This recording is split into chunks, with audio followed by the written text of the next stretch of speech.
Hello everyone, welcome back to Rob's Gaming Table. I am Rob, and I'm going to be playing some Too Many Bones. Happy Friday, everybody. Happy Friday. Thanks to all joining live. I see you guys all in the chat from all over the place here. You're all here, raining in the UK. Ty's here from Belgium. Matt in the same time zone as me. It's kind of lame. I don't know. It's like, it's not as cool to say like you're in the same time zone as the stream. I don't know. Just kidding. Just kidding.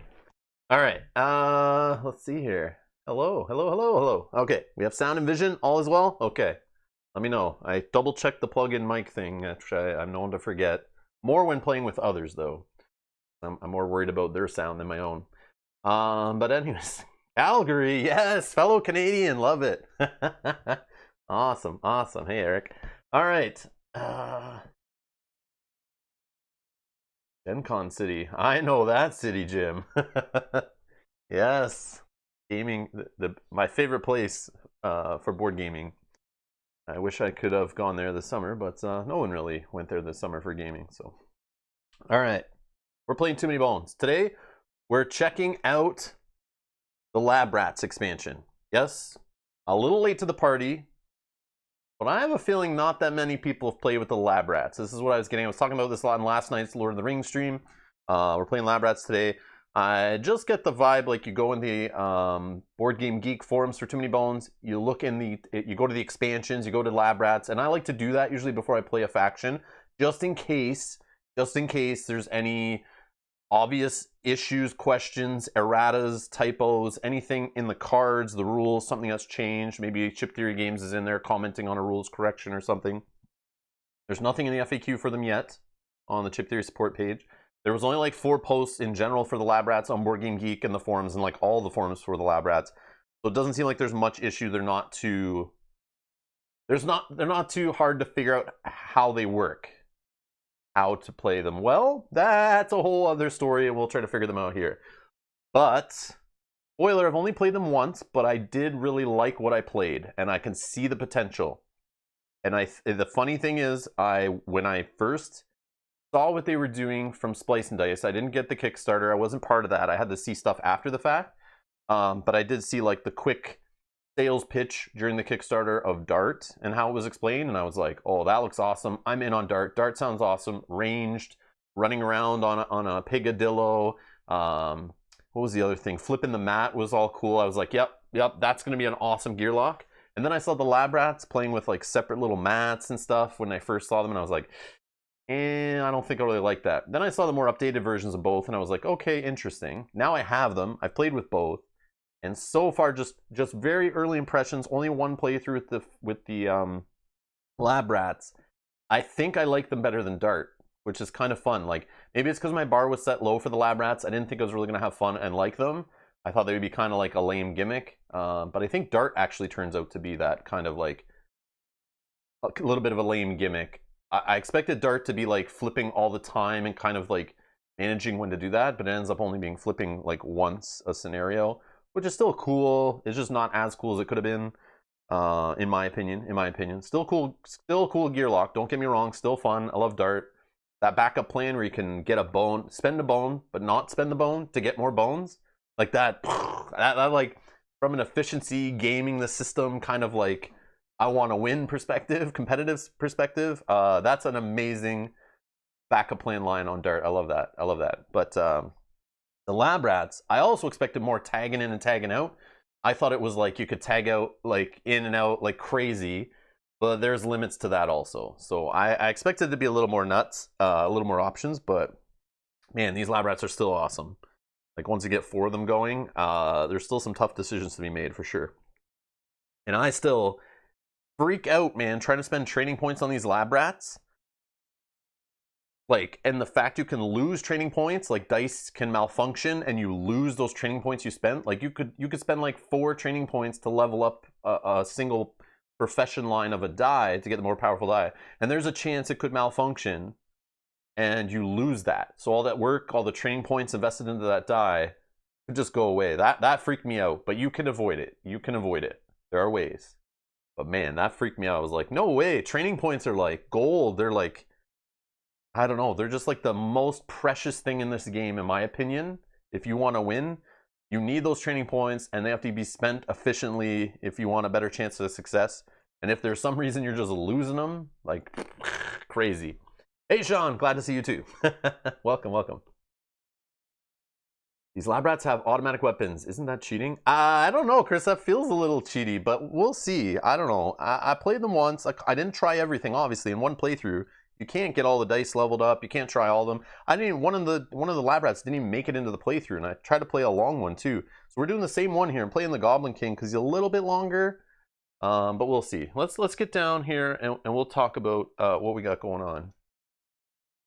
All right, so I asked yesterday quickly. I was setting it up. I was reading the lab rat sheet, trying to practice a playthrough yesterday to figure them out. And I'm like reading this, and I'm like, okay, you only start with 2. You only start with 2 in play. And I was like, I'm looking at 4 of them. I read this. I read the whole thing. I'm like, I don't know. Who would I start with? I have no idea.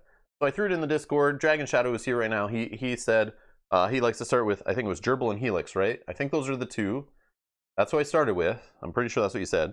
So then I started looking at them more carefully, and I think I understand why. I then decided to start with Helix, and I think it's because Helix, 4 HP to start, which is better than Gerbil and Flan. And I'll explain more of how these guys work. So those who don't know what the Lab Rats expansion is, or maybe don't have it, or just newly gotten to Too Many Bones, we're going to go over, I'm going to discuss this probably for the next like 20 minutes or so. So that really is like probably 40 minutes. In your time versus my estimated time. But these guys have less HP. So maybe that's why. That's one. The other one is the backup plan. This guy has, he kind of like the dart thing, has improvise, can spend 1 bone to gain 2. So it's basically like you just get an extra bone. So the key to these lab rats, you only start with 2, but to get more of them in play, to have more options, more health, more attack, more guys to tag in, more abilities, more access to dice and stat dice and stuff, you want to get bones and hit the innate +1. So the innate +1 for these guys gets another lab rat gear lock into play, or like an option, not into play, like into the battle, but like into your play area to kind of use, which is neat. Copper says, Gerbil to unlock everyone, Helix for tanking. Good starting pair. Wait, Gerbil's the one that unlocks everybody? I saw her thing with, she gains a bone every time a baddie is defeated. But I in my opinion, I don't like her as a starting one. Maybe I could be proven wrong. But I personally like Helix for the extra health, and it gets a defense die right off the bat. So early game, when you only have 2 of these guys, I was looking for who can survive early encounters, so I don't lose like on day 4, and then I snowball into a bunch of losses and have trouble. So my opinion, based on just looking at what they both offer, Gerbil's great. She has the 2 attack dice, okay? So you could do the argument, which I like usually lean towards. Gerbil can attack harder, which gets rid of baddies before they even hit you. Helix, on the other hand, only rolls 1 attack die, but he has defense. But his defense, he could, with his skill die, if you get that early enough, his defense dice going away being hit, actually you can hit them back with one of his skill dice. So he has kind of like his own damage thing with tanking with the 4 health, like Copper says with the 4 health. But I found his 1 bone, improvise. This, I think, shoots up faster in bones than relying on a baddie to die with her in play. Because what I find is if she starts, what I actually don't think I've ever started with her in play, but what I would think with the less health, no defense, she's going to get hit and put me in a scary situation where I want to tag out, maybe prematurely because I'm afraid of losing her and losing the battle. I feel with Helix, I wouldn't get in that position as quickly. So then I could build up the bones faster to get another gear lock going, another lab rat. But this one, she has to like really be on a tear. And in the first couple battles, or day 2 battle, day 3 battle, you don't have that many baddies to generate the bones that way. Maybe, I don't know. I don't know if she could take on 3 baddies by herself. I guess it depends what you put in there, but I'm not sure. I'm not sure. Oh, this is also solo. Yes, the Cabra. Yes, sorry. Solo playthrough. That's key. Obviously, we're playing solo today. Yes, for solo, I should be saying Helix for starting is what I came to that conclusion. I'm sorry, you meant for multiplayer, I guess. Yes. I see. Multiplayer gerbil. Okay, all right, that makes sense. Yeah, yeah. I was trying to think of it. I'm like, man, by yourself with just like no defense, less HP. That right there kind of scares me with any gear lock, any situation, right? But solo, of course. When you have someone else on the board who's going to run up and take some hits for you, or they're the weakest on the board to take some shots from some range guys, it's all good. Premature ejection from battle is never good. Yeah, so this is early starting. I'm talking very early solo game when you're a little weak, weird encounter cards come up and throw something weird at you, like a 5-point baddie earlier than you should have it, that kind of stuff. I just think Helix has the ability, the staying power to get your other gear lock or your other lab rat gear locks going. So that's that. So what's the deal here with these lab rats? What's the deal? So for those that don't know the lab rats, this is their sheet. And a quick summary, quick overview here. They're 3 out of 4 difficulty for co-op, 4 out of 4 for solo. So I probably shouldn't be playing them today. So actually I'm going to change up. We're going to play a different gear lock actually now that I see that. So hold on while I clean this. I'm just kidding. All right, so lab rats, key. I like this. Their skill dice has 1 3, but 3 4s and 2 5s. I like it. No 6, but hey, in fact, it's 4 or higher almost every time. I'm down. So you have Slank, he's a fixer, okay? He gets like this Bladerator thing going here, which is like true damage, and then he's got some like, does the damage to a non-adjacent baddie and provokes them, pulls them over to you in the initiative, or they come up, jump up in initiative. There's Gerbil, who does the whole thing where you add damage to an attack die, and then there's the whole,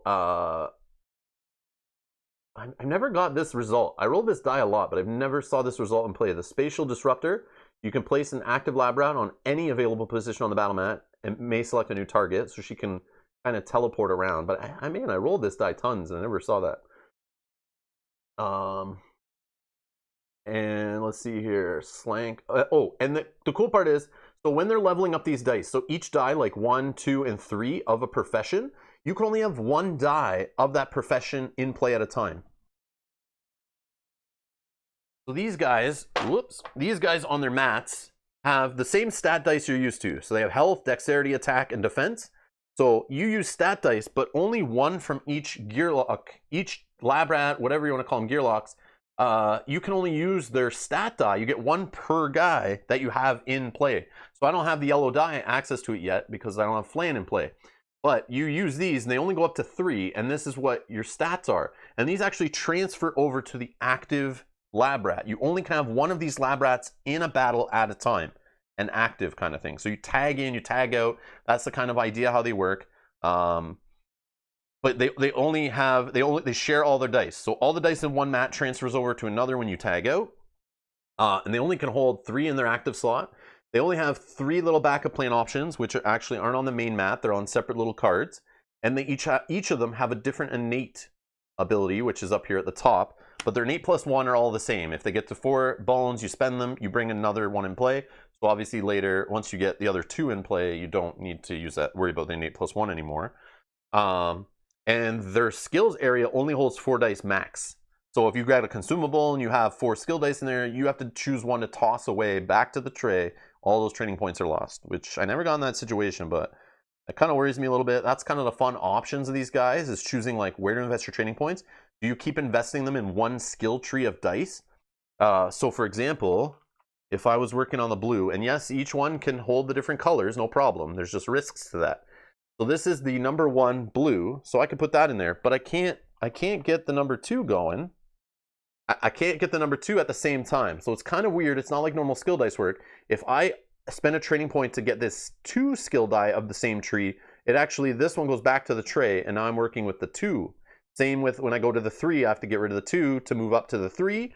And then there's a 4, which I've yet to even get to.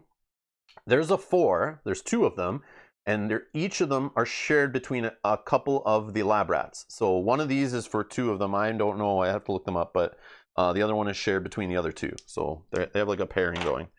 We'll see if we get there. I would like to see some of those, but those are called contraption dice. Those are actually separate. So if we go all the way up in the blue, we could have like this scenario. I don't know if this one, actually let's do blue and purple would be the better example. So if we were at, if we had level 3 blue going, and then we had level 3 purple, if we went to spend a training point, we can choose to go to the level 4 of these, but they share the same contraption, which is this one. This is called the Electrobladerator. So to take this 4, I have to get rid of one of these 3s to level it up. So I could get rid of the purple, and these are considered a separate profession, so they don't conflict. So this, even though this is in the line for the blue also, you're allowed to have both these because this is a separate profession than this one, even though it's kind of like the level 4 of it. But you're allowed to do that. At least that's the way I understand it. Okay. Yeah, it's kind of neat. So each gearlock, so Gerbil and Helix, for example, Helix has his own level 1 to 3, and then eventually a 4 gray that he shares with Gerbil, I guess would be, no, he shares it with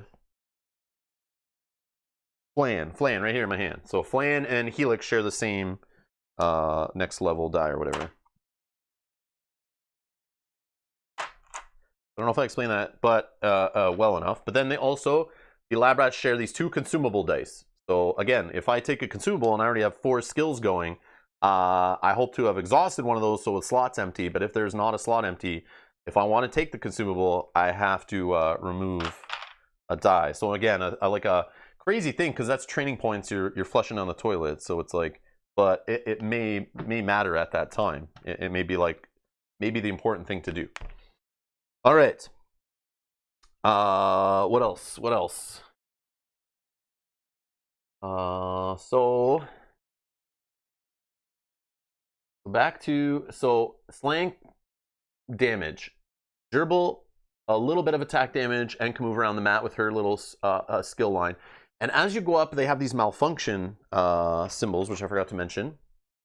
So the little red symbol in the corner there, if I can get it to focus.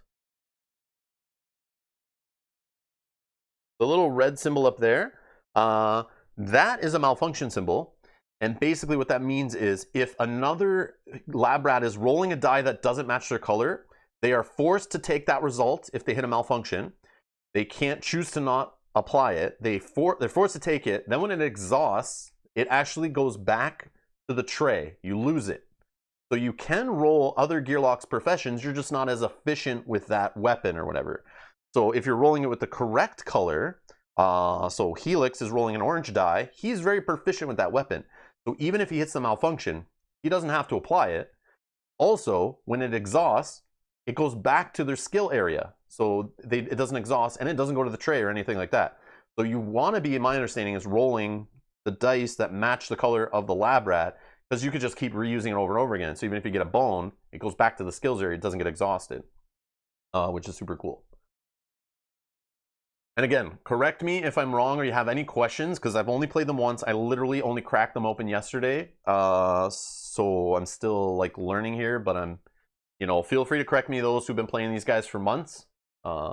Yeah, feel free to chime in. If anyone has questions, ask them in the chat. There's other players of Too Many Bones in here that have played these guys or that are even more experienced than me with Too Many Bones that can also answer your questions or anything if anyone has any questions during the stream. So what else we got? So Flan, the yellow one, she is actually ranged, and her die kind of focuses on removing negative effects, which we've seen in other Gearlocks before, kind of a supporty role. But she also has a regenerator ability. She can heal, so that's just with the dice. And then we have Helix, which we're gonna see starting with him. His skill die tree kind of has it's kind of like a tanky thing where like the amount of defense dice you get knocked out of your active slot, you can hit back with damage, basically. And then he also has a sponge ability on the die, which anytime he loses HP, he can gain defense dice from that. So it's very interesting, very tanky kind of abilities. And then the consumables, we'll talk about those, I guess, when we see them. I have not used them yet, but I guess I see there's bones, 3 bones on one, and the ability to ignore malfunction. And then there's a rejuvenator, which that do magnetic restorative imaging. All units and inactive lab rats are healed. Okay, so it's a heal for number HP. Power nap. Turn a tagged out lab rat's mat right side up. It may be tagged in again this battle. And that's another thing I forgot to mention. when they're tagged out, you have to like exhaust their neoprene skill mat here, or their play mat, to show they can't come in the battle again. And we'll see that through the playthrough. I figure showing is better than me explaining, but we'll go over that. So we talked about using the lab rats. So you start with 2. We have to use an 8+1 to get the rest. They're considered 1 gear lock while in battle. Outside of battle, if there's an effect that hits a gear lock, you can choose which one it's applied to, is my understanding. Lab rats stats. I already talked about them sharing dice. I talked about their skills. I talked about malfunctions. And tagging in and tagging out, I kind of went over it. We'll go over it. It will go through it. You'll see it in the playthrough for sure. But that's it. Well, that's it for the sheet. Let's go down to the mat.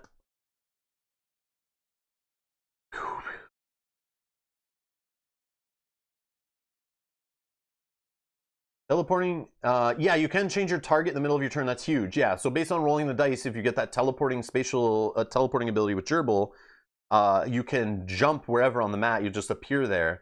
And after that, if you can then switch targets. So I assume you could, like some other gearlocks to do that kind of thing, I assume you could apply some of your dice first against your original target, then move, and then apply some of the other dice that you haven't yet applied to your new target, which is like, yes, that is super powerful, super flexible. This is very rare in the game.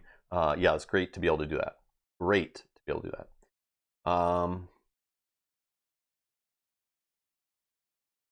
Use those once, but they only roll once in battle, unlike dice of same player. Let's see. Hey, Brian. You're just for lunchtime. I'm interested in seeing how the lab rats work. And Miguel's here. Evening, Rob. Looking forward to seeing if these lab rats are interesting to play. Might help me decide which gearlocks to buy next. They're interesting. That's for sure. They're interesting. I'm still discovering them, and you're going to see my first impressions of some dice here. Because there's some dice I haven't used. There's some lab rats that I hadn't even made it in play on my single playthrough I played. I started with Helix, focused on Gerbil, eventually got Flan going a few times in play, but I have not seen Slank. I got unlocked Slank, but I never got him going in play. So we'll see if that happens here. And you guys can throw suggestions at me, which dice to upgrade and that kind of thing, how we're going to spend our training points. Get involved, throw out suggestions. I'm learning them here too. So we'll see. We'll figure it out together. And Corey's here. Good morning. Could you share what the innate abilities of the yellow and blue are? Yes, actually, yes. I do want to go over that, actually. We can do that. So the innate ability of Helix, let's start with Helix, who we're going to start in play. This is an amazing ability. Skill dice do not cost dex to roll. So yeah, he starts only at 2 dexterity, but I read this as he's got 3 dex. If I unlock his skill die, then I'm rolling attack, defense, and his skill die every turn with 2 dex. That's pretty good to start. So I like that ability. His backup plans, like I said, spend 1 bone to gain 2. Equipment mods is 2 bone backup plan. Change the results of any 2 unused dice rolled this turn to the results of your choice. That like got me out of a jam more than once. Steel tech, which is great. 3 bones. Just draw a loot. You get a loot out of the deck. Amazing. Okay, and then for Gerbil, who we've got in play here, the purple one, she has surgical as her innate. You gain a bone each time a baddie is defeated. And then she has her backup plan, swipe left, 1 bone, deal 1 true damage to an adjacent baddie, incision for 2 bones, add a bleed effect die to an adjacent baddie. Like, she's super offensive. I love it. She's great for that. Swipe right for 3 bones, heal any inactive lab rat to full HP. Immediately tag out and tag in the healed lab rat, even if they're already tagged out in the battle. So again, normally you tag out, you can't bring that gearlock back. She helps with that. So she's not one I would want to put in the battle right away unless we had a gearlock from a previous battle that maybe got knocked out, only got to heal to 1 HP in the recovery phase. Maybe I healed somebody else. She can come in, start you off. If you can get to 3 bones quick enough and she's ripping people apart, you can use her to heal somebody during a battle, bring them in. Or she can come out later in the battle and bring in somebody who's already been in the battle earlier. So very flexible, very powerful. If you can get that working, amazing. So that is Gerbil. Now let's talk about Flan, who we don't have in play right now, but hopefully we get her rocking later. Resourceful. On each of your turns, you may reroll 1 unused die. You guys know I like that stuff. You just can reroll a die, which is great. That's great. She's ranged. She's got a backup plan, Big Bolts, for 1 bone. Place a poison 1 effect die on any 2 baddies. Amazing. Bat Scan, so she's got a pet bat is her whole thing. Bat Scan, 2 bones. Transfer a defense die from any unit to another unit. So in my understanding, I could take a defense die off a Tyrant, for example, and put it on a Gearlock. Because a unit is anything, basically. Bat Bites, for 3 bones. Place poison 2 effect die on any 2 baddies. Like, amazing. Like, these guys are so flexible. Like, you have a tanking guy, you have a ranged guy, poison dice, you got bleed, you have healing. Like, there's a little bit of everything here, which is why they really appeal to me. And that's why I think I like the Lab Rats. There's a lot of flexibility, and based on the Tyrant, I could be missing stuff. I would love to hear opinions from those who played a ton of them.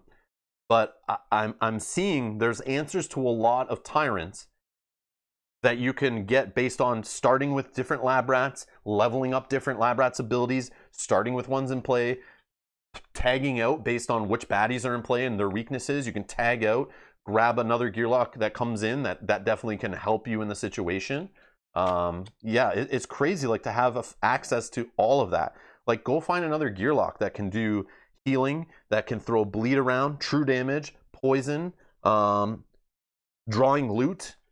What else? Like, usually you don't get all of that in one Gearlock, and the options are here. That's what's crazy. And then now let's look at who's this? Slank. Yeah, there's art on the back, shows the original, like, you know, when they're working for Nobulus, first day they're all happy, and then they've escaped from Nobulus's lab, stolen some tech, and they're out to kill, which is cool. Love Chip Theory art. So we got Innate, Grease Monkey, Ignore Malfunctions. So this guy can roll anyone's skill dice, and you don't have to worry about them malfunctioning. They'll exhaust normally, but they won't go back to the tray when that malfunction happens, which is nice. He's got Minor Repair for 1 bone. He can acquire a #1 skill die. So this kind of gets around when those dice go away. If you lose a die from malfunctioning, if you get risky, he can possibly help you get those back. Kind of like a free training point is what I see here. That's how that reads to me. 1 bone for a training point, if you have those dice available. Obviously, late game, maybe it's not as important. Handy for 2 bones. Immediately set round counter to fatigue round. Like, that's scary, but man, that can get you out of a jam. If you have a bunch of baddies that are low in health, you're doing okay. You still have some guys that can be tagged in who have high health. You could speed up the battle, send it to the late fatigues, jump in with another guy, tag out, and boom, all the baddies who have tons of defense, thick skin, whatever, they're losing damage or taking damage, and you're, you know, as long as your HP is better, you got some defense going, you can maybe outpace them that way. So it's very risky. It's very, like, next level pro plays there. But yeah, that's cool that you have that option of sending it to the fatigue rounds, which I'd be scared to do, but there are situations I know where it would be like, it's the only way out. You kind of have to do it. De-escalate for 3 bones. Place a stun effect die on any 5-point or less baddie. Okay, so we have access to stun, bleed, poison, grabbing loot, healing, true damage, like, acquiring skill dice, like, crazy backup plans. It's kind of sad they each only have 3, but, like, how I look at it is, like, I have 9 backup plan options. There's no Gearlock you can play with that has 9 backup plan options. Yeah, the skill dice are a little slim pickings, but you get to, like, level up a skill tree. That's awesome. That's awesome. And truly, when you play with a single Gearlock, how many skill dice are you even buying in a playthrough anyway? Especially playing solo, I find I only end up buying 2 or 3 skill dice, maybe a little more sometimes, but it's rare. But the ones they give you here are very strong, I think. They're very flexible. They have a lot of bones on them, though. But their backup plans are so good that I'm okay with having more bones on my skill dice. The only downside I see to the Lab Rats, they start a little low on the attack. And their stat dice, kind of the same negative as Dart has. Their stat dice only go up to 3. So that can get kind of frustrating. But remember, like, if I go up to 3 here on health for Helix, that's 7 health. Then when I tag Gerbil in, that's 6 health. So add that together, that's 13 health right there you have if you only have 2 of these guys running and they're maxed out. Not to mention you add another 2 in. If you have them all full health going into a battle, that's more health than any single Gearlock can rock with, right? So yeah, the potential's there. The potential's there. It's just, if I'm using Helix, he can only ever roll 4 attack dice max, which is still great. That's still great, but it's like there's a ceiling, right? So each guy has their own thing. So she can get to 5, which is fine. But again, that's a lot of training points you're spending there to get that going too. But it's really cool. Really cool. I like them. I like them. All right, so let's get to it. So these we don't need. All right. Hey, Kanji. Lunchtime stream the rods. Well, yeah. It's Friday. I try to always stream Friday at least in the day if I can. Especially Too Many Bones if I can. Trying to keep this up too. Let's see. How many lab rats can be in a battle at one time? Oh, I see that answered. It's only one. It's only one, which we'll show. When we get to like our first battle, you guys will see. I'll stop explaining them and show them. That's what I like to do here. It's better than me rambling on anyway. But hopefully that was a good overview to understand why we're making the decision we're making. But again, if you have questions, throw them out. The chat. There's other people in the chat that'll answer you too if I'm deep in thought or not paying attention or I miss it. So like, yeah, we can just hang out and discuss Too Many Bones. You don't have to know the lab rats. You can just hang out and I'll show you how they work. Ask questions if you're not understanding. I'll explain it. No issues. Felix with the hot tag. Hey, Spencer.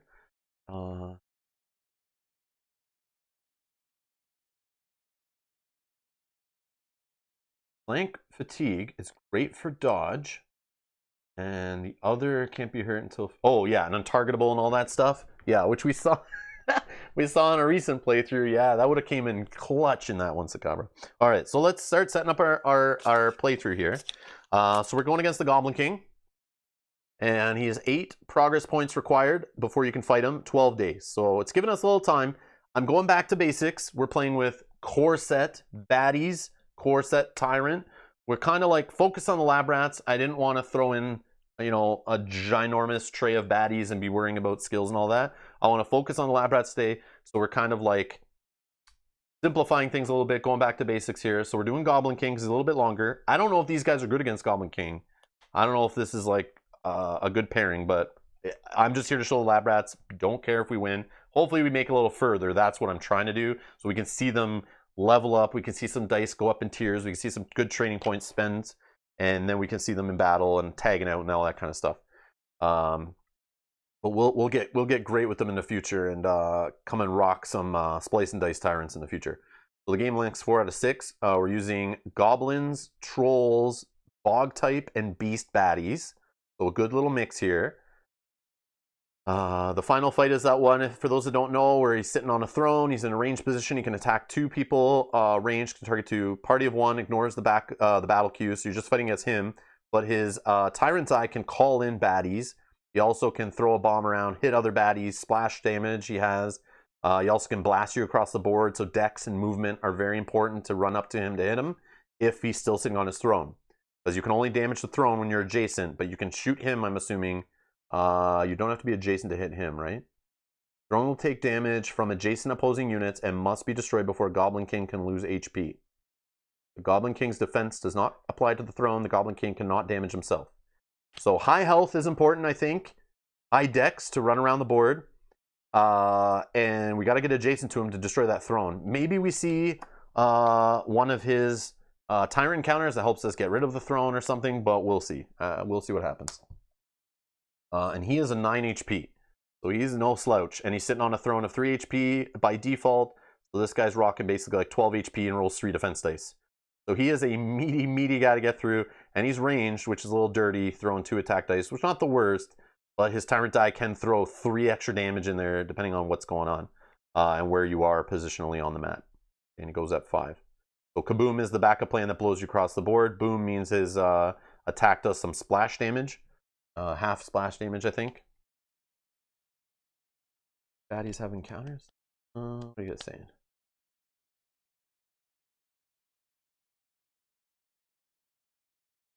No, lab rats don't have their own counters. No. They're just like buying another Gearlock. It's just like buying Nugget or Gilly or Tink or Gasket. They're just their own like little expansion, like Dart we played recently. They're just another Gearlock you can play against. You can mix them into Undertow.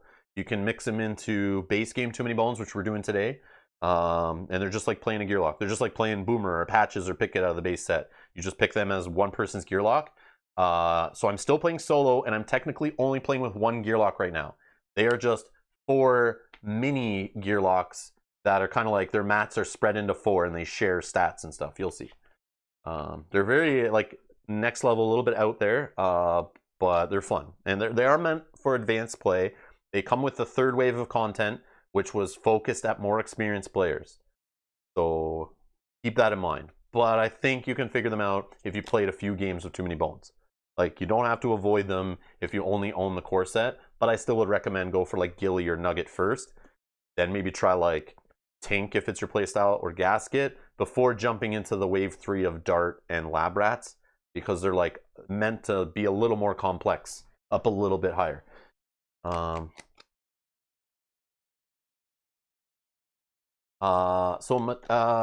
Cam's asking, where can I buy the game? Depends on your country, depends on your local retailers. Here in Canada, you can go to the chip3games.com website. That's supposedly the main place to buy it. But there is a retailer in Canada that also sells it.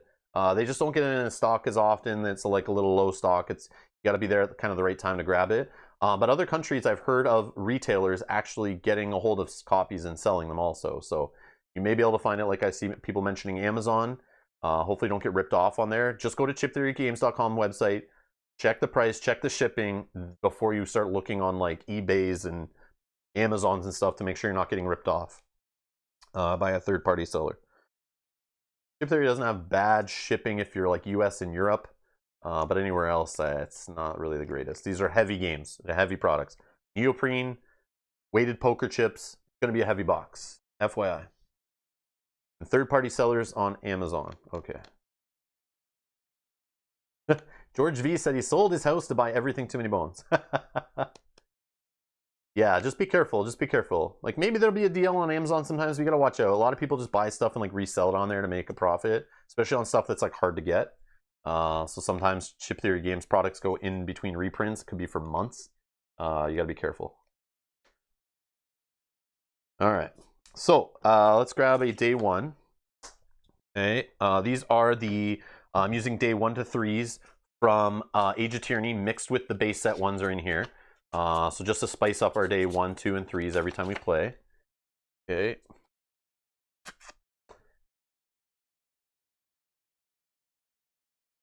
Yeah, it just depends what country you're in and how shipping is. Just check the shipping. It can get kind of crazy because these are heavy products, depending where you are. So just be careful. Make sure you math that into your budget. I wish there were still conventions right now, because the best place to get Chip Theory stuff is on one of their Kickstarters, which November 13th or something, right, is their next Kickstarter. So that might also be, for those who are interested in this game, a tip that was given to me when I first got into the game was, if you want to buy anything, wait till a Kickstarter if it's coming soon, because you can add stuff in the Pledge Manager, and it's usually a really good price. The second best way to get stuff is by going to their booth at a convention, because they have like bundle deals. And you can pick it up there. Obviously, you don't have to pay shipping if you're at a convention. But the conventions haven't happened all year. They probably won't happen next year, I assume, depending on a vaccine and state laws and all this kind of stuff, and country laws and all that. We'll see if we get back to regular conventions or not. But that is also a great place to get them. But right now, chiptheorygames.com in the store, or if look for a retailer that sells it. All right. So we got day 1, 2, and 3 set up here. And these are the solo encounters. Let's do a little shuffle. And these solo encounters, we have 40 Days of Daylore mixed in with the solo encounters. So I lied when I said it was all base game stuff. I do have some stuff mixed in here from 40 Days of Daylore. Obviously an Age of Tyranny stuff still. But no Splice and Dice baddies is basically what we don't have. We don't have Undertow baddies, and we don't have 40 Days in Daylore baddies, actually. I do have them off to the side if we do need to pull one for an encounter. We'll see, but just trying to keep things a little more simplified. All right. Okay, so we need 12 days minus 3, we need 9. Okay, so 9 encounters. I'll just throw those over there. And then we're going to mix in the 2 Tyrant encounters. Oh, Mel's in the chat. Hey, talking about, yeah. If you haven't subscribed to the channel, you want to help us hit 10K earlier, subscribe. We're going to celebrate by doing a weekend of 24 hours of Too Many Bones. We'll do two 12-hour streams on a Saturday and Sunday, most likely in November. But we're supposedly 75 subscribers away from hitting 10,000 subscribers on the channel. Thank you to everyone who subscribes already. And thank you to anyone who subscribes, obviously, going forward. And if you haven't subscribed, we're not cool. We're not cool. Just kidding. All right. But yeah, thanks for helping us reach 10K. We should hit there soon. And then we're going to, how I want to celebrate my 10K, I just want to play Too Many Bones, 12 hours. I want to have friends come over and play. And we're going to just play a bunch of Too Many Bones, mixing up gear lock scenarios, baddies, encounters, campaigns, modes. We'll try out some of the splice and dice, like build a Tyrant, I think. Yeah, so that's the plan. That's the plan. All right. I should look away. I just need to set that up. All right, let's do a little bit of shuffling so I don't know where the Tyrant encounters are. And that on top. Okay. 1, 2, and 3. I'll just throw those in there. This needs to go away. All right, we're going to play on the medium difficulty. We are going to play on... Oh, I should probably shuffle these. So we're going to get the 1 health and 1 training point. And so that means we might just take 2 health. I don't know. But we're gonna worry about Helix first. He's gonna be our first dude. I think. We'll focus on Helix. He'll try to use his backup plans, hopefully to help us get to our Nate +1 and help us unlock other lab rats. That is the plan. Jim's asking, what are your top 4 favorite gear locks? Same for Mel.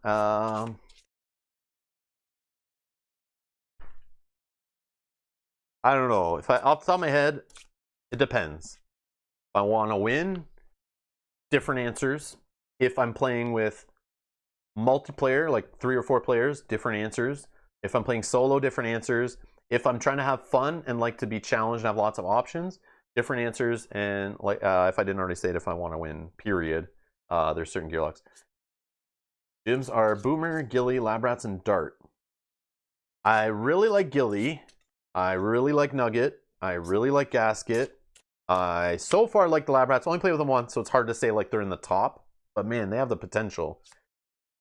But I have to play them more and try them against other Tyrants and an Undertow and stuff like that before I can totally say like they're great and I want to play them all the time kind of thing. I like Boomer. Boomer's okay. I don't know. Yeah, I like Nugget, Gilly, Gasket. Mel's would be Nugget, Picket, Patches, and Stanza. Jason Patches, yeah. Oh, shuffle our Troll Blue just quickly. Okay, that there. All right, I think we're good to go. All right. Oh yeah, health. So we'll take a health. 1 health for each of them, because remember this stat die is gonna be shared, right? What else? Should I just take another health? I only have 2 decks with this guy, so taking like an attack or a defense might be kind of silly, but only rolling 1 attack die is a little rough. But we always can flip to Gerbil to roll 2. Where do you guys want me to spend my training point? I'd probably go for his skill, but I don't know how useful it is early when he's only rolling 1 defense die. Where is it? His skill die, it's a free roll. That's exactly where I was going.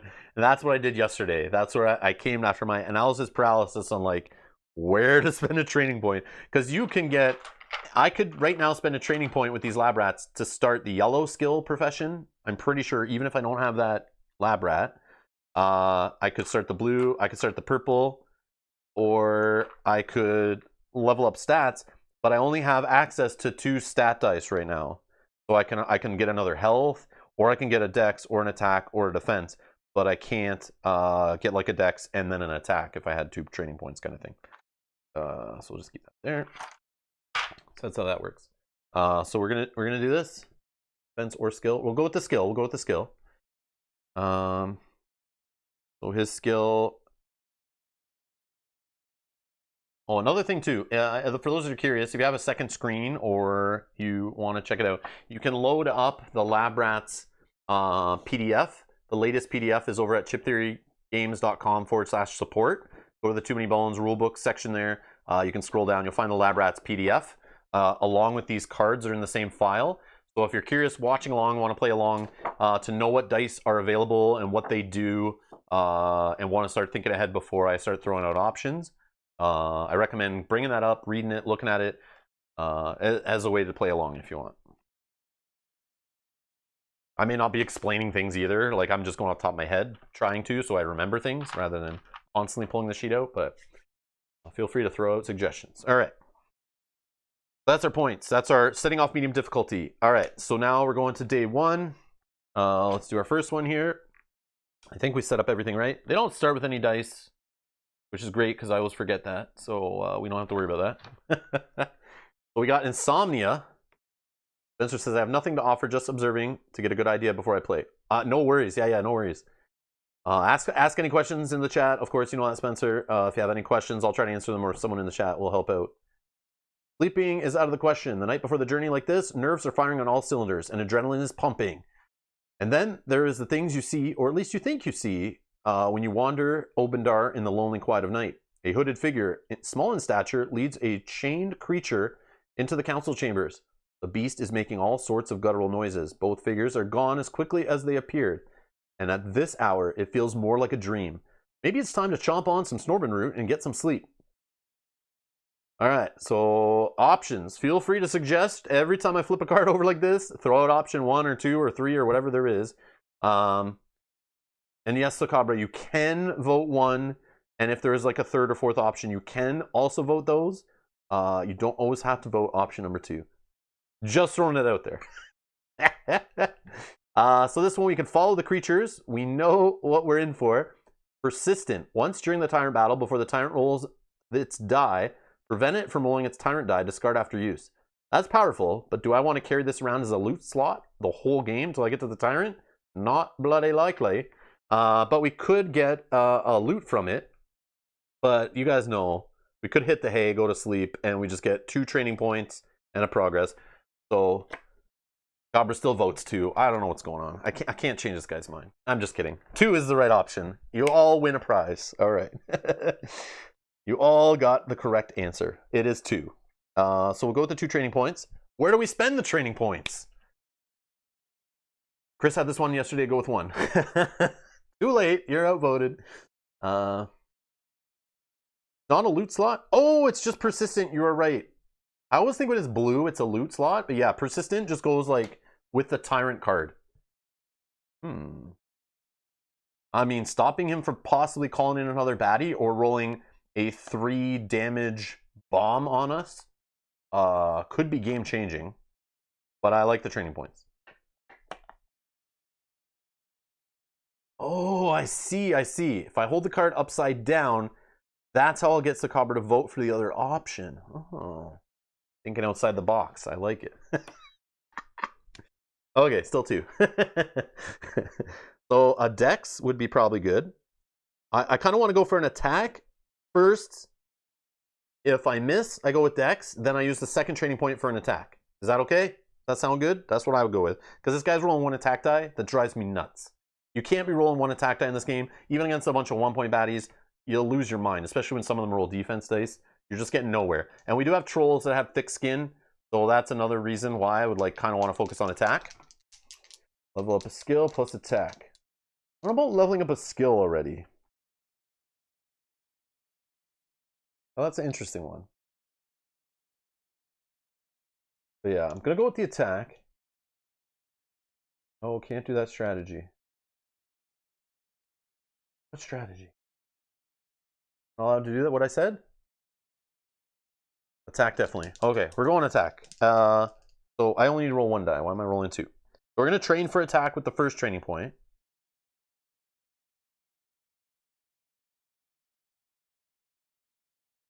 Oh, yeah, sorry. I see what you're saying. Yes, sorry. I haven't even got the other guys unlocked yet. So I only have 1 stat die. You're right. You're right.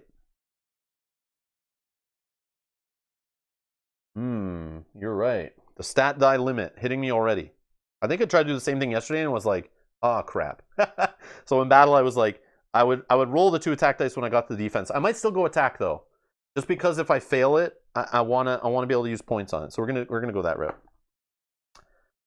We passed. Also, Gerbil is 3 dexterity, so you have to think of your other lab rats. So she's 3 dex by default, but only rolls 2 attack.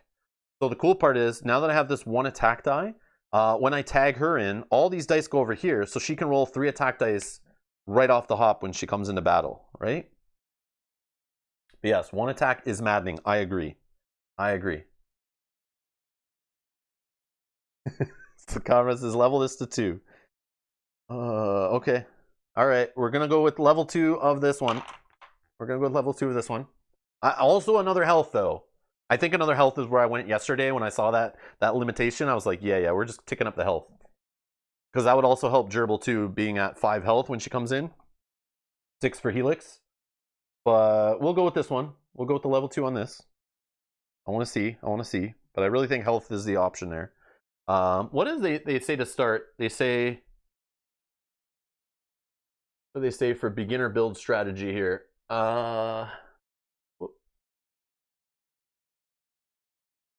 Beginner build strat. Put your first few stats into HP and defense. This will allow you to stay alive while you get those much needed bones. Once you have a 3rd lab rat, an increase in dex will let you start using skills more frequently. And then it says skills. Don't get too attached to your skills. They will come and go. Start out with Slank's Bladerator. I've been playing with Slink. For some offensive abilities, or Flan's, again, I'm not playing with Flan either. Flan's Restorator for quick healing. Promote these skills quickly to decrease the chance of malfunction. Do they go to 0 malfunction as an option? No, right? No. There's always a chance to malfunction if you're rolling with another character, even if you're at level 3. What about level 4? Oh, level 4, there's no malfunction. What's the downside to level 4s? There was a downside, wasn't there?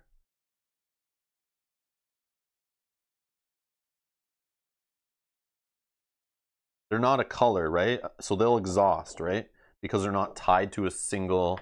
They're not they don't match the profession line because they're their own profession. So they don't get reused, right? The best offense is more offense. Cobra Kai!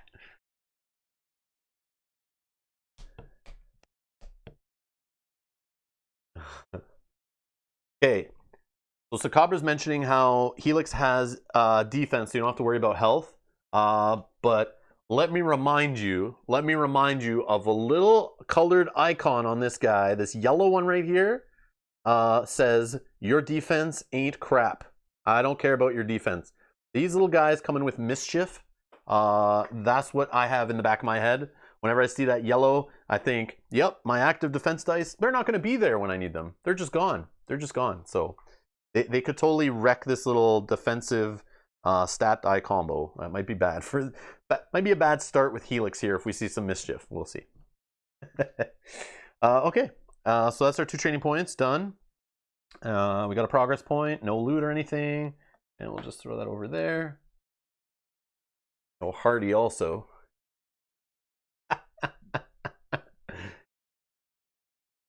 At least I got no Hardy compound dragons. That is true. That is true. Okay, recovery phase. Let's go. We got a 3. Let's look at a 1. We got a poison to Bog Frog for health. Thoughts, keep, throw away. Hey, John. Only goes at 3 initiative. That sounds like not an issue. I want to keep him on top. But do I though? Keep, yeah. Poison to... Again, should have went with health. I'm just joking. We'll keep him. Okay, oh, we got it. All right. So let's go on to day 2. And let's see what we got. Somebody to love. Hidden in the bushes, it's easy to see the end of the battle unfold. Tensions between all species and races in Daylor are running high, and the slightest disagreement regularly splits into full-fledged carnage. Only a handful of fighters remain amidst a battlefield littered with slain foes. Moving from the bushes to the battlefield will be difficult unless hiding spots can be found among some other fallen fighters. Okay, we got two options. Both are combat. Option 1, we can stay hidden and finish the fight. Battle cues, baddie points. Baddies enter the battle mat with starting HP reduced by 2. Place an untargetable effect die on all gear locks for round 1. All baddies heal for 1 HP at the end of each round. Ooh.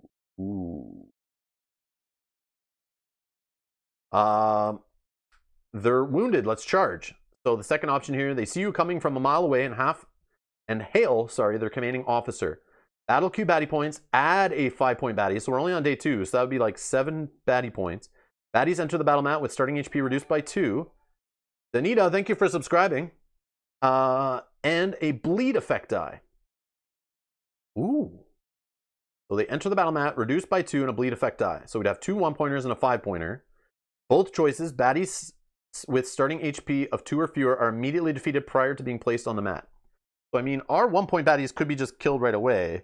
And then the 5-pointer loses 2 health if we take the second option and gets a bleed effect die. He won't heal at the end of every round. There's no advantage for either one, so we take whatever we think is like easiest to win. What do you guys think? Hey, Matouche. I don't know. I'm thinking option 2. Maybe there's something I'm missing. I just don't like the idea of healing for 1 HP at the end of every round, even if it's only just 2 1-pointers. There's only a couple of baddies at 2 HP. Hey, Hexy. And yeah, that does make fatigue a problem. The top one. I'm a little worried about the top one. Chris wants 2. I'm down. Yeah, Jim's saying 2. Matt's saying 2. Yeah, that's where I was going to with it. That one's definitely a 2. That one's definitely a 2. Okay, so let's do it. So we're getting a 5-pointer. We know we got a Bog Frog, but we don't know what the other 1-pointer is. Okay, before the battle, we're choosing Helix as our starter. So you choose. So another thing they say before battle, you can choose your gear lock, but then it says at start of battle you can tag out. Is when the earliest you can do a tag out is. So I guess you can tag out after you see what's here. I know you tag out at the end of your turn, but I swear in here it says something about the start of battle. But anyways, we'll just go with it. It doesn't matter right now. All right. So we got a Troll Enforcer, 5 health, 3 attack, 2 defense, thick skin 1, and taunt on his backup plan. And he's melee. 5 health. Ugh. But he's going to lose 2 of it, right? Yep, he's going to lose 2 of it. So he only starts at 3, but thick skin's annoying and defense dice are annoying. He only goes at 2 initiative. That's great. And he's got a bleed effect die, if we can find such things. Okay. We know the Bog Frog's coming in with only 2 HP. Okay, he's going at 3. And a bleed effect die. Okay, and then the final one is, oh, his brother. Twins. So we have another poison 2. Oh, just 2 health, just 2 health.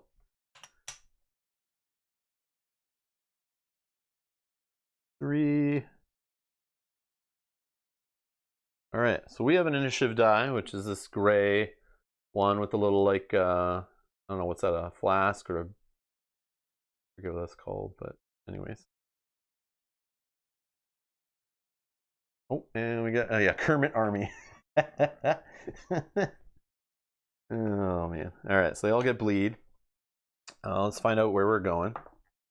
We got a 3. Ooh. But that still puts us above them, so we're good. We're still top. That's the best time to roll a 3 right there. I was a little worried, but we're good. Only one side is a 3 on the die. Okay.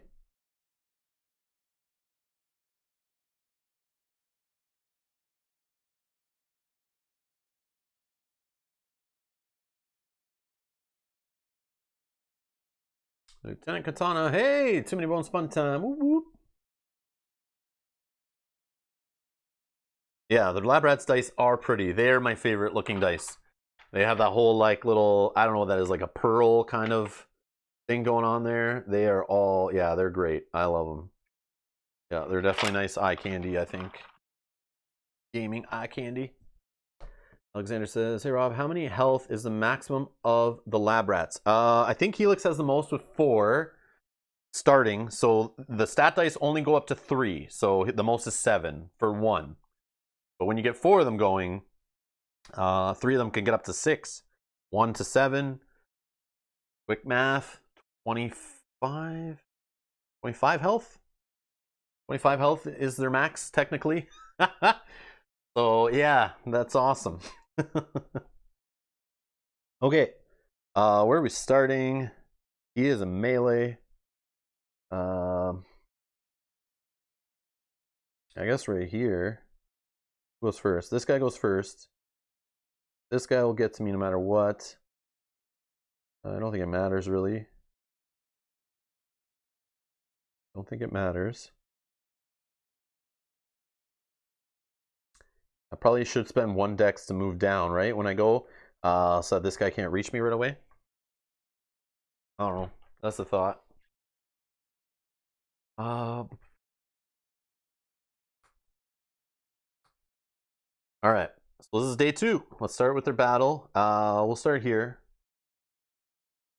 And it's us. So, we have 2 decks. We don't pay to roll skill dice. They don't cost dex. That's his innate. And we're going to roll 1 attack, 1 defense.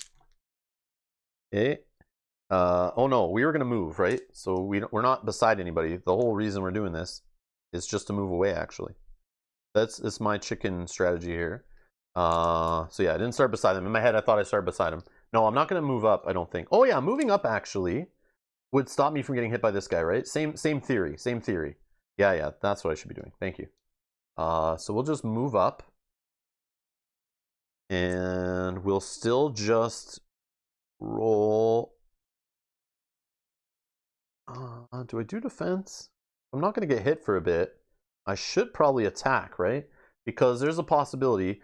See, the issue, though, if I attack, this guy will get to me, and I get hit for 3 attack dice. I kind of want to avoid that. So that's why I'm thinking of just being a chicken. Big, fat chicken. But I could prevent myself from getting a poison 2 die placed on me. But I might miss.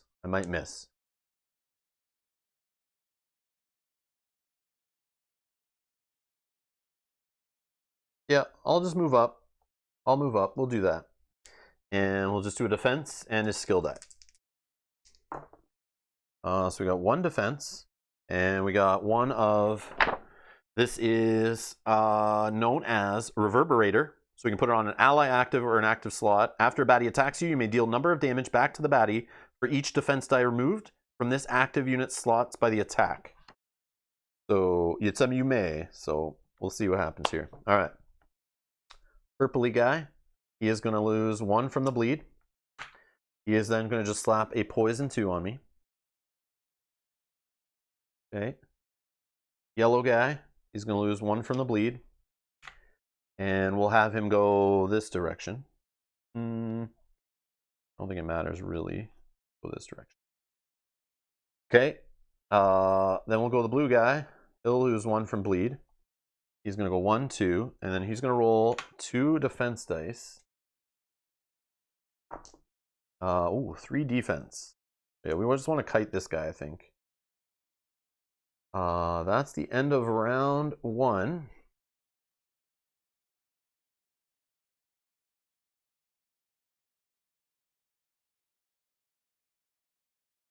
Our turn.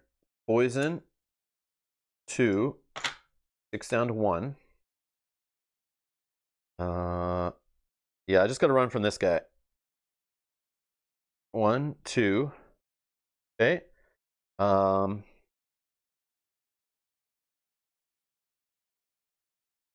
we'll just go with this guy. He bleeds and dies. So first Bog Frog is down. I'll just throw that over there. Yellow, he bleeds and dies. Second Bog Frog down. Okay, blue, he'll bleed. 1 health left. We'll just have him move 1, 2.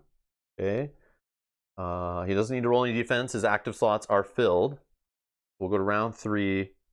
I will go. I lose 1 for poison. Poison goes away. I'm down to 2 health. He's going to bleed on his turn anyway. So I'm actually going to take these out. And I'm just going to roll for bones.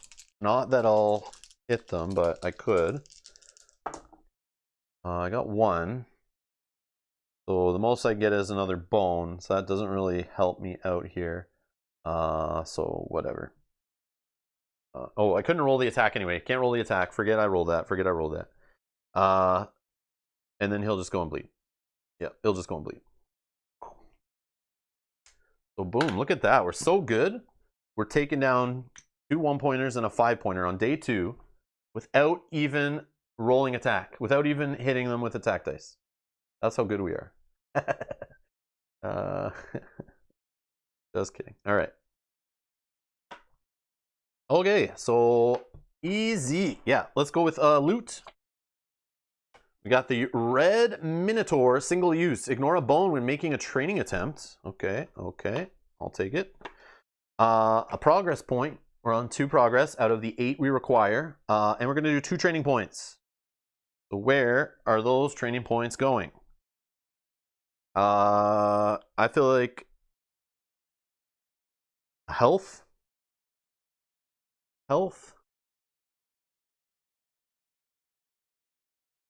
That's full of blood. I know. Poison and blood everywhere. I feel like a health. Do we go to level 3 on his die? Or do we just try for another attack? No. Or we could grab another skill and start. We could start with Gerbil's skill, actually, right? We could get Gerbil's skill 1 going. So we have an option for her when it's her turn. They share loot. So the lab rats share the 4 loot slots. They count as 1 gear lock. So picture that. Basically, they're all together sharing everything. So they only share like 1 mat full of dice. The dice move. They share only 1 slot of 4 loot. When they get hit with something in like an encounter, it just applies to the one of your choice. But yeah. But then when they heal, it's kind of weird. When they heal in recovery, you'll see it in a sec. Only 1. You can only heal 1 to full, and any KO gear locks heal to 1. But you can't heal 2 gear locks in the same recovery phase, or 2 lab rats. No worries, no worries. Okay, so health.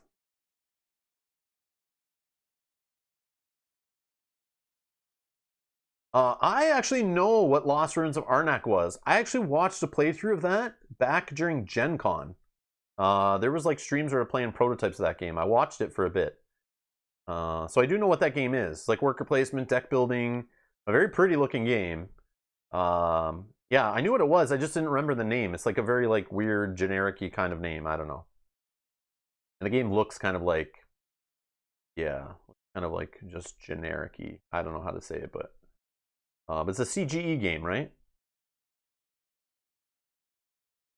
But anyways.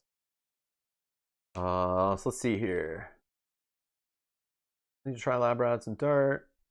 When you tag in, do active and backup plan dice move over all dice. Every die in the mat, plus any die on top of the gear lock, all move to the new tagged in gear lock.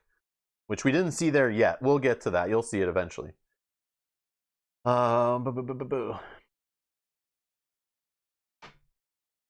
It's one of those games where the name puts me off a bit. Yeah, it's just so weird. I don't know. It's a weird name. Oh, so Copper's playing Everdell tonight.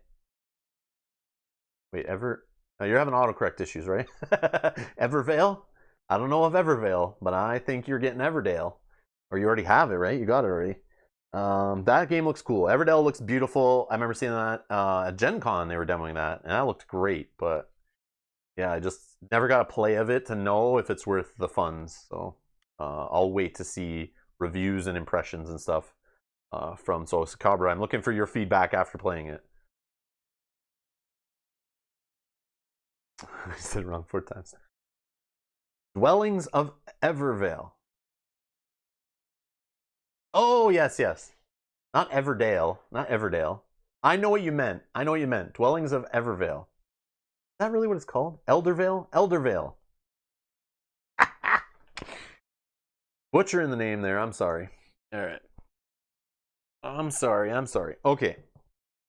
Dwellings of Eldervale. Eldervale? I don't know. Okay. All right. Where are we spending our training points? I think we're gonna go with a health.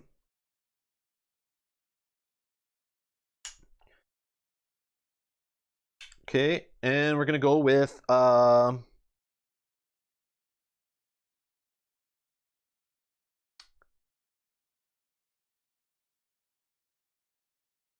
let's go with, I think we just get Gerbil's die going.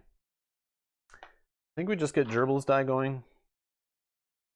Hey, George A's here. You can tips. Now you have played all Gearlocks with these lab rats. What do you think about your favorite solo Gearlock, and do you have special thoughts on Tink and his badass bot and soul? You can see my thoughts on Tink, and I've played through him a few times on the channel. There is a solo playthrough with Tink on the channel. I do like Tink a lot. He's fun. Definitely a different style of Gearlock. They all feel pretty different. Some feel similar, but Tink's in his own world, that's for sure. Very good Gearlock. All right. George has arrived. The funny part is we can't take decks. Eat that, George A. No decks. I'm rolling with no decks. That was a bad pick. We should have picked decks for real, but I shouldn't have gone attack. I should have went decks. But I was figuring let's roll for some of that. It's good to test for it's good to do attack with Helix, I think, before going if Gerbil was our active. So that way it's easier to succeed as well. That was my theory too. No decks for you. All right, so that's what we're going with. And we get 1 point here. So let's roll to recovery phase. We'll just heal Helix to his full 6 HP. All right, day 3. A wingless dragon. Toothless, missing an eye, and rarely clean. Carnival, or Carney for short, is one of the more interesting Gearlocks living in Obendar. He's also brilliant and perhaps insane. He's ventured into the banks of the Ciberon to build his latest game, the Wingless Dragon, a catapult to launch the passerby over the Ciberon for a small fee, of course. Like most of his games, winning seems unlikely. Landing safely on the opposite shore seems impossible. But who knows? He swears it's safe or our money back, and his childlike smile hints that it might be fun. All right, catapults and small fragile creatures. Really? Place a stack of 3 health chips on baddie melee position 4 and a baddie range position 2. Melee position 4, range position 2. Oh, this is the one where you gotta like flick the die in between. Each Gearlock in the party will make an attempt to literally slide or flick an attack die between these 2 stacks, starting from Gearlock range position 3. So Gearlock range position 3, all the way in the opposite corner, you're trying to flick a die between 2 stacks. And it also says attack die must travel far enough to be completely between the chip stacks or beyond them for success. You may hit the chip stacks in the process. Each Gearlock may make 2 practice attempts. Any Gearlock that comes up short begins the next battle with 1 HP. There is no time for silly flinging games is the second option. Carnival mocks your lack of bravery. As you walk casually across the bridge, you feel intense regret. Both choices encounter successes achieved no matter what. The other one, basically, we can get loot if we do it right. That's the idea. But we also risk starting with 1 HP. 2 training points here. That's great. Option 2.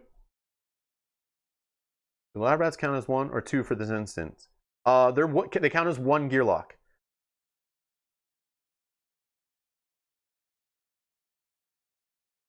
2. Yeah, we're going 2. Okay, 2 it is. So we get a progress point, and we get 2 training points. So what are we doing with the 2 training points? Man. All right, I am going to...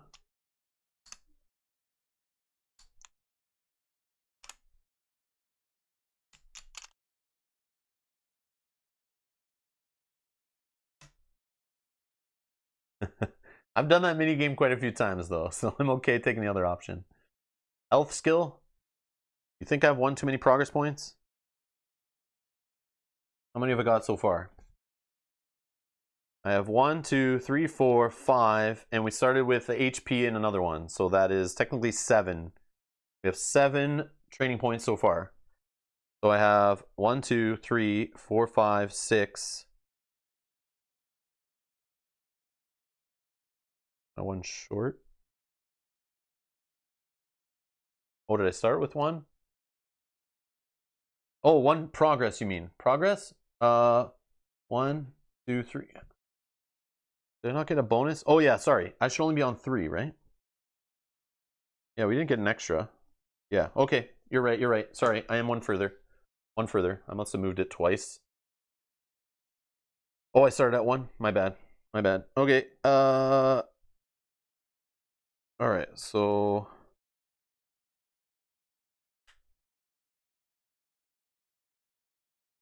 Did I not start with another one? Start with 1, not 2. Oh. How many training points should I be at, though? After spending 2 right now, I have 1, 2, 3, 4, 5, 6. I started with HP plus 1. Did I take his die?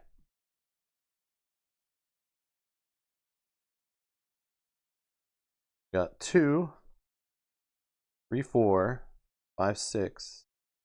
Oh, it's 6? I should have 8 total. 8 total. Yeah. I should have 8 total when we're done here spending 2, right? 1, 2, 3, 4, 5, 6, and then 7, 8. Yeah, we're good, we're good. We got there. I'm sorry. Okay, so we are gonna go up to max health. And let's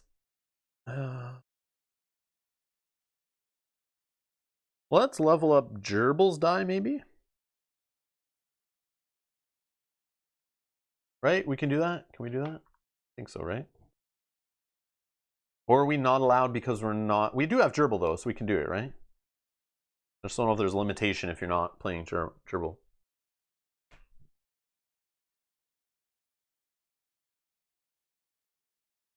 Level 3 orange? Alright, alright. Level 3 orange. I'm down, I'm down. I never got to level 3 on orange, I don't think, before. I didn't really value them going up so high. Like, because I only roll the same color matching the guy. I know they get better. So, oh, this is a sponge that gets crazier, I see. The sponge. Next time this unit loses HP, gains number of defense. After removing the HP. Okay, we'll do that. No limit. Can do whatever. Oh, okay. Alright, we'll go with the level 3 orange. Does that reduce my amount of... It does reduce the chance of getting bones, though. And I don't like that, actually. I want to get bones with this die. I'm actually going to stay at level 2. I need to unlock the other 2 guys. That's, like, very urgent. So, actually, because... like, I shouldn't have actually gone up to level 2 in it because I need bones early. And that's what's happening different than yesterday's play. So if I go to level 3 here, I'm actually not rolling bones very often. And I kind of need this to generate bones. So, yeah, that's something I forgot to think about. We'll put it in the purple die, just because we want it to help us there. We also could... No, we can't do defense. I should have put this in defense. Like, that I could have done too. Grab a yellow 1. Yellow 1. Restorator. Would malfunction though.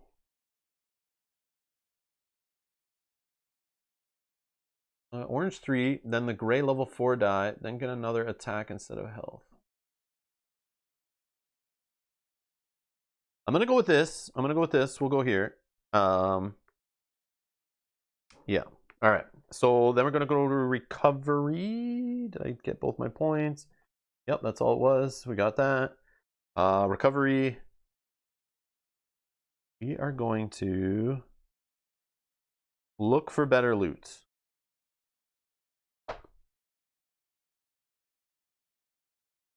Six. More bones. Skills don't count as dex. Ah, true. But if they malfunction, I lose it, right? That's the only risk. I don't want to like waste the training point. That's just the only thing I'm thinking. No loot for us. All right, we missed. Okay. Day 4. Who do we get? Oh, we got a Tyrant encounter to start. We have goblin problems. Goblins everywhere. These locusts of Daelor seem to be growing in number at an alarming rate. No matter how many are cut down, others show up and take their place. It seems impossible to make a dent in their numbers. Exhausted and behind schedule, every minute wasted on these pesky things gives the Goblin King time to gather and send out reinforcements. Clearly, a different approach must be found. This plague must be eradicated at the source. The unfortunate reality is that the most direct route means, even more goblins. Which option you guys want to pick here? We have option 1, which is press on. The Goblin King will soon be within reach. Battle queue baddie points. Party of 1 to 2. Add a 1-point Goblin type baddie to the top of the battle queue. So we are on day 4. So we would add a 4 1-pointers plus another Goblin 1-pointer to the top of the queue. Ooh. And then it's persistent. Apply the following attempt to every future battle. Every future battle you encounter that contains battle queue baddie points. Add the last Goblin type baddie that was defeated in the battle queue. Oh, this is gross. This is gross. 2? Okay. If we win, we could get a progress point. If we lose, we don't. And training points and loot. But we get this annoying persistent. This is rough. That's a bad one to get very early. Oh, wow. Unlock others, very important now. I agree. But this is going to be rough. Okay. So let's go 1, 2, 3, 4. Then we have to add a goblin type to the top of the battle queue. Let's find us a goblin.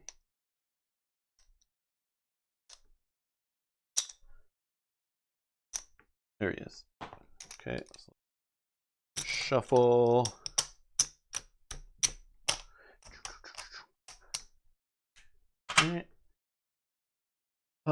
Right. So we're throwing a goblin rider on the top of the queue. Great, fun times. All right, let's load it up. We're still starting with Helix. Is that the plan? Yeah, if we lose, no progress. Yeah, not the Tyrant encounter I want to draw. That is true. This is going to be tough. But hey, as long as we play the Gearlocks a little bit and we see them tag in and out and we maybe get all 4 in play, that's where I'm aiming for today.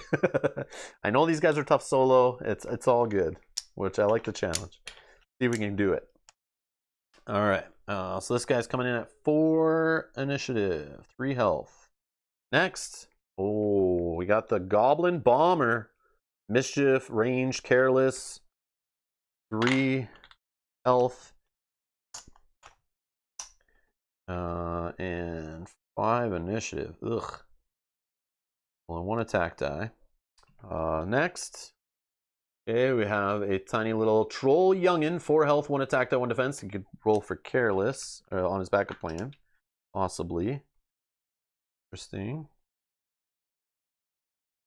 Or, oops, yeah, right here. Oh no, he's a 3. Right, next. And our little direwolf pup, 3 health, 3 initiative, 1 attack die, lashback 1. Melee, 3 health.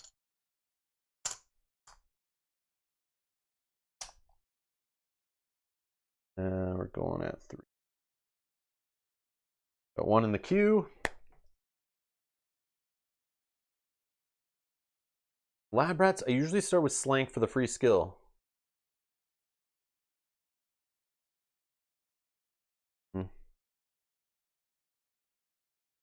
Okay. What are we doing? Mischief guys are trouble.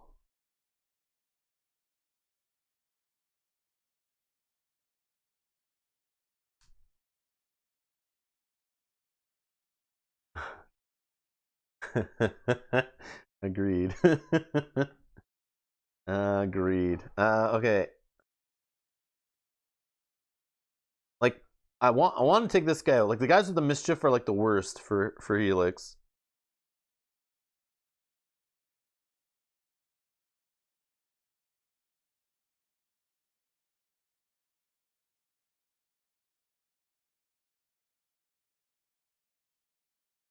I'm gonna get hit by all 4 guys though. I can if I start here, I can hit it by 3.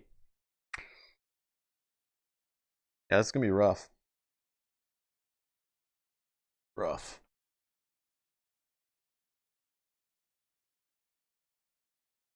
We'll start here, I guess.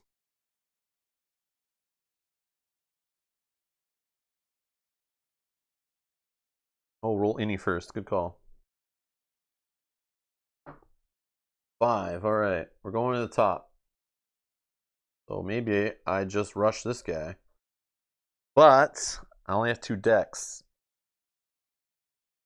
But I think that's what I do. I think I go here and just play the defensive game with his die and a defense. And I just park myself here. But I will eventually get surrounded by all 4 unless we can kill some. I also could just hide over here maybe. Target this guy instead of the lashback guy. I don't know. I only have 2 decks. Famous last words. I know. I know. I know.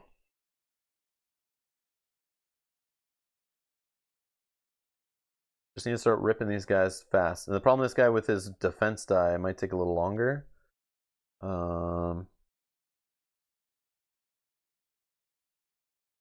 I'm going to do is go here. Dex and defense is key to every stat, which rat pretty much. Yeah, I'm realizing that. Okay, so we'll start here.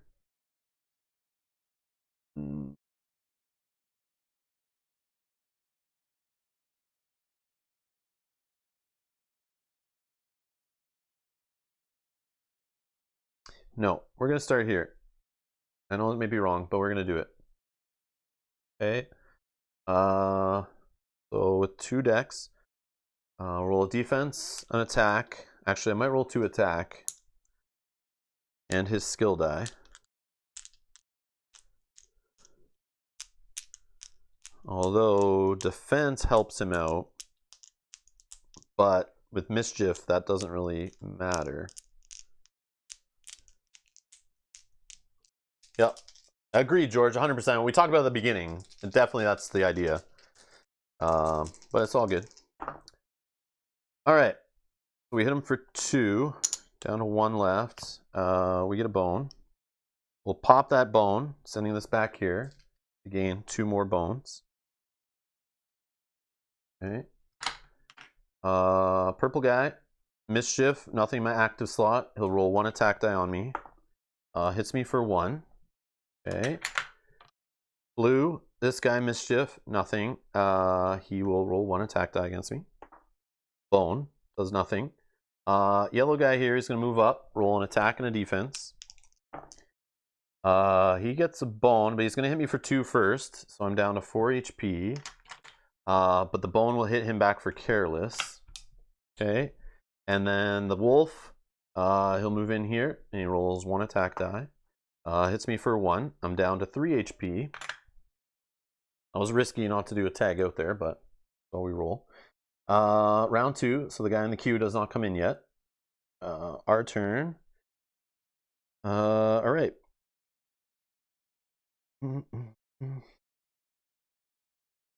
So we need to get 2 more bones is the key here.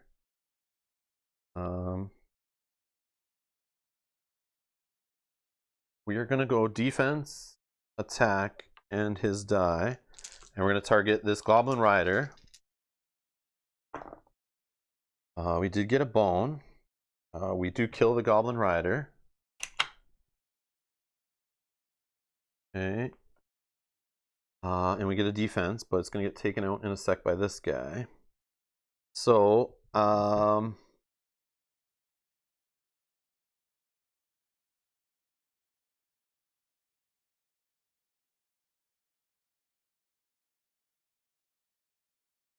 I mean, I could use improvise just to spend, actually spends this one, right? I probably just tag out, right? Yeah, we're going to just tag out. He's going to knock that away. Then I get 2 guys rolling 1 die on me. I'm only at 3 health. Yep. We'll tag out. All right. This guy, Mischief, knocks this away. Rolls 1 attack die. Whoop. Rolls 1 attack die. Hits for 1. Okay. Careless guy. Whoops. 1 defense. Hits me for 1. Then the pup rolls a bone, so misses. End of the round. We get a Griffin Yearling is the baddie coming in. Melee position here. Bottom of the queue. We're going to tag out. Gerbil's going to come in. We're going to rotate our mat. 1 health.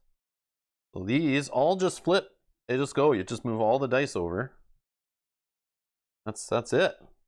So her just to recap here. Innate is gain 1 bone each time a baddie is defeated. So we're going to try to remember that. Round 3. So our turn. So she's got 3 decks. So we can roll hers, or we could just go crazy on attack, actually. Yeah, we need to get this guy going.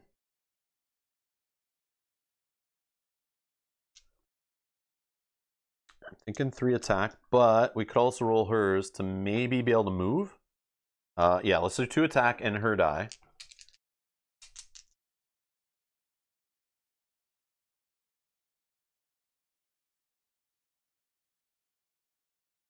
She has to start exactly where the other Gearlock was, who tagged out. If he was KO'd by the end of the round, which he was not, I still have 1 HP. If he got knocked out, she would be able to start on any melee position because she is a melee Gearlock. But because he was still alive, the tag out happens on the exact spot.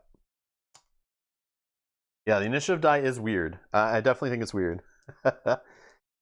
It's not like the full number. Like, they still should have put the full number on there to match the other dice. It feels like a skill die, because the 5 and the numbers are all like small in the corner. But they share the same ini die. The initiative die does not change position. All right, so we're going to go do 2 attack. We're going to attack this Griffin Yearling, and we're going to roll our purple die here, which is called the... which level is this? 2. This is the Electroscalpel High Voltage edition here. So we kill the Griffin Yearling with 2 attack. Okay. And we get a bone. Perfect. So with that bone, we're going to pop it to do our... that gets exhausted. This will go back because it's her skill. Doesn't get exhausted. And we're going to grab a Gearlock of your choice. Or Lab Rat. Who are we taking? Slank or Flayn? Vote in the chat. Who are we taking for our next Lab Rat to come into play? This is our innate +1. Remember, free bone too. Oh, yeah. I'll put that in a sec. Let me do it right now, actually. Yeah, free bone for defeating a baddie, right? Perfect. Holy slank, Batman. You guys want the slank? Slank it is. I haven't used slank at all. I got him into play in the last playthrough I did. And I've yet to even like roll any of his dice or anything to see him in action. So we'll throw slank in there. Keep these here. Okay.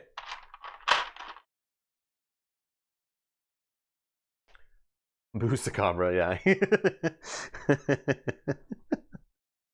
Okay, so let's grab his chip.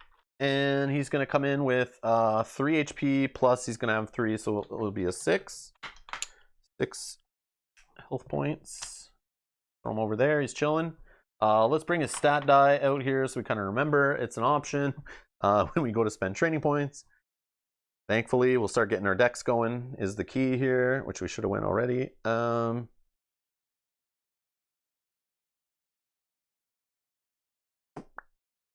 Anything else? I got the bone, and I think we're good. All right. So this guy, Mischief, nothing. Rolls 1 attack die. Oh, they're not saying boo, they're saying 2. 1 attack, boom. Takes the health away, she's down to 5. Alright, this guy, he's gonna roll 1 attack die. Hits for 1, she's down to 4. Little pup. Hits for 1, she's down to 3. Yeah, she's a little weak on the defense. Round 4.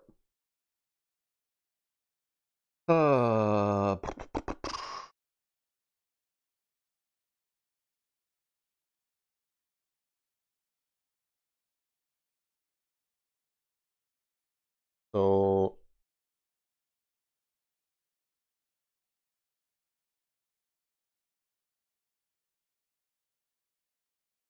think we want to get to 3 bones on her so we can heal an inactive lab rat to full HP.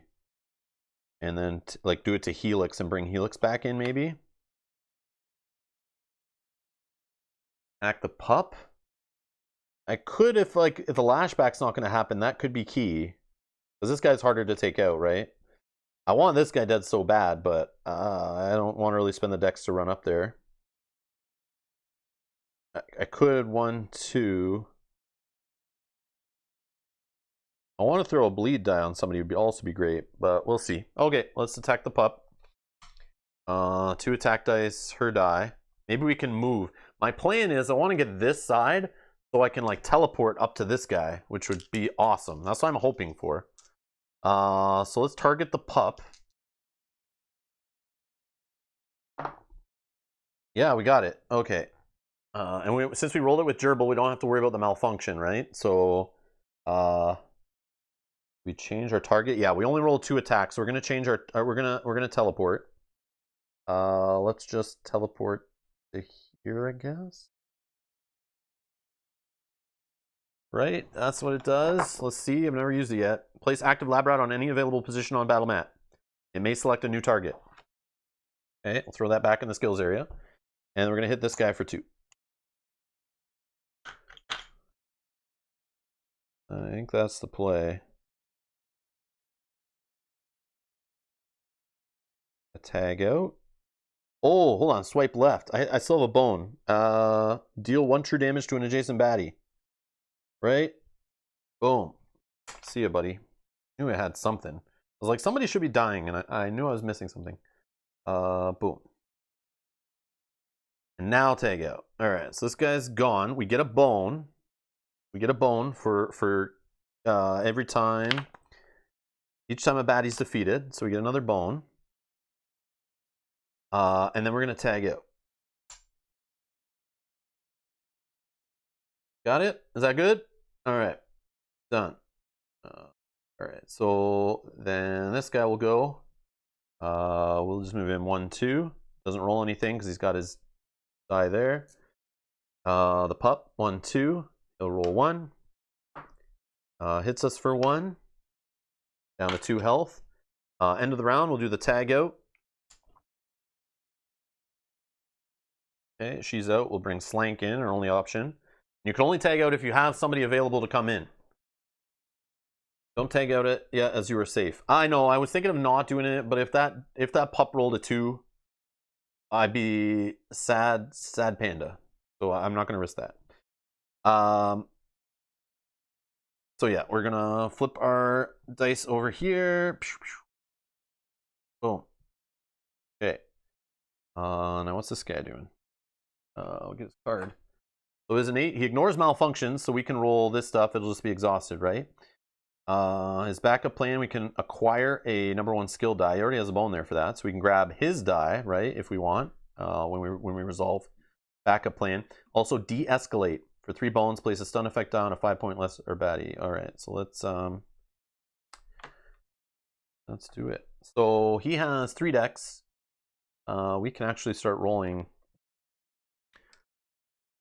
Let's roll 2 attack and a defense, I think.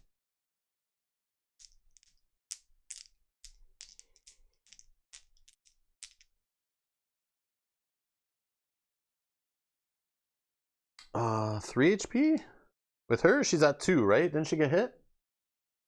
By the wolf at the end? And left with 2? Yeah, I think she's at 2. I'm trying to make sure I take it away.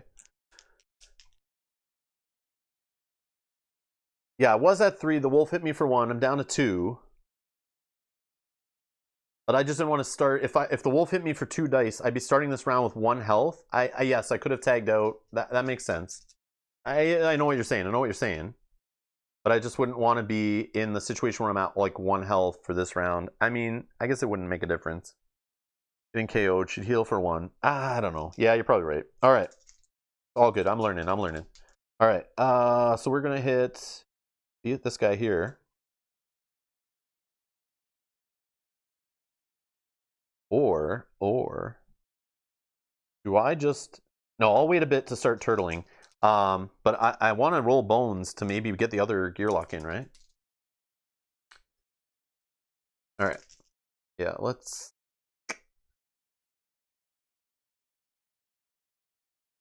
just roll.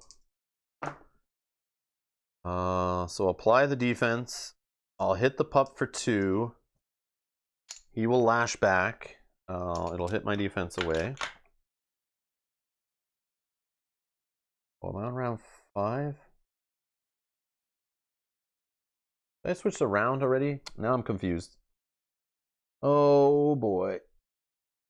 I think we're on round 5 now. Because I didn't move all that stuff. Alright, so that was us. Yeah, round 5, okay. Yeah, I could tell the way everyone was jammed there. I didn't do it. Then this guy will go. He'll just move 1, 2. Nothing rolled. The pup will roll 1. Hit me for 1. Down to 5 health. Okay, now we're on to fatigues. So the pup's gone. Okay, pup is gone. This guy takes a true damage. We take a true damage. We're down to 4. Okay, our turn. We're gonna roll a defense. We're gonna roll this for possibly bones. And is that it? Really?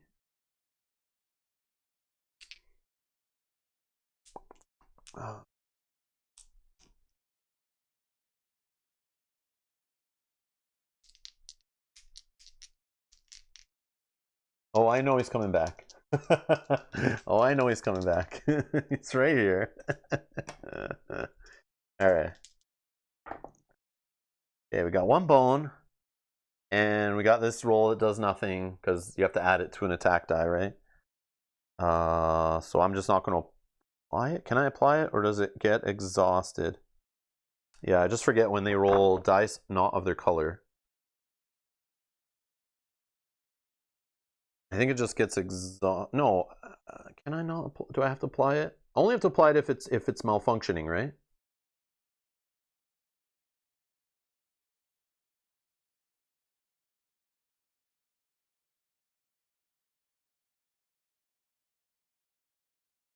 Yeah, yeah, you can choose. Yeah, yeah. It's if it was the red malfunction, I'd be forced to like it would go back to the tray, right? But Slank would ignore that anyway. Okay. Handy. What's handy? Immediately set round counter to fatigues. No, no, we're not going to do that. All right, so let's go. This guy's going to go 1, 2. 2. Uh-oh. Uh-oh. Down to 2 health.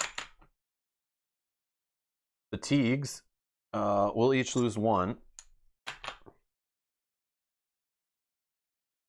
So I'm going to lose unless I take him out right now. So I think I need to go this route, which kind of sucks.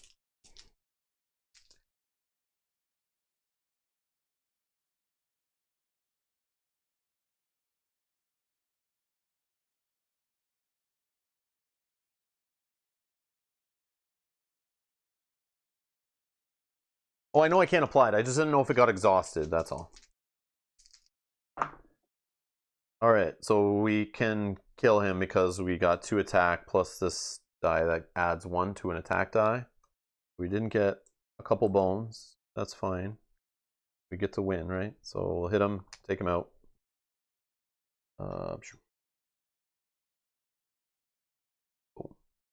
All right.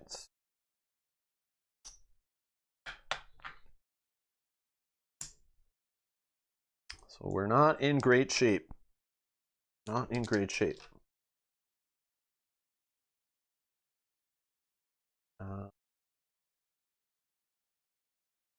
Okay.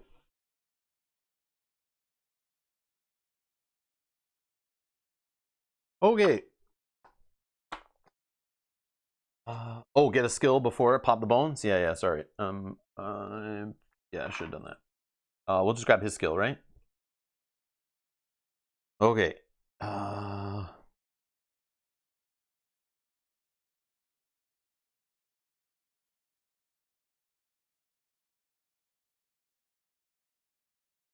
right. So progress point, loot.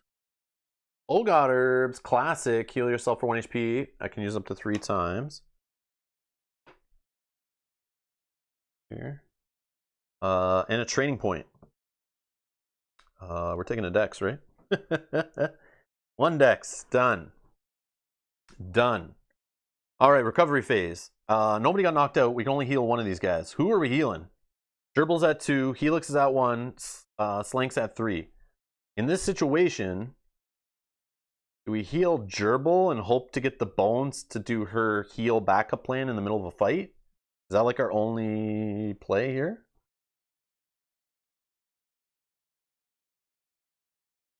Or do we go with Helix, heal him up, hope to get the backup plan to unlock Flan, and that way we have a backup? Joe says Gerbil. That's only 2 plays I see here.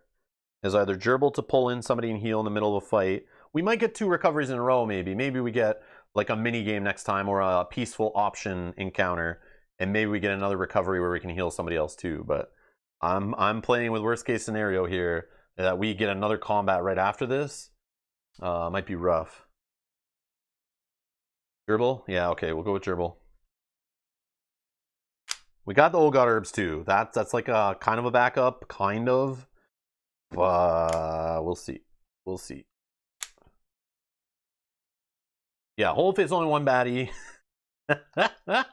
But also day 4, I didn't expect to be fighting 5 1-pointers, so that was that was kind of crazy. With double mischief can be a pain in the butt for Helix.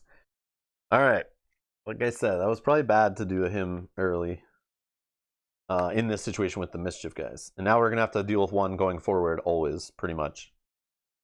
I don't know if some of them don't have mischief, I guess, but signal is also annoying. Alright. Day 5. Day 5. Move the dice. Oh, yeah. We do that before battle, right? So I guess it doesn't really matter, right? We can do it now in whatever phase. But, alright, so day 5. An issue of lung capacity.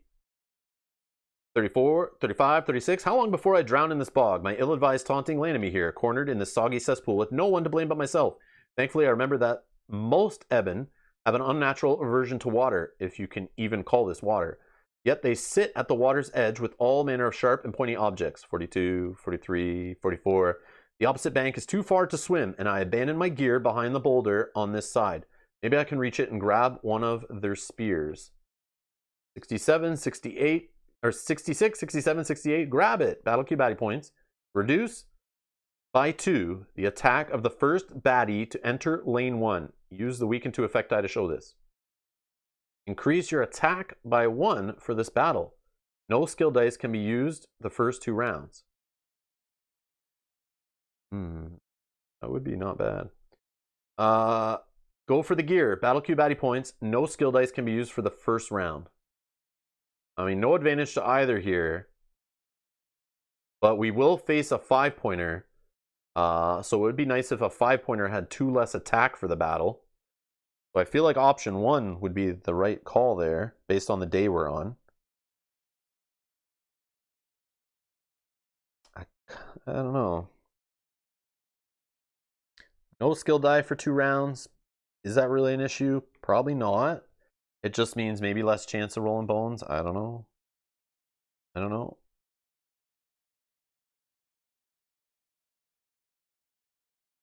Either way, it's a battle. Before battle, we'll flip all these over.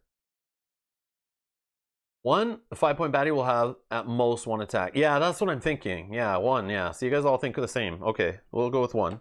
That makes sense. Alright. 5-pointer. We don't know who it is, but that's okay. There's only one we hope it's not. He's a beast type baddie. Oh man, we also hope it's not this guy. Stone Golem with break and corrosive. Oh, this guy's rough. Alright. Break dice. That could be a problem. At least she's got bleed and true damage, which is nice. That's nice. But we can't roll skill dice, but that's okay. for a bit. We can tank, though. We can tank. And he only rolls 1 attack. We'll tank. Or not tank, we'll kite, is what I'm trying to say. Good thing we roll extra attack dice, though. So when we do go to do like the final blow on him, we should be able to get him. Nice and slow, going at 3. We're going at 5. He is melee.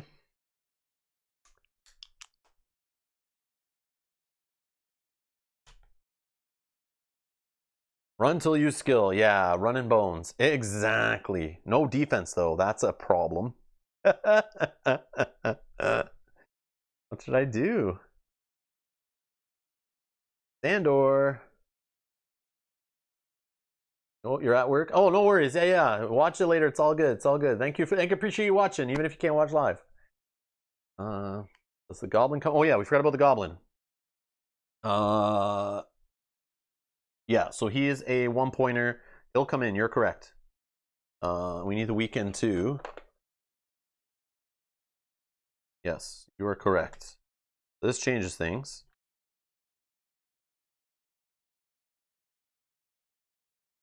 Yeah, this changes things. So how do we do with this guy? What do we do here?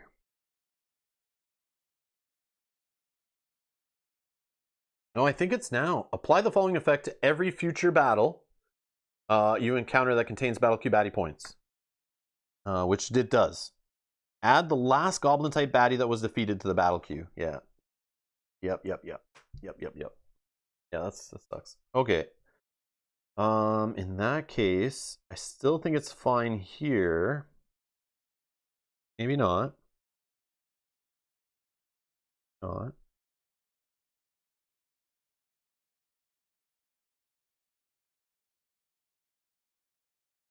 Do I just move up and hit this guy? Yeah, I gotta move up and kill him, right? Alright, let's go. Let's do it. 1, 2. And we're just gonna roll 2 attack dice, but our attack stat's increased, right? But we just don't have enough dex for it, right? Increase your attack stat for this battle. No skill dice can be used for first 2 rounds. Yeah, nothing I can do. Only 2 dice, right?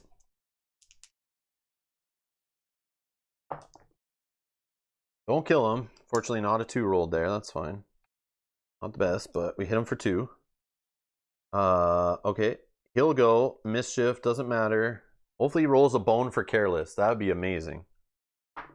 No, he rolls a 2. That's the opposite of amazing. So I'm down to 4. This guy is going to come walking over, trap me in the corner. He rolls 1 attack, 2 defense.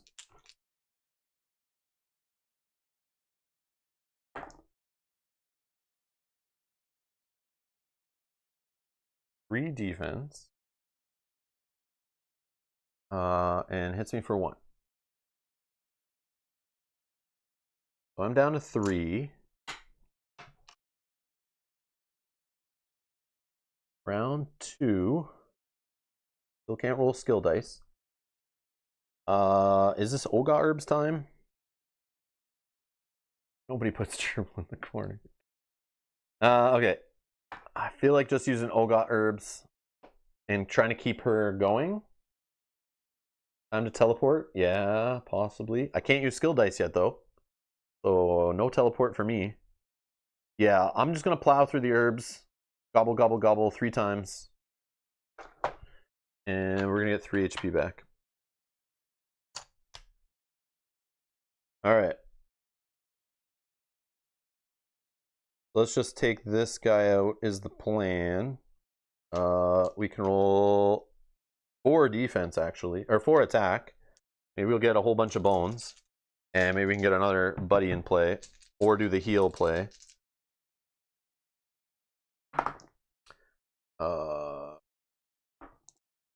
So 4. No bones. We kill this guy, and then we'll get a bone.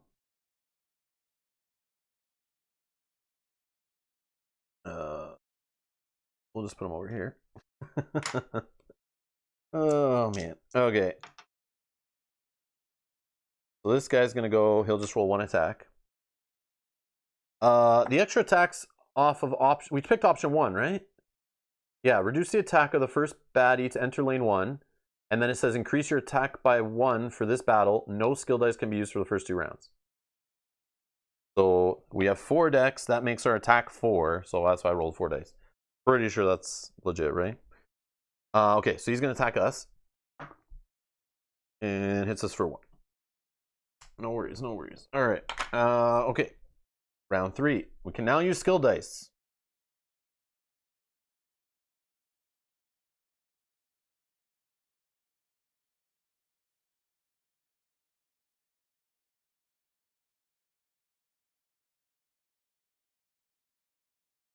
I want the teleport to happen.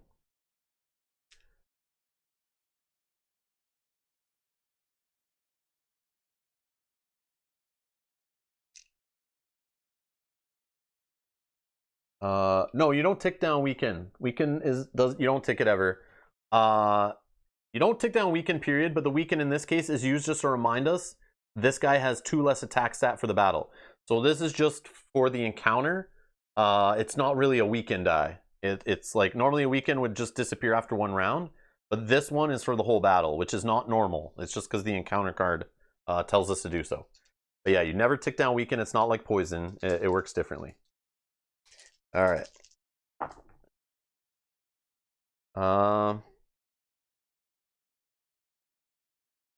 So that just adds a damage to an attack die. So if we applied an attack die, add number damage to a successful rolled attack die.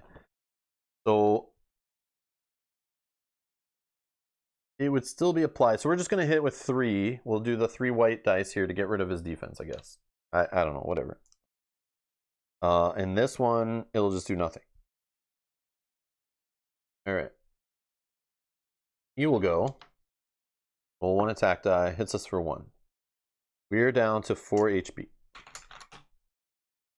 Round 4. All right.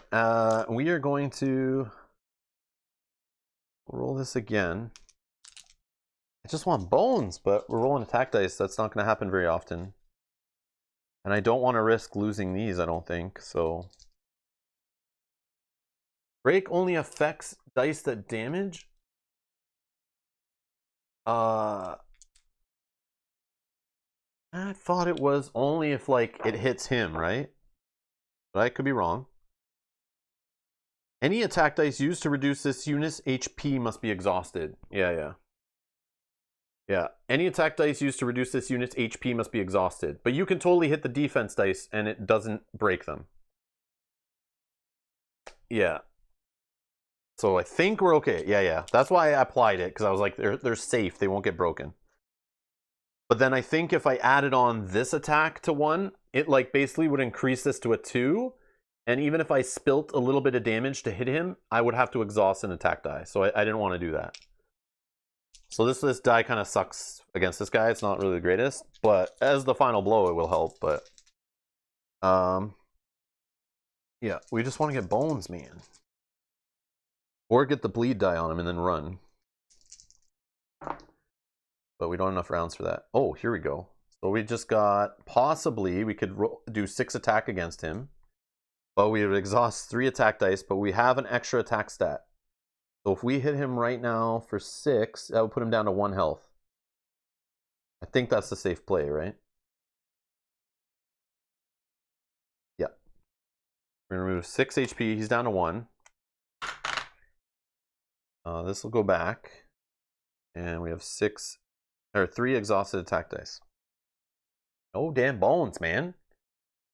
We also could pop this to swipe left, though, and just deal 1 true damage and kill him. But I want to get to her 3rd bone.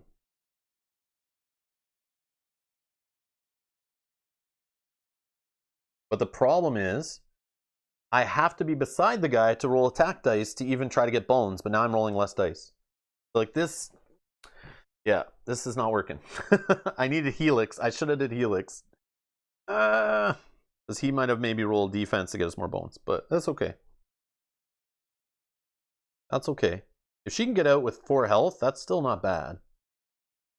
But yeah, let's just do it. Let's just finish it. Let's finish the battle.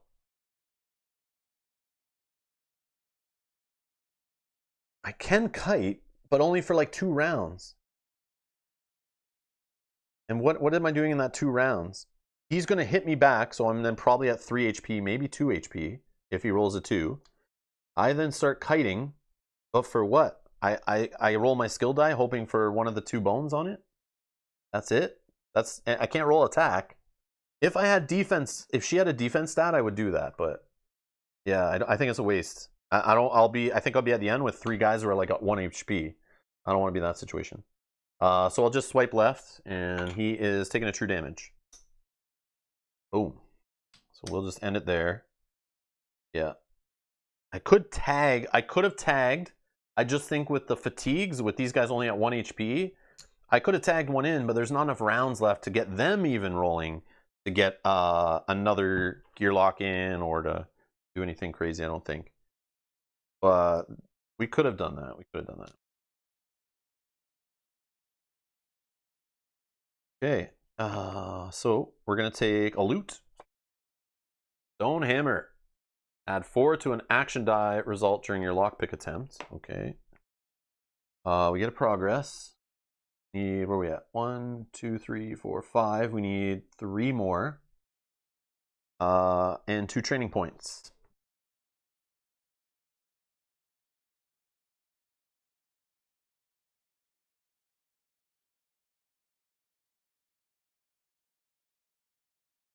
I can't trade it yet. I can't trade it yet because I need to do some recovery. I can't, yeah, I gotta recover these guys. So I definitely can't do a look for better loot right now. I just don't know what to use the 2 training points on. I'm thinking a dex and a defense. No, I can't take a defense. I don't have the other guy yet.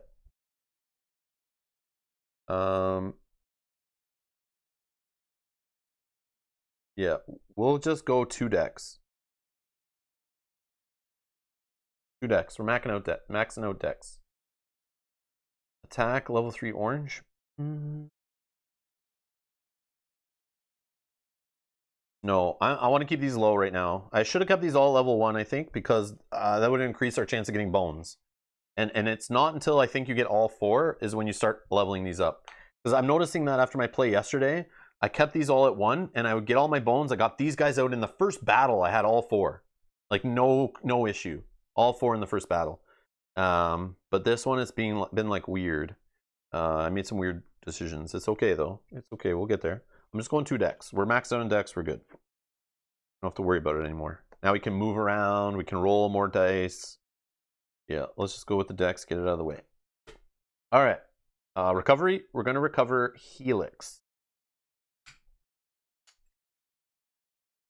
And we're going to try to get him to help us get that 4th guy out. So he's at 7 HP. All right. Day 6. Wedding Thrashers. The council always seems to have bizarre new gadgets at its disposal. Where they're created is never clear, as there's little sign of any research and development happening in Obendar. They've sent me with a new weapon attachment capable of cutting through rocks like butter. Oh, we did this one last time, I think. The device is still a prototype and likely won't survive more than a battle. This may be the time to use it. Trekking through the mountain pass. Gerardo, thank you so much for subscribing. I've accidentally trapezed through some sort of golem wedding. Trying to apologize and back away slowly, but the bride's pebble tears leave her father incensed. I could use this prototype, but it will only make the guests angrier. Yeah, we're going to use it. So tap the diamond edge. We're going to try to go for the 2 training points. Battle cube baddie points. Add a clay golem and a stone golem. The top of battle cube. Maybe not. We're in day 6. We're going to get a 5. We're going to get a 1. And then we add a 1. And we add that stone golem we just had. Maybe not. Oh, no. We'll pick option 2, maybe. Because we can offer a wedding gift to appease the brides. You must give up and discard a loot as a wedding gift. And we don't have to do this crazy battle. Which is not the worst. Because you ignore break. and successfully rolled attack dice are doubled in value. And I remember that was fun last time. Like it made it not as bad. What do you guys want to see? What do you guys want to see? Should we go 1 for the extra training point, where our dice, we don't have to worry about break from, we'll play the Stone Golem again. He still has corrosive, but he'll lose break. But he still rolls 3 attack dice. So that's kind of gross, actually.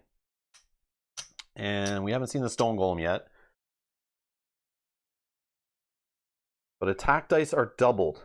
So if we start with Gerbil again, and she's rolling a handful of attack dice, plus her skill die maybe, we could be like taking these guys out one shot. But with the way the situation with these lab rats are going, and I got one guy at 1 health, she's at 4 out of 6, I kind of feel like just skipping the battle, go into another recovery phase, and we get Slank healed up. So we got 3 1s, a couple 2s, another 2, so we're kind of tied here. Go for it. That's a lot of attack against you, but golems are slow. True. And then that says 2. Oh man, another 1. Okay. This is tight. Alright. 2 and 2. Okay. I'll cut it off in like 5, 4, 3, 2, 1. Alright. George A got the last vote in there that I've seen. I know there's a delay. Nope, sorry, John, you're too late. All right, so let's see here. Count, John. 6 for 1. And then we got 1.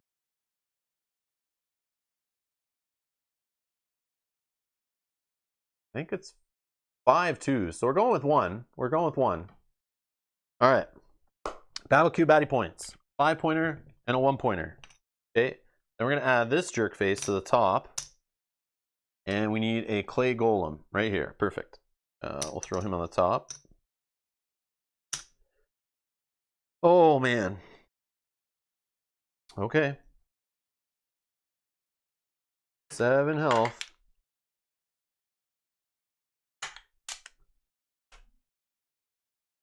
Three. Clay golem, 5 health.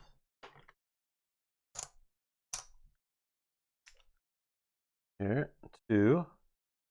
Who else did we get? Oh no, 4 attack dice from a dire wolf. Flashback 2. Oh boy. 6 health, but maybe with our attack dice doubled, maybe we can get him killed before the lashback hits us. We don't have our ranged guy yet. Flan, we need Flan.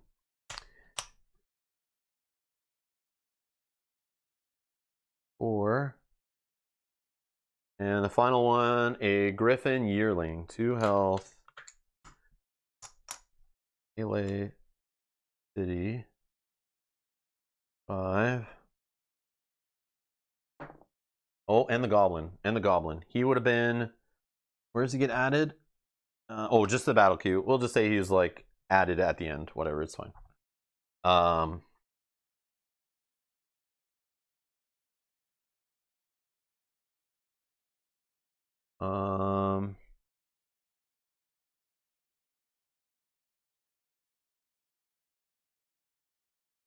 Only take 3 damage to kill a wolf. Should be golden. Have to go. Matthias, no worries. Thank you so much for your help. All right.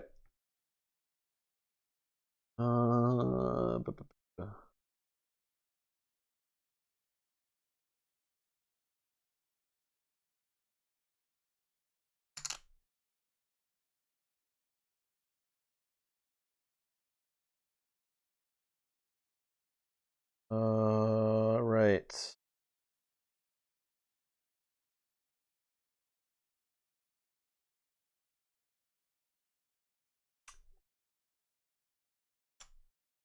I could just go like a lashback to, I don't know. Could go this route, try to go for the weaker, but that's like a waste. I feel like my first shot, I'm going to roll a ton of attack dice and it's doubled. So I kind of want to get rid of the guy rolling 4 attack dice. The only problem is I get hit with 3 attack dice right after. She's going to tag no matter what, I think. But over here, I can take out this guy before he goes flying. Then this guy goes 1, 2. He kind of blocks the direwolf. This corrosive guy can't get to me. And then I just have a clay golem move in and hit me for 1.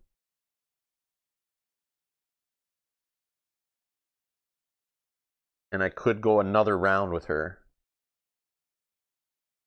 Lane 4 sounds good. Yeah, that's what I'm thinking. I'm thinking this, I'll get 2 rounds out of her versus if I go over here, I would only get 1. That's my theory. That's my theory. All right.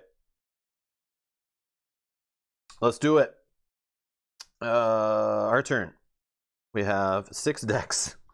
Oh yeah, we can actually move around now. So 1, 2, 3, 4.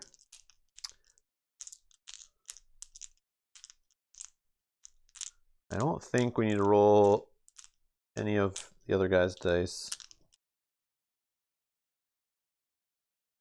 And Goblin comes into 4 to block. Yeah, that's true, actually. That's true. That might be bad. Might be bad. We'll see. We'll see. Depends, though, because I can move the golem to here to block this guy coming, the new guy coming in here. Oh, you'd come into here, actually, right? Come into here. Yeah, it doesn't matter. He's range. I'm being silly. Okay. Let's attack the Griffin Yearling. Oh, we got the teleport. All right. So we got 2, but it's doubled, so it's 4, which is overkill. But, actually, there is some timing to this. This is doubled. We're going to hit this guy, right? So we double. We need 2. So this die is used, okay? 1 attack die kills the Griffin Yearling. I'm like, was about to rush through that, and I think this is how it works. So we kill that guy. Then we're going to resolve. Oh, we get a free bone. We get a free bone. Okay, we killed a baddie. Now we're going to teleport. Okay, we're going to pull a Raiden from Mortal Kombat over here. We're going to teleport, and we can change our target, and we can apply 2 more damage to somebody else. I think what we're going to do is just teleport 1 space here. That way we're beside this jerk face when he comes in. Okay. And we're away from these guys for now. And then we'll apply 2 damage to this guy with the other die. And we get another bone. Okay. Placing a bleed effect die. I don't know what's the play. Do I try to save up? I think I try to save up for the heal ability maybe, or because we might be able to do that on the next round is do a heal and a swap, or maybe we get the 4th and we actually get another gear lock in. I'm gonna save up the bones. I just don't know what I'm saving for. We'll see what we get anyway. So we're not spending anything now. So this guy, let's go 1, 2. We're gonna play some tricks here.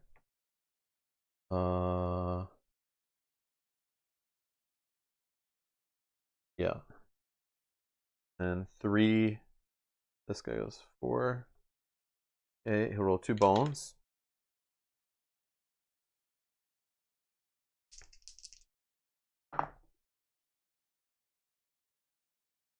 Okay. And the clay golem, he'll just roll 1. Oh, he hits for 2. Oh, I'm down to 2 health left. So the goblin's going to come in at the end of the round, 3 health. We'll go lane 4, bottom of the queue. Round 2. All right, it's us.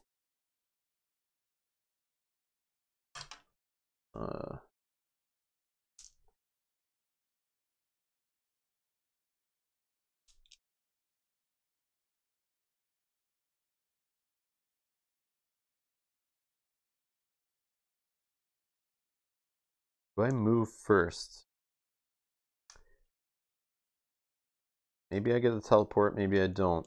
I'm just debating where to set up the next gear lock, but I could just stay where I am, but then I get this guy who will move into here. I don't need him. If I teleport, the only problem is then I leave a gear lock here, full health. If I kill this guy, then the lashback moves in and hits that guy on this turn, which I don't think I want to do. I feel like, I don't know. I need the teleport, but I don't think I'm going to get it. I'm not going to bet on it. Kill Goblin and tag out. Oh, and just switch the bones over. That might be good too. Yeah, I want to kill the Goblin. I just don't like the idea of, yeah, I'll tag out because then it leaves her here to eat the hit from the direwolf. Okay, going after the Goblin again. She didn't get the teleport. We'll definitely kill the Goblin. 4 damage. Goblin is gone.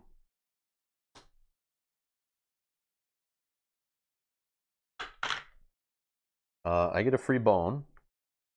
Defeating a baddie. This die doesn't really matter. I'm just going to not apply it.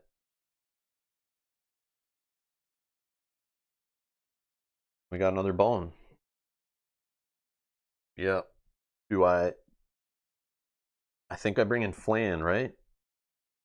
All right, I bring Flan into play, right?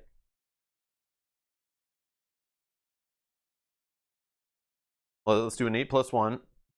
We're gonna get Flan, who will come in with 6 health. Now I have access to the other stat die, which I've been totally missing, killing me over here. Okay, then we'll tag. We'll spend those bones. Tag. Okay. Okay. This guy's gonna go 1, 2, and he'll roll 4 attack dice. Hits me for 3. She's KO'd, which is cool because now I don't have to start there, which is nice. I start wherever the next guy's allowed to start. This guy does nothing. This guy does nothing. All right, end of the round. Do it like that.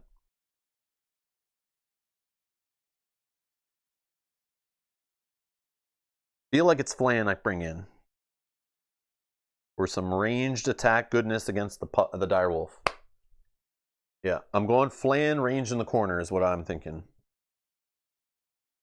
I could roll 3 attack dice. The only problem is this guy runs up on me and hits me next.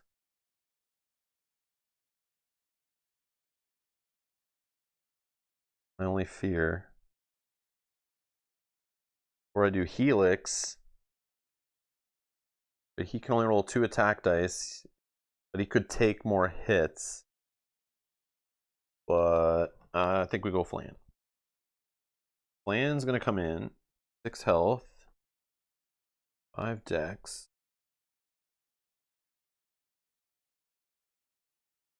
Yeah, we'll focus on this guy, but I'm just like, he's got 7 and 3 defense, so I need to do 10 damage, which is not going to happen for a couple rounds.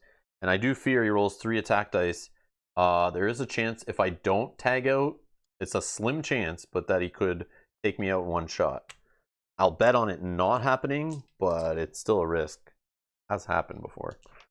All right, so Flan, what does Flan have for her innate resourceful? On each of your turns, you may reroll 1 unused die.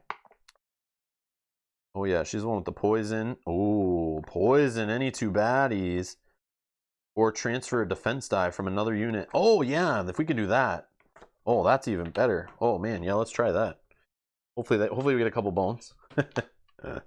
I don't think we will though. I'm not gonna roll any of her skills. Yeah, backup plans are pretty cool. All right, we'll focus on this guy. We're in round 3. We'll just roll 3 attack, right?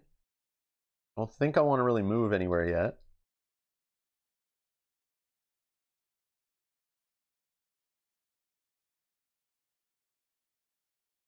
Boom, let's fire here. So we hit for 4. Their attack dice are doubled. We took away 1 health. He's down to 6. Oh, we got 1 bone.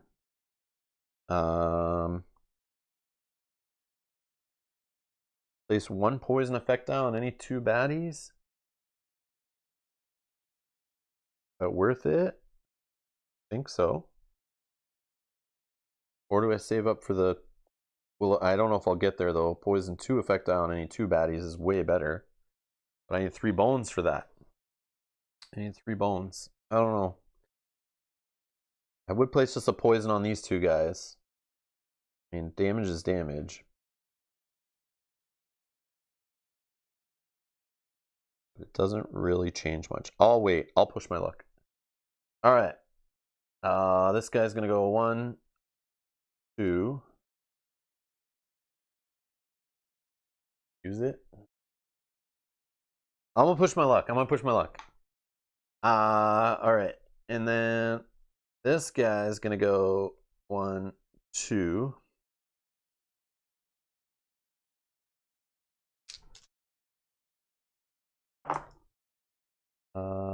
Hits me for 4. Down to 2 left. Corrosive doesn't matter right now, and he gets 2 defense. Won't have time. Maybe. We'll see how bad my roll is next turn. And then we'll move this guy like so. Round 4. Okay. Oh, I forgot about a reroll.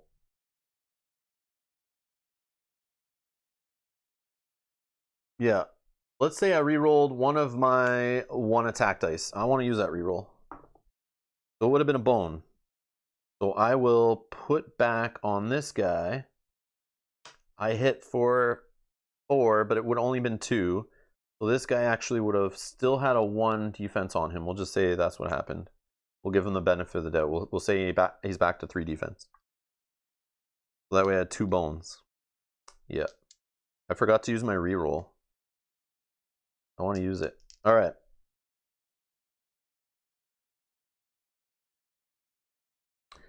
Yeah, I gotta remember that. All right, so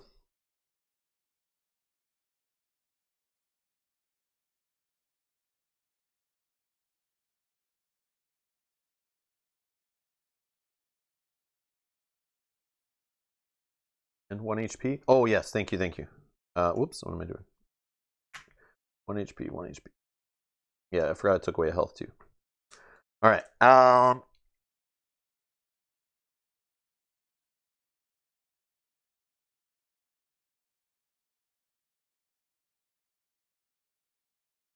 gonna stay in the corner.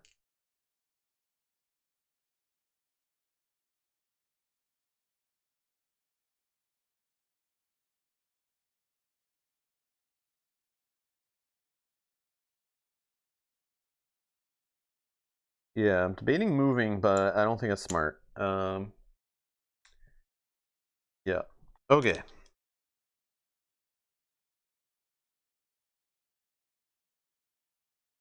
Yeah, I could use skill dice, George, but it's like the malfunction thing. I just don't even want to. Like, it makes me not want to use dice.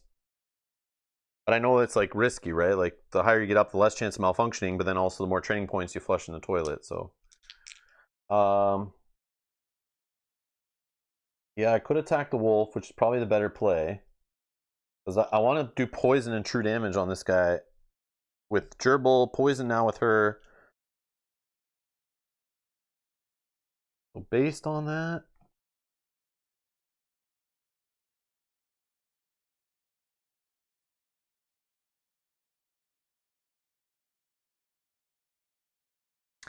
Yeah, we're good. We're good. Alright, let's attack the wolf. Yeah, she's getting knocked out. I understand that.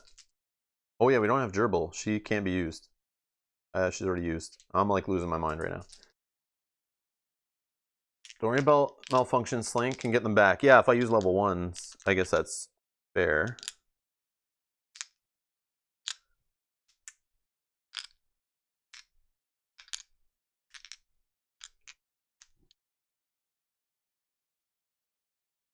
If we use Slank's die, we could get bones. We could also get apply to an adjacent baddie at the start of each round. Baddie takes 1 true damage, and this counter is reduced by 1. Or deal number of damage to a non-adjacent unit. Immediately place its any die after yours in the any meter. Oh, that might be a cool play, actually. Move this guy.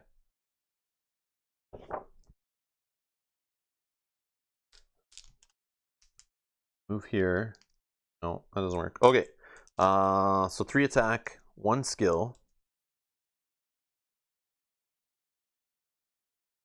I don't know when Slank's gonna get this stuff back, but that's fine. Alright, let's go after the dire wolf.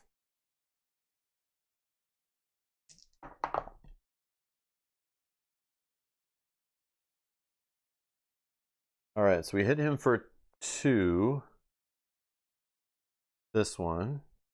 An adjacent baddie. So this gets exhausted, right? An adjacent. Oh, we put it on top. Baddie active and counter. So these are only adjacent. And then 2 bones. Yeah, let's apply 1. We'll spend them. We'll do bat bites. And that is 2 poison effect dice on 2 baddies.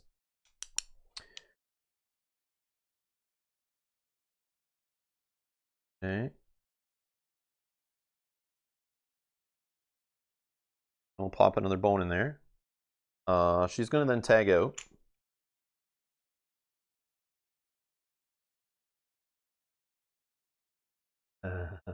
Happy Friday. Oh, reroll. Yeah, I'll just reroll this one. I forget that reroll. In every game I play that ever has a reroll. Oh, okay, it's a 2. Alright, so he takes... Oh, he dies because that's doubled.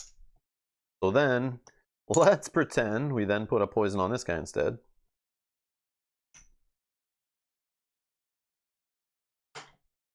Good old rerolls. Okay. She's not the free bone person. That's fine. Alright.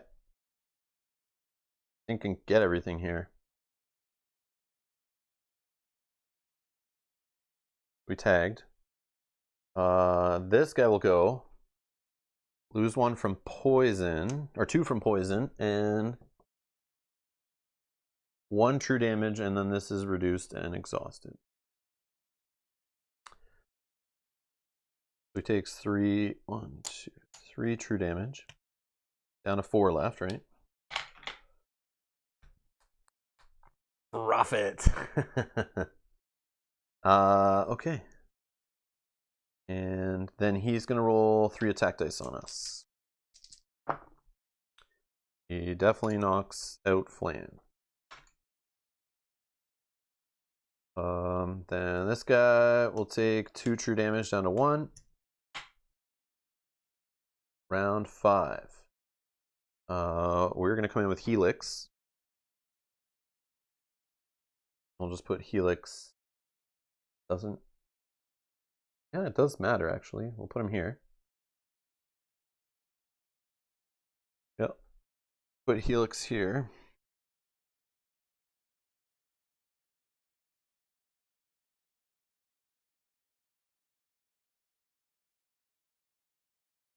So that way this guy can't come and hit us yet. I guess he can't hit us here either. Unless we take this guy out. But we don't have to.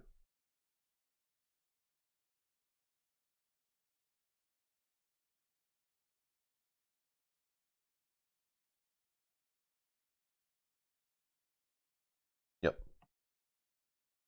Yep. That's how I'm rolling. Okay. On Helix's turn, we'll roll a defense. We'll roll 2 attack. We'll roll his die. And that's all we'll roll. And we'll target the clay golem. Okay, we get a bone. Another bone. And 2 attack dice we're not going to apply.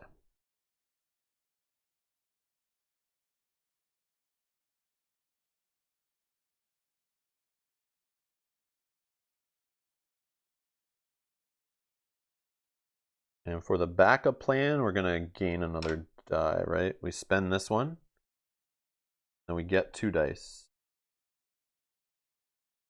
Right, right. Okay. This guy will go. He'll take another poison. We'll have a move up here. No, we'll have a move here. This guy will go, and he'll die.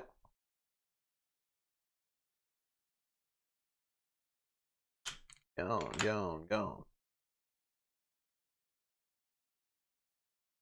Okay. Thiegs. 1 and 1. So clay golem's down to 2. We're down to 6. Our turn.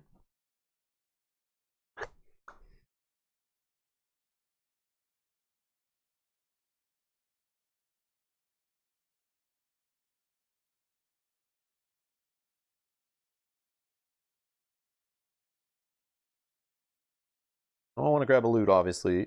I don't know if I should just run up to him to get him killed so we don't keep losing more HP. So I have 4 decks, 2 attack dice. They're doubled, right? 1 defense.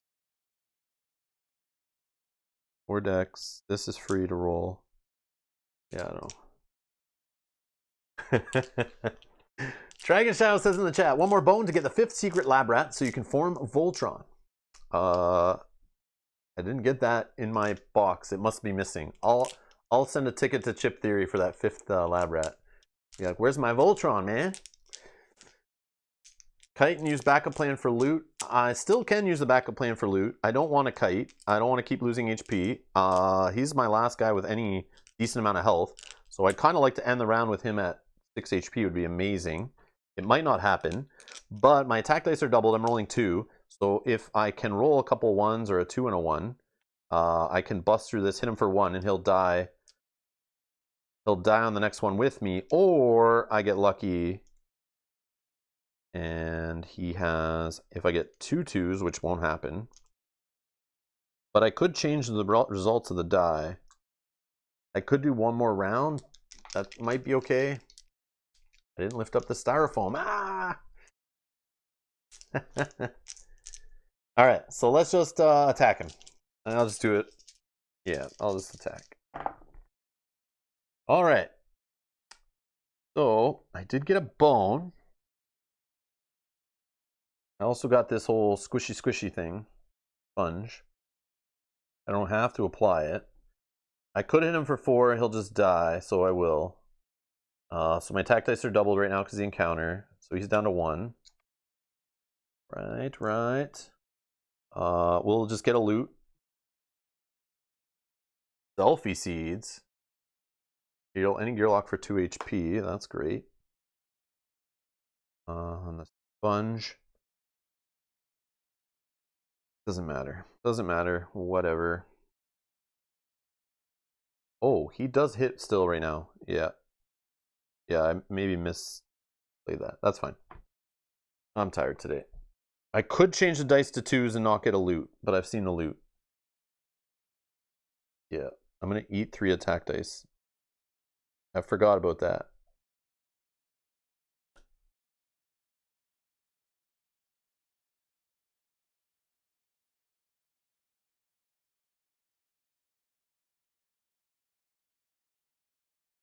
Yeah.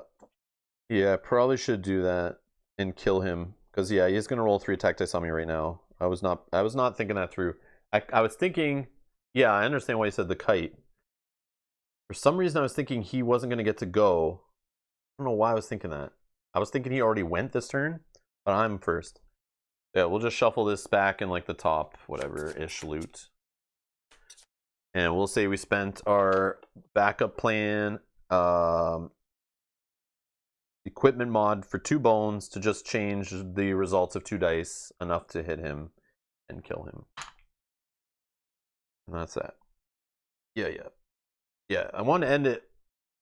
My intention was to end it with like less health loss, but in theory I should have, yeah, not worried about the loot. The loot is like, yeah, that's silly to do that, I think. But kiting, yes, that makes sense. I lose a little more HP, I get loot out of it, but and the loot I would just want to end up spending right away to heal anyway, so both are kind of the same result there. Okay, Yeah. Okay, okay. So we win. So another progress. Need 2 more. 2 training points. Where to spend these training points, but we do have access to another stat die, finally. So I feel like defense could be a thing just to get this die in there. So these other guys have option of defense. So let's roll for the defense. Okay, we got it. There's 1 defense. Now where's the other training point going? Attack. Playing stat die.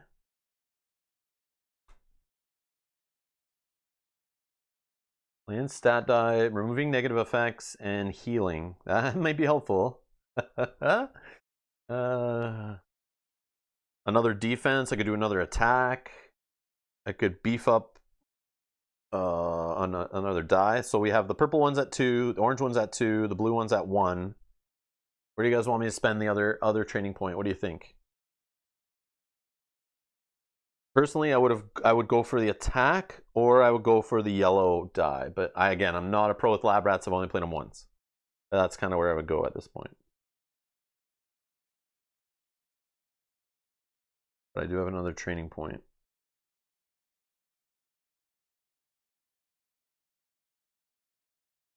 Yellow. Go says Rob. Guys, I have to go. Love being part of the stream. I'll be picking up where I left off. Your Gloomhaven playthrough on nights tonight. No worries, Joe. Thank you so much. Enjoy your shift. Get one of the 2s to a 3 so you can go to 4. Yellow. Yellow says me, myself, and dice. Yeah. Kind of want to get the yellow. I've never gone to 4 though. Level 3 sounds good too. Then get to level 4. Yeah, I don't know. I want a level 4, but I never even use them to know. Like, they do seem great, but they get exhausted, right? They always get exhausted, because they don't like go back to the mat ever, right? So it's like they are amazing. I agree. Bones. Yeah, we'll go with the yellow.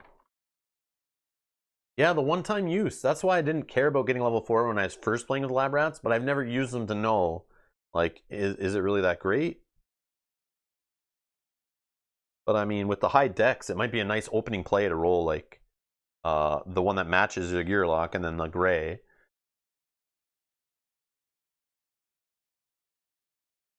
Yeah, I'm going to go yellow just to try it out. We'll go that route for now. Okay.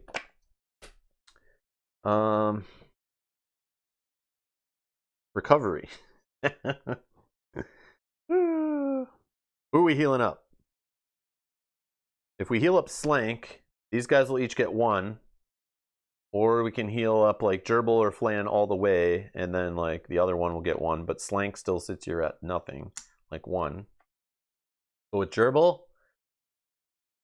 those are free for Slank. Don't spend the TPs for level 1 skill dice. Yeah, they're free with Slank. Oh, I know they're free with Slank. I've never used Slank. I've never got him on the board. I've never had a desire to put him in play, ever. So if we heal up Slank now, do I start with Slank just to do that? It's just I never played with Slank. I always open him last. So it's like I don't care. But yeah. I could heal if I heal Slank now, that makes sense. I'll do that. Let's do that. Let's play with Slank for fun. But Slank I'm not really a fan of. I like just based on reading his stuff, it's like But he can roll everyone else's things, which is neat, but then they get exhausted, so it's not really a great starter. Gotta raise the healer to heal the others. That's where I was thinking too. Yeah, so we'll just go with the initial thoughts. But do we then maybe just raise gerbils if we're going to heal gerbil? But then that's less bones on her die, which I don't like. Yeah, let's just take the yellow. We'll take the yellow. No, we won't take the yellow. We're not going to be able to use it right away. But, oh, we could heal Flan and bring her in. Yeah. Let's do it. And then in the recovery, we'll just heal Gerbil. It's tough, man. There's analysis paralysis on these lab rats, and that's why I love them.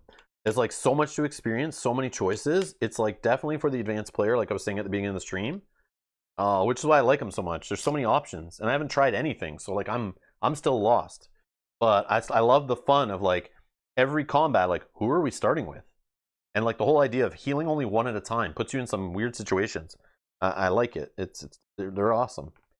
They're definitely a challenge. They're definitely fun, even in solo. I like it. But like I said at the beginning of the stream, this is my second time playing with them. I'm still learning them, so I'm gonna make some silly decisions. I appreciate the help. But yeah, they are fun. They're so fun, but they are like, if you know what you're doing with them, I see the potential. They're like super powerful. But yeah. All right. Day 7.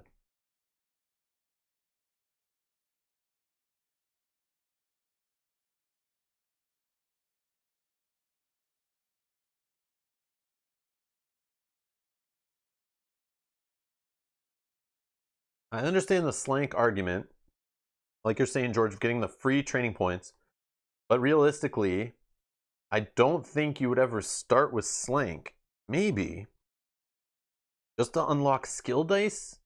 I don't think is what I want to do early game. My understanding is I want to get bones early to unlock the other 2 gear locks to start getting stats. And you always start with slank. Yeah, but I don't know. But then he ignores the malfunctions though, right? So then he can roll those skill dice he unlocks. Maybe that's good. Yeah, I'll try it. I'm gonna try Slank. The next time I play with these lab rats, I'm gonna try it. I like the idea. It's just I didn't come to that like conclusion. I look at him as like a play late game, and if you do accidentally get in a tight spot and you want to malfunction and die, he can bring it back. Then switch to Helix for the bones. I just picture that first battle if it's just Slank, and I guess Helix. That might be good. Is that what you start with, George? Slank, then Helix? Or Gerbil?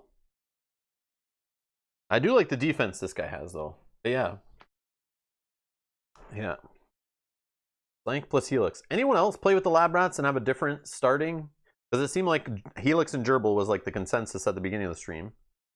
But does anyone join that plays these guys and uses like a different starting combo? I'm curious. I've only ever started with Gerbil and Helix. And that was because Dragon was the first to respond and let me know that that's what he starts with. So I just wanted to try it. I didn't know where to go. Yeah. Yep. Get tons of bones on day. That's what I was doing with this guy, was like just delaying the first thing when I played last time. Was using him to get tons of bones at the beginning. And then I bring her in and maybe she gets bones when I start killing guys. Alright. Day 7 I said, right? Yep.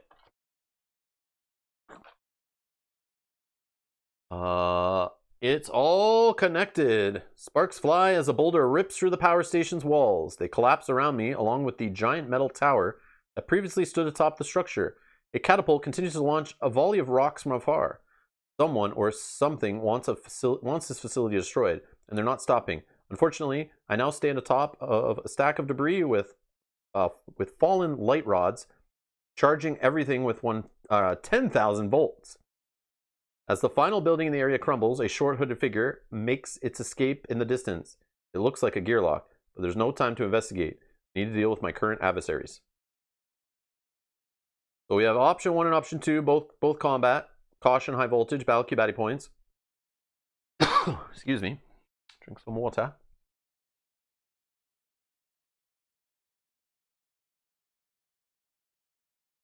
When any unit takes damage from attack dice, also deal 1 damage to all units adjacent to the unit taking damage.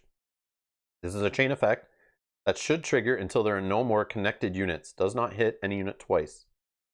Or hazards of severe electrical shock or burn. Battle cue, baddie points. Before battle, place a health chip on lane 1 melee baddie position to serve as a malfunctioning generator. This position is unavailable for units. At the start of each round, any units adjacent to the generator are dealt 1 true damage. You guys are talking about starting.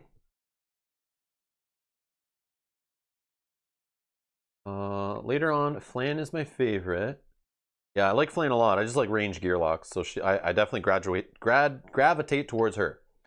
For solo, Helix and Flan are my go-to because of range.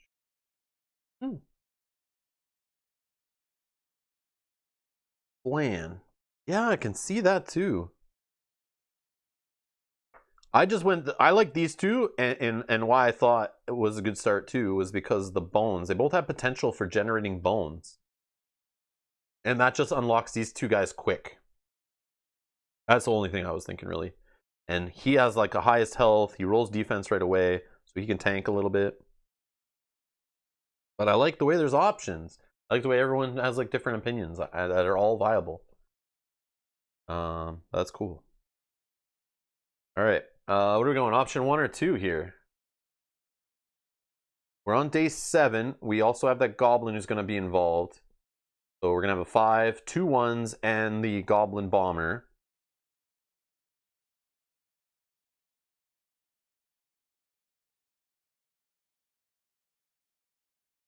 Flan is not healed, so the whole taking damage, all adjacent units, I don't know if that's going to be smart.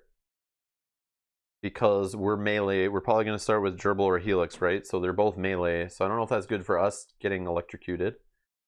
But we could get a loot out of the top option, so I don't know. But then I like the true damage being dealt is pretty good. To baddies adjacent to that malfunctioning chip.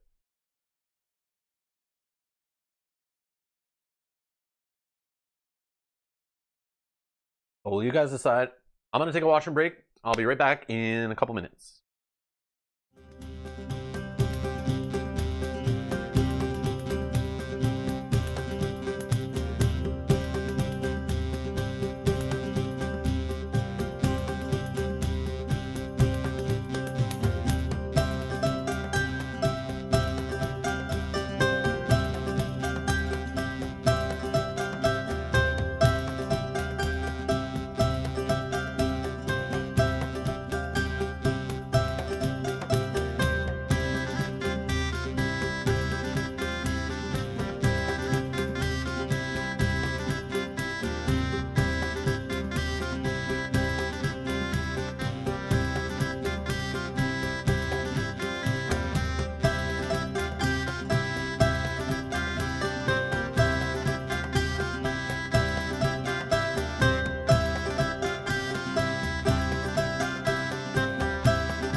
All right. Yeah, I see George saying in the chat, the fact different people have different preferences suggests that it is balanced. Yeah, that's what I like, and that was a complaint I heard a lot about Too Many Bones when I was first like researching it. I heard on a podcast. There's like some other things I read online. People were complaining that some of the early Gearlocks, or even some of the Gearlocks that exist, depending on even like the majority of playthroughs or Tyrants, when you're playing with a certain Gearlock, sometimes just some dice are just like, they just don't really work. Like there's like the obvious dice that are more powerful. There's the kind of like you know, putting training points in your stats. There's like kind of like sometimes only one line of play, a little bit, but I like to think it's a little more wider than that. But I think with these guys, there's you can definitely tell it's evolved, and that's why I like these guys. It feels like there's a lot of options, and sometimes single gear locks you're playing with, like, you know, like let's say Gilly. Like sometimes it's like certain dice you're just always gonna go with every time, or pick it or whatever. You're gonna go with specific dice. There's just some professions that are like, maybe if you're playing 4-player it might work out because you're being silly, or against maybe the odd Tyrant, but like, yeah, sometimes it can get pretty narrow strategy, and that's sometimes the downside if you look at it that way. But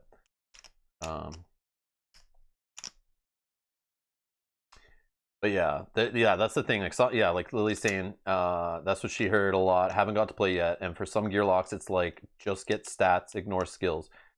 In general, the game is kind of like that. Get the stats, but dependent on the baddies, the tyrants, and the player count, there are skill dice that are like key.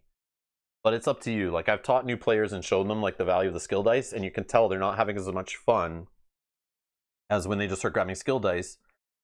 But then you see them get into weird situations where those skill dice aren't going to get them out of a jam. And ignoring skills equals bad advice. Yeah. But sometimes trying some skills that aren't as strong, you might just have wasted training points and end up losing the playthrough because of that. So it's up to you how you want to play. But you can gamble and play weird situations, and certain dice obviously are meant to play with multiplayer versus solo versus 3-player or 4-player. There's just some skills that work better in certain situations. And that's still fun. I like that. But if you only play this game solo, there are certain dice you just never will ever touch. That is the truth. That I know. But it depends on the Tyrant, depends on the difficulty level. You can always lower the difficulty level and then play a little more loose.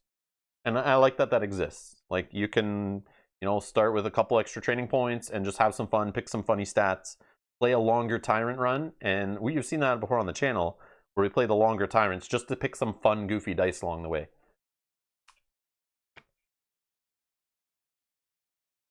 Yeah. Yeah. Yeah, I don't play two-handed. You can go watch other channels to watch people play two-handed. I think the overall message from Chit Theory is to have fun and play your way. That is true. But I'm just saying, I heard that complaint, and Lily says she heard the same, this was from reviews a while ago. I'm saying these guys go against that, is like, there were reviews of Too Many Bones where it's like, it's kind of obvious that some dice aren't as good, and you just, it's not as open-ended as you think. Like, if you want to win, if you don't care as much and you're okay with gambling a little more, yeah, it's definitely fun. Play however you want, though. But depending on the Tyrant, the amount of players and the gear locks you have, sometimes there's just like, you want to win, there's the specific places to spend your training points and places not to. Don't tell me that's not true, because I know by now. I know.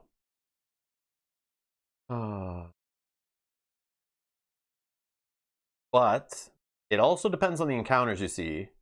So it is good to have balance, like George is saying, because, and I know this, I've learned this from playing enough Too Many Bones. I've seen it where I ignore skill dice early, and then you get an encounter that tells you you can't use attack dice for 2 rounds, only skills, or something like that. Or you have to exhaust a skill die out of your mat. Or there's a baddie skill that forces you to, like the shock or whatever, it knocks skill dice out of your mat. So there's all these things that could mess with you based on where you get them in your playthrough and what you've taken. So yes, balance is key. But sometimes you play through and you don't see any of that stuff, and it's like, you know, you don't have to worry about it. But you know, it depends. You just have to make educated guesses. So anyways, back to our regular scheduled programming. Or yeah, you hit the golem with break. That's the other thing. I always usually talk at the beginning of the stream for a while about who we're playing, what baddies skills we'll see. If we have Undertow mixed in, 40 days, or now Splice and Dice, there will add different baddie skills in there that you now have to worry about. So if you're playing against Mischief all over the place, maybe putting defense dice up aren't the smartest thing.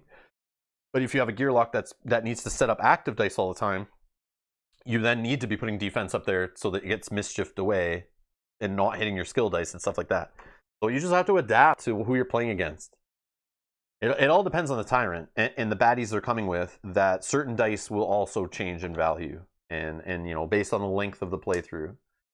There's lots of variables. It's just a mishmash of like so many random stuff. It's hard to have general statements like, when you're playing Gilly, always pick these 2 skill dice and always put your training points in these stats.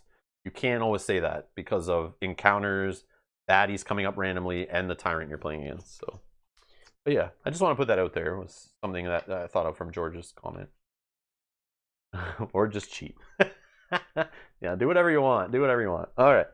Anyways, let's get to it. So we are choosing, I don't know what we're choosing. I think option 2.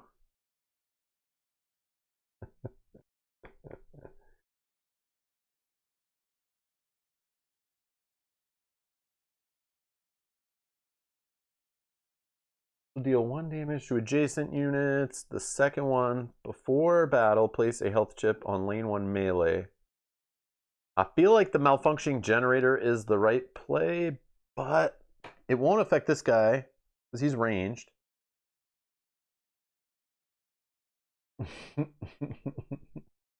Yeah, Hexy, we've been there. We've been there.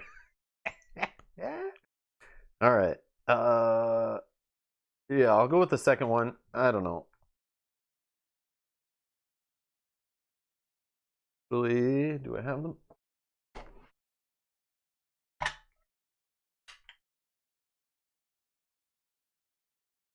I guess, whatever.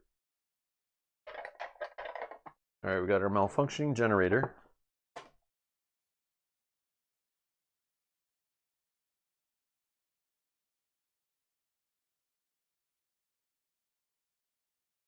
And we're on day 7. 1, 2, 3. And this guy gets added to the queue. Let me just goes at the bottom. I don't know if it matters. All right. Okay. Oh no, we got the Manticore. Oh, actually, that's kind of good, right? Yeah, he'll get hit for 1 true damage while he's chilling up there. I mean, it's gonna take a while, but at least he's getting hit. Oh no, but then he rages. Oh, he's got rage too. This is super bad. This is so bad. This is so bad.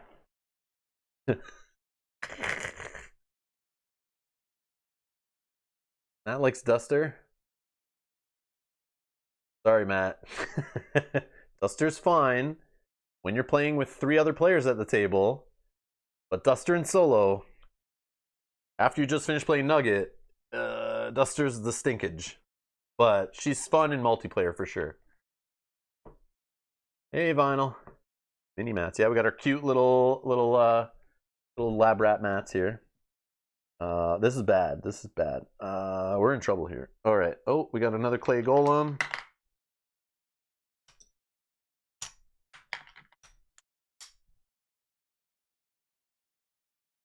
Going 3. This guy's going 2.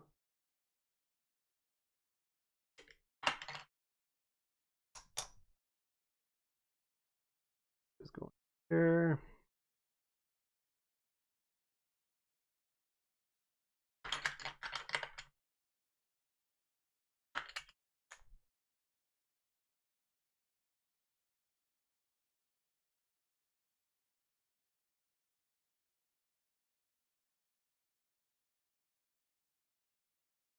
I don't know who we're using. Helix.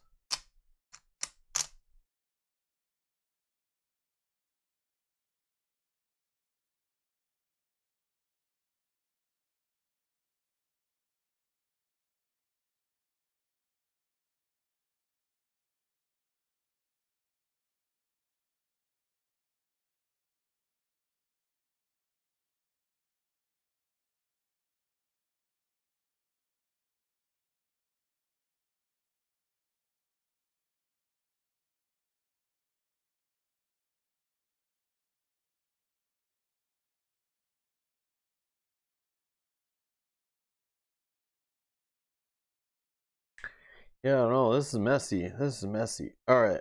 So start of the round, all these guys get zapped by the malfunctioning generator. 1 true damage each.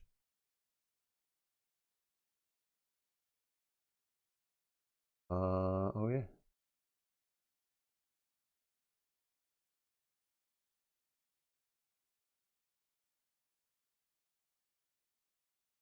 We're gonna move up for 1 dex. We have 4 decks left. Roll 2 attack, 2 defense, maybe? No, let's do 1 defense and our skill die. And we're gonna attack this guy.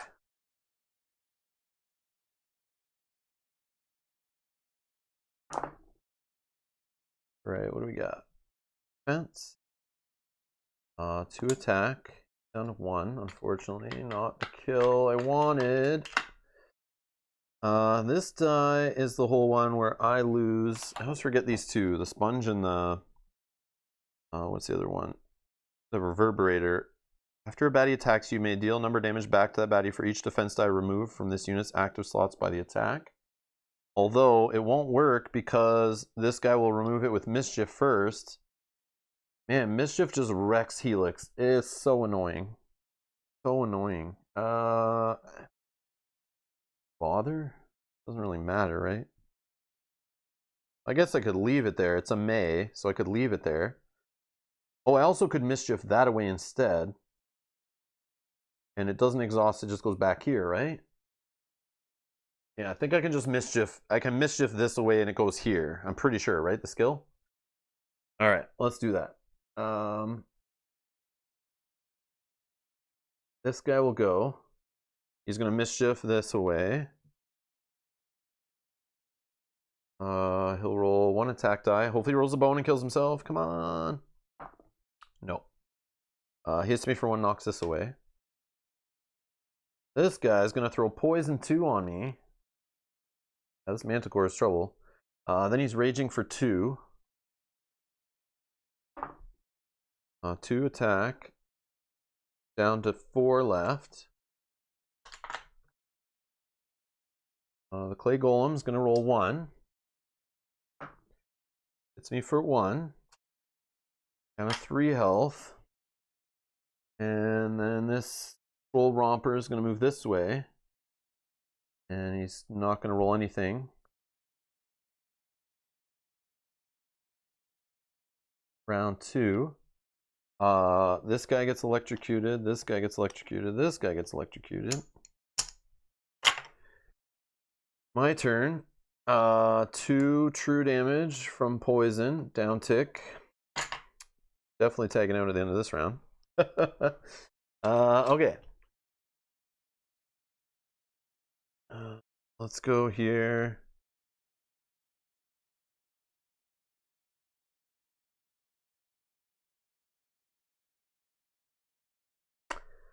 Five decks. And roll 2 attack maybe.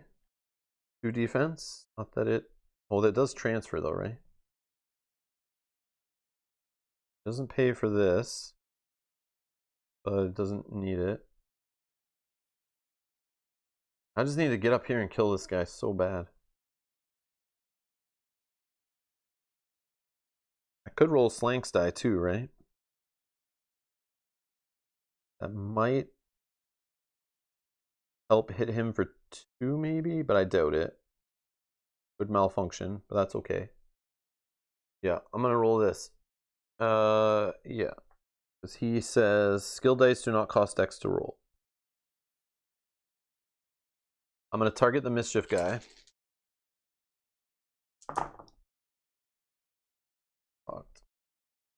This little bone. Alright. Okay. So we can apply this one. Kill the Mischief guy.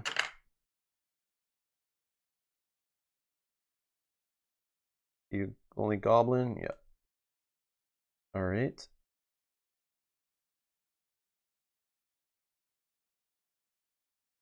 Or bones, eh? Stupid. Alright, we're going to We don't have to apply this, right? So we can put that back.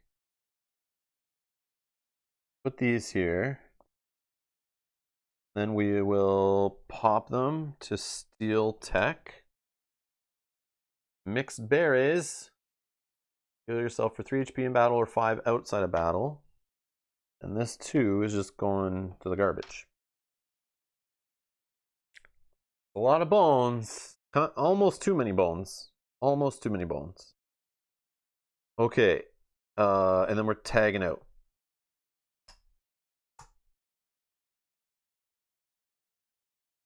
Then this guy goes poison 2. Rage 2. Knocks this guy out.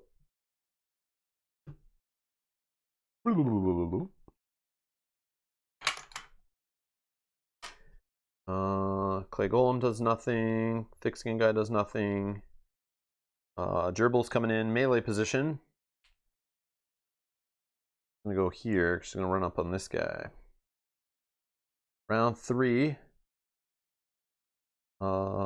Electrical malfunction kills this guy. Hits this guy for 1. And hits this guy for 1, down to 3 on the Manticore, 2 on the Clay Golem. My turn. We're definitely... Let's try our dice.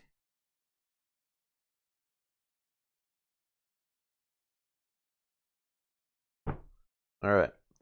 So we have 6 decks. 1, 2. Let's roll 3 attack dice. And let's roll the purple die just to make sure that this guy dies. Super important. This guy needs to go.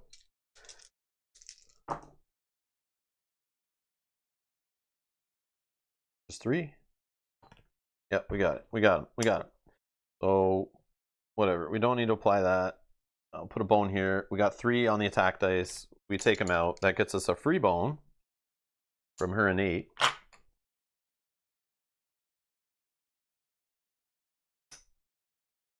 A lot of 5-point baddies, I feel, so far in a solo playthrough.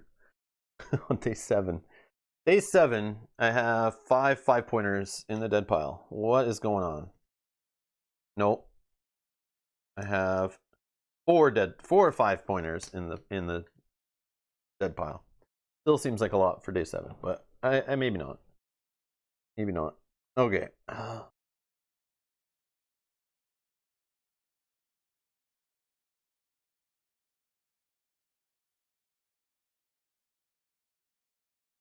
So I don't have any adjacent baddies. We need to heal with her, right? We're gonna like do the whole delay thing and try to get bones and stuff. That's what we need to do, right? Okay. This guy's gonna go 1, 2. He'll roll 1 die. It's an attack.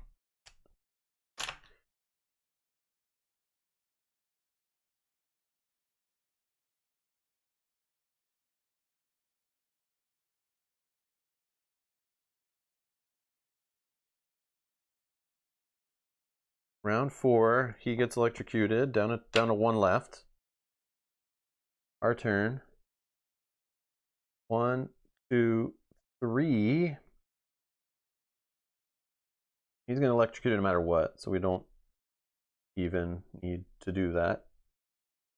He'll just get electrocuted and die at the start of next round. So we only have 1 round to do anything anyway. That sucks. Okay.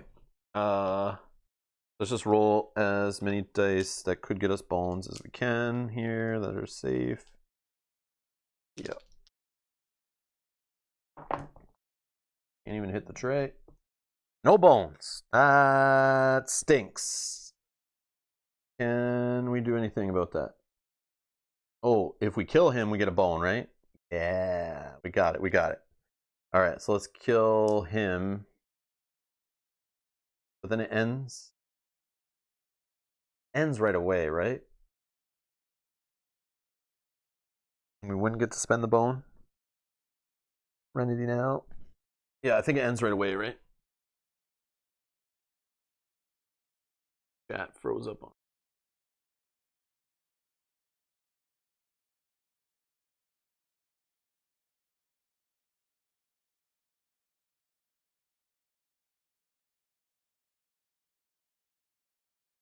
man. Disconnecting chat thing is crazy. Okay. All right. Okay.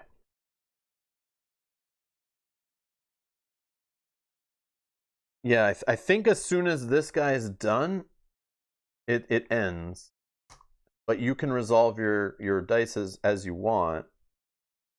Let's find.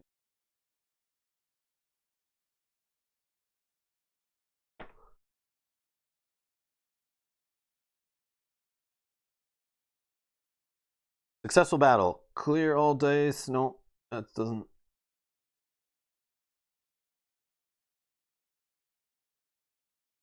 Feel like it's always as soon as there's no baddies on the mat, you win. I don't think you play till the end of a turn, but I could be wrong. I feel like you should be able to finish your turn, but I don't think that's how we've ever played it. That could be misremembering. George A, are you there? Ends when your turn is done. Oh, okay. Thanks, Jim. Yeah, I just couldn't remember. I thought it's like as soon as the last guy dies. Okay, that's good then. All right, so we'll kill this guy. I don't remember off the top of my head. I don't even know if it's in the rules. All right, so he's dead. We get a free bone for killing him, right? And then we'll pop this to swipe right. And what that will do is heal any inactive lab rat and then tag him out. Who are we healing? That's all we need to know. Who are we healing? Are we healing Helix, Flan, or Slank? Slank's sitting at 1. What do we want to do? Flan, Helix, or Slank? What do you guys want? Who do you want to see healed up? The other, we'll heal up another one in recovery too. So I guess it doesn't really matter. But who are we prioritizing here? What are you guys feeling? Helix, Spencer says. That's kind of who I would go with. He seems so solid. He's not an offensive powerhouse or anything, but maybe we can use some training points to get attack up. Oh yeah, we'll just go Helix. We'll go Helix. I'm down. I'm down. 7 HP on Helix.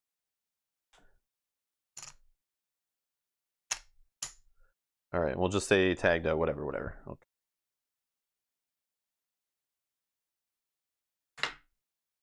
Okay. Helix or Flan? Spencer 1-1. Yeah, you answered the fastest. I'll just go with it. Thanks, Spencer. All right, let's see here. So we get a progress. We're 1 away from fighting the baddie, and 2 training points. I say going for attack is a thing. Oh, actually, it would be Helix right now, right? Definitely want it to be Helix right now.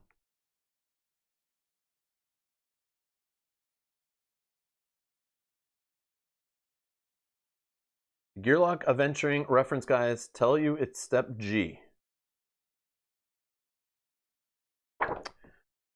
You're saying step G. Step.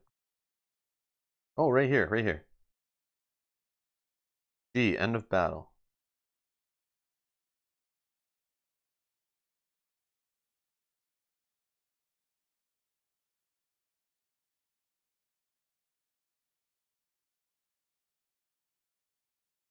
Oh, I see what you're saying. You're saying so Gearlock takes their whole turn.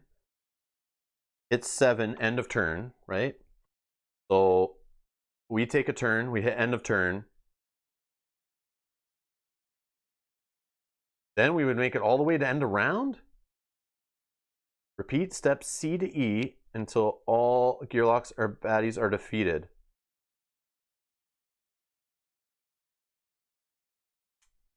So we'd go C, start a round, go through a turn, end turn, go through baddies, hit end of turn. Huh. Results of battle after your end of turn. But is it after end of round also? So would I have to finish the round? So if other Gearlocks were to go first, they could go?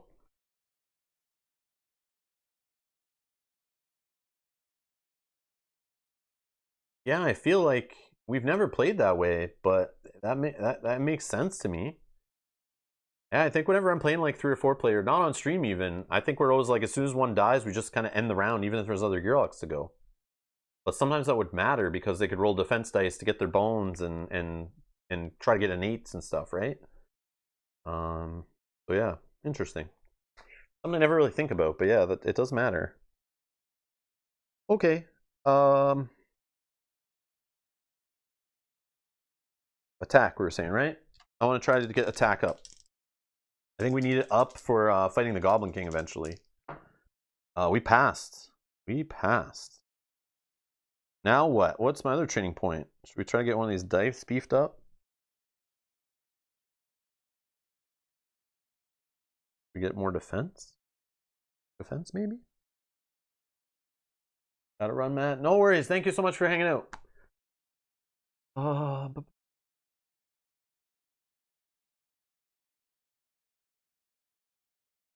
Should I go for another attack? Go to level 3?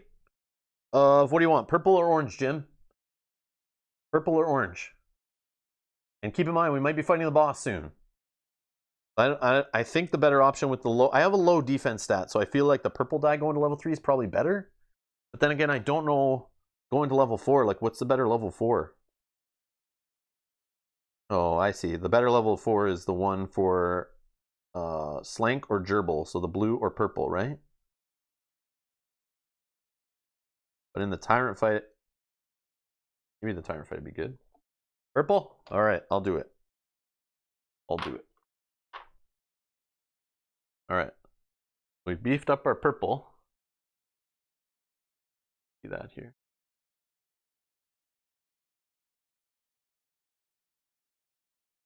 We've gone to level 3 on the purple, which is 2 bones. Only 1 malfunction, 1 little red there.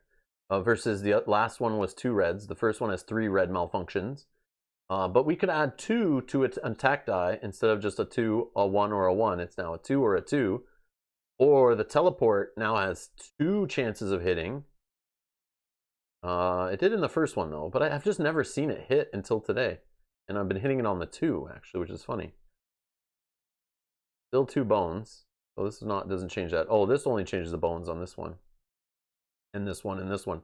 Yeah, she's the only one actually that still keeps 2 bones on her level 3 die. Which I didn't realize. I thought they always went like less bones. But I see here even the level 2 of yellow is still 3 bones. That's going to make it impossible for me to ever remember them. Good thing there's a reference sheet. Yeah, I think I need that +2 damage a turn for fighting the Goblin King is what my fear. If she can get beside him. I need to be beside him to hit away his throne right now, the way things are looking. And I want to hit him ranged with Flan would be helpful, but the most I can roll is 5 dex, which 1 more attack would max me out, and that still is 5 attack dice from Flan, which is huge. See, Shane's got the answer, and that's why I think we're playing that way. Shane says from the official FAQ, the battle is officially over immediately after the last baddie dies. And that's the way we've always played it, and that's probably why, because I used to read the FAQ almost every time before playing. Today I didn't. I didn't go through the FAQ. Usually I literally, before every stream, I'll go through it one by one to get myself like back refreshed. Because I have like old rule books, right? And I don't want to read through the whole rule book, like go read through a whole new PDF. I just need to like see the weird situations that come up, but sometimes I don't remember them all.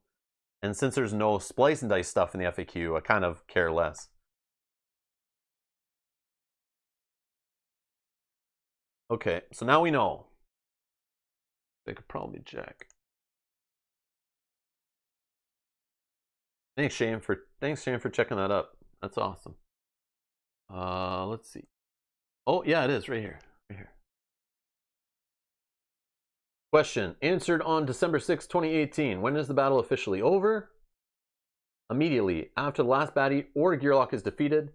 There may be a special victory circumstance on an encounter card that differs from this, but generally a battle is successfully won and ends as soon as the last baddie falls. When fighting tyrants, battle ends as soon as the last tyrant is defeated, even if baddies remain. Alternatively, a battle immediately ends in defeat when the last gearlock on the board is KO'd. Did you find this helpful? No, I found Shane helpful actually, so I'm going to say no. I'm just kidding. All right. Thanks, Shane, for that one.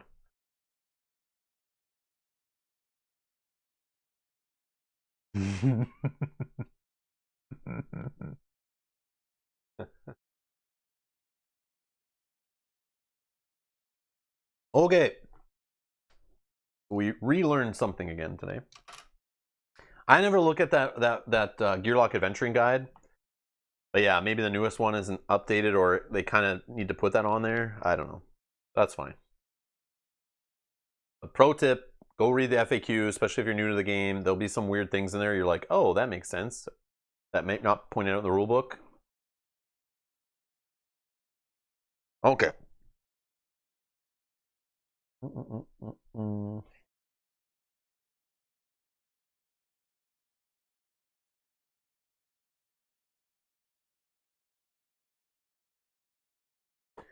Okay, so how many progress? 1, 2, 3, 4, 5, 6, 7 progress. Yeah, we definitely need one more, at least. Yeah, one more.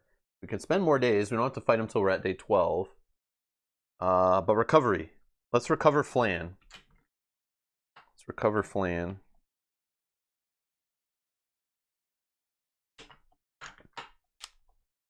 Sorry, Slank. One day we'll get you in play. I swear. I swear.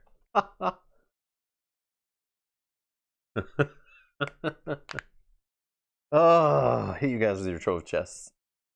Okay. Soon. I hope. Soon. Hashtag soon. Or soon TM. Trademark soon. Cobber, you haven't seen any notifications about trove chests yet, right? I'm sure you'd let me know. Oh, our trove chests keep being given as replacements to the Americans? Oh, that's it. That angers me. Yeah, that's not the first company to do that, treating the US as priority. Yeah, something I'm used to in Kickstarters. Another reason why I'm not a fan of Kickstarters as a Canadian in general. But anyways, all right. That sucks. You get 8 training points to get everything. That's how much more I need to get everything maxed out? Oh. All right. Asked at the last live stream. Yeah, I was in and out on that one. I didn't see you ask that. Dragon says, I thought replacements weren't going out until after all Kickstarters fulfilled. Interesting, interesting. Okay, anyways. We did recovery. We're on to day 8. Let's see what we get next. A Goblin investment. I wake up wearing a new vest. Oh, not this one. Man, I get this one late in playthroughs all the time wearing the stupid vest. I have to take it into the boss fight. Hopefully, we can get rid of it first. A friendly traveler must have came across my campsite in the night and seen the fire getting low. It's a shoddily made, but the vest is wrapped around me is thick and warm and ticking? Goblins. It's always goblins. It appears I've noticed it in time. I can take my time and diffuse it here on the spot, salvaging as much as I can for later use, or take my chances figuring out a way out of the vest while on the move. Either way, it's daylight in enemy territory. I need to get a move on.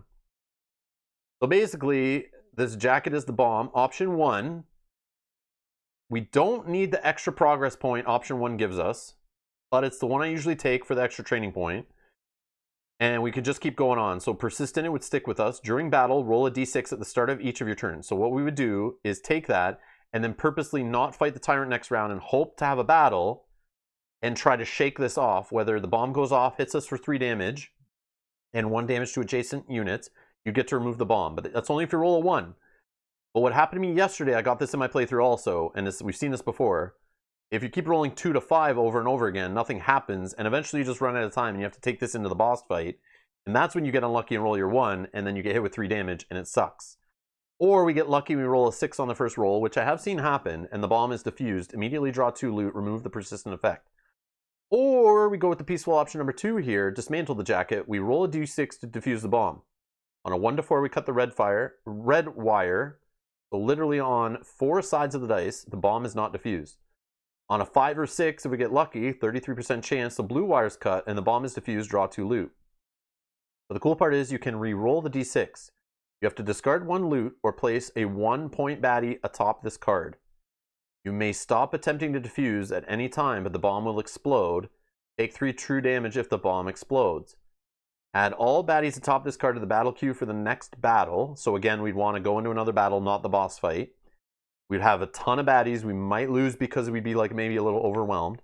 But both choices encounter successes achieved no matter the outcome. And if you're a boomer, you automatically defuse the bomb and draw 2 loot. So I want to do the first one because I like to get that extra training point. I always like to get that extra training point. And then as long as we have enough time to go through other battles, I'll try to defuse it during battles. The cool part is with the lab rats, if one of them takes 3 damage from that, as long as it doesn't KO us, we can tap out and bring in another lab rat. We don't have all 4 lab rats healed up. That's what I'm scared about. Yeah, I have 4 lab rats to blow up, which is why I'm not too worried about taking the first option. We're going to go with the first option. We'll get our 8th progress we need. We could fight the Tyrant next if we want. 2 training points.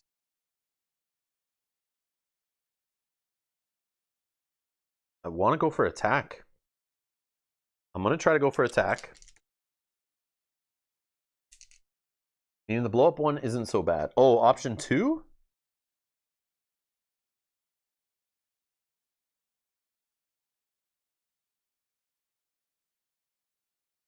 I just worried I'd roll a 1 to 4 multiple times in a row and not get anywhere.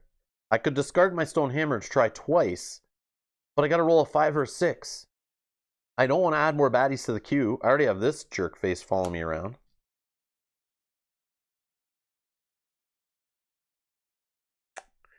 Yeah, I'm gonna go with the top. That's my like tried and true method. Sometimes it's a pain, sometimes it's great. I don't know. I like the top one better just for the extra training point too. What are we doing? Rolling for attack. We're using 2 points. We're gonna try 1 to get attack up. We missed. We don't have any loot to help us. So we'll spend that training point. We're going for level 4 of purple. Is that right? Should we do that? I don't know if I want to do that. I love this purple. I want to keep it.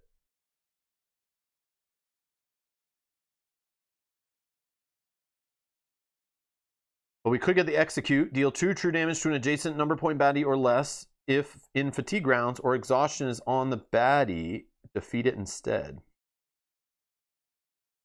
Hey Pickle, how does training attack and defense work with lab rats? You use the highest value of your rats for the number of dice roll? I just use whoever's active. That's how I've been doing it. I just use whoever's active because you can switch them at the start of a battle. So how I feel is whoever was active last, that's who you're kind of stuck with in the reward phase. So there's kind of like a planning to it. I don't know if that's how it truly works. That's just how I've been dealing with it because I think that's fair. Otherwise, I would just keep choosing someone like with 0 defense. Like I would have to move the dice around, right? So I don't want to move the dice around because I'm not truly switching who is active.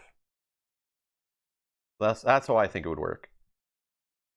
I don't think you can switch them when you're in the reward phase. I don't think I could just be like, yeah, let's make it gerbil and I want to train for gerbil. Well, now I want to train for something else. Let's switch it to slank. Like, I don't think you're allowed to do that. I could be wrong, though. Upgrade orange 2 times? All right. All right, I'm down, Jim. Let's do it. I want more attack, though, but I like that idea of getting a level 4. I want to try level 4 so bad. All right, so we'll upgrade orange twice. And we will go to...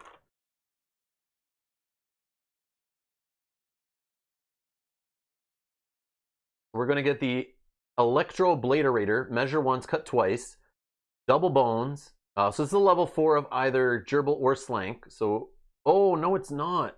Oh, I'm looking at the wrong one. It would actually be this one. The Virtual Redistorter Boy 2000. Quite useful despite being a commercial failure. So this is like joking about the Nintendo Virtual Boy. Yeah. Which was like kind of cool when it launched and you're excited and then you used it once or twice and you're in a store and you're like, Man, my head hurts.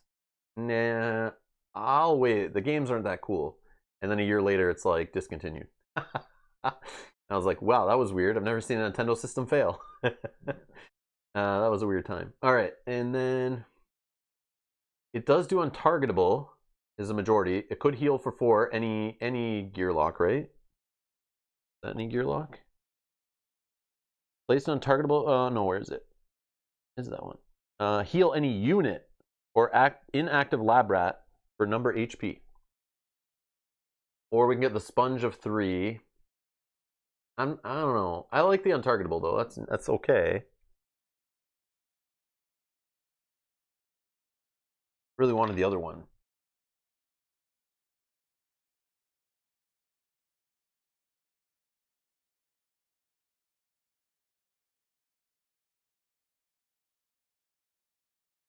Sure. Let's just do it. Whatever. Let's just do it. We'll take it. I don't know. I don't know. Maybe we're untargetable. That might be interesting in the boss fight even. Might be interesting. Might be a waste. We'll see. Sucks getting rid of an orange though. But I don't really use that one properly. Like I never seem to get it to work. I don't think I have enough defense stat. Yeah. Okay. That's our points done. Recovery. We're gonna recover flank. 6. Okay.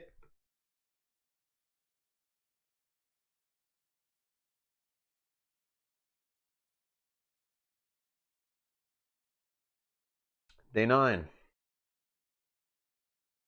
Go for another battle. Blue or purple get us the other one. So we gotta put some points in blue, but blue's only at level 1. So we could have went to like level 3 blue maybe. Yeah, let's do that. Let's not get this one. Let's try for the other one. Let's put this back at 2, right? The 2 we had. Let's get the blue. Now that we have Slank healed up, I think it's fine to do this. Let's get the level 3 blue going. That does some nice damage. I like it. I like it. Yeah, let's try that. All right. Oh, more risky stuff. Risky payoff. The Ebon, evil as they are, still show a strange cross-species loyalty. Trolls won't hesitate. Call for help from an orc, a kobold, or even a bog scum. A fight may look winnable, but it's often not worth the risk. Lucky for me, creatures of the Ebon almost always have a price. I wonder if the menacing figure ambling toward me can simply be bribed with something shiny in exchange for safe passage. Unfortunately, if he has friends hiding in those bushes, they might be waiting to take a whole lot more than a shiny object. No more free reroll skill for Helix. Yeah, I don't like that. I know. That's why I don't like getting the gray ones. That's what my fear is. But I want to take one into the boss fight. Hopefully you can get one. I just want to try it, but I really want attack stat up one more. That's what I want. All right, so our option 1 or 2. Some loot before the fight would be great. Stand your ground and fight. Or loot before the Tyrant fight is what I'm trying to say. Battle queue baddie points at the end of round 3 to 5. Roll a d6. 1 to 3, add a 1 point baddie at the bottom of the queue. 4 to 6, no baddies join. We are on day 9, so we're going to get a 5 and 4 1s.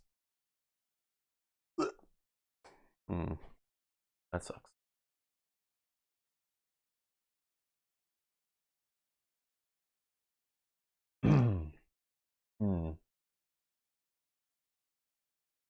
But not till the end of round 3, which we will hit the end of round 3. And we'll be rolling. I'm a little scared of that, playing solo. Or maybe a peace offering is worth a shot. If you have loot to offer, choose one and place it on the battle mat. Roll a d6. 1 to 3 loot is taken, but baddie's not satisfied, make an encounter choice again. Or 4 to 6 loot is taken and baddie leaves, no battle today. But if no battle, that means I'm not trying to get my chest, my bomb jacket. But I don't like this idea of adding 1 point baddies to the queue, possibly. But it's 50-50. I don't want to get all beaten up before the Tyrant fight. I don't know. No way I roll a 1. You got this. It's a 1 to 3, though. I need a 4 to 6. Yeah, you think I just not care about the jacket? Alright, I'm going to try to give up a loot. Here you go. I'm going to try to give up my stone hammer. I'm going to try the second option. Let's roll a d6. We're hoping for a 4 to 6. We got a 1. The loot is taken. And we'll just choose to fight the battle, I guess. Or I could try mixed berries. No, I think we're good. Let's just fight. Let's fight. Battle Q baddie points. So it's 9. Plus we have the goblin. Jerk.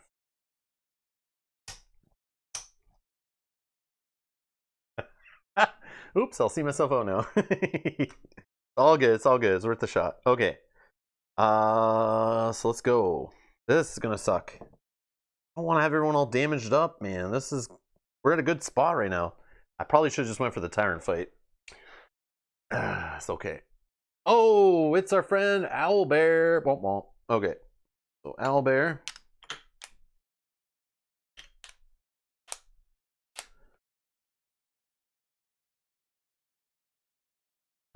Troll Brute.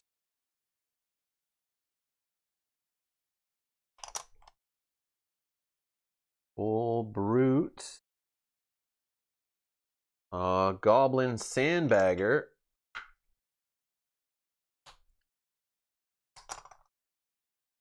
This is Mischief's only on a backup plan.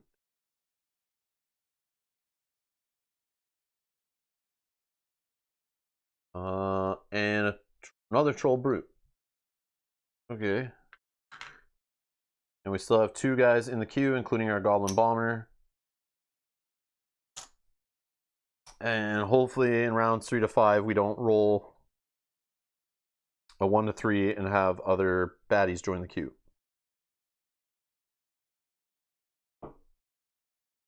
Alright. There's also a 1. Oh yeah, who do we want to fight with? Do we just go with Helix?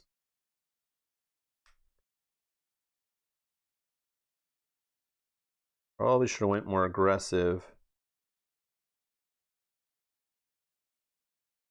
Man.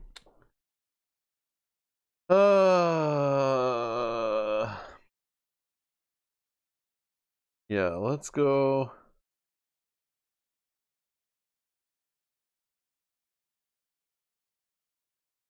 It's before battle, right?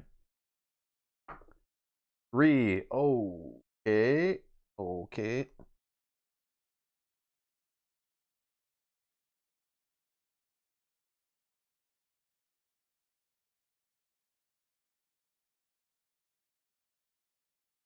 Nothing I can do to stop this guy from hitting me. He's...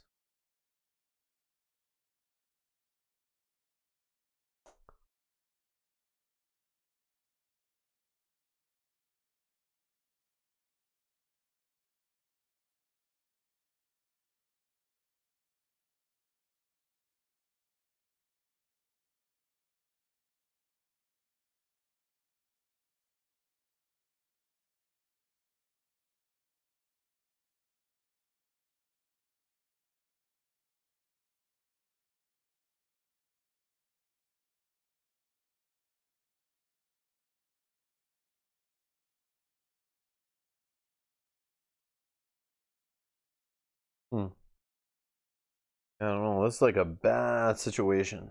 Bad situation. I don't know how to do this one without just everyone getting tanked. This is crazy. Yeah, I might just lose this one.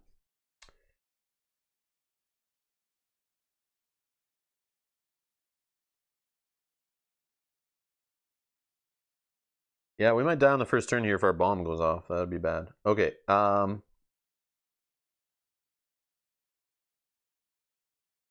this guy will move in. 4 attack dice. Hits for 4. We're down to 3. Oh, that's my fear.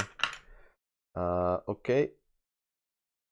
Should have just fought the Tyrant and brought the bomb jacket to the Tyrant.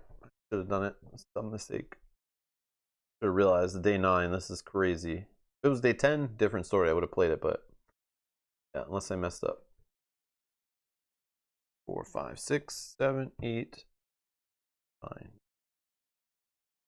Okay. This guy, he's inspired, so he's gonna roll 2 attack dice and 1 defense.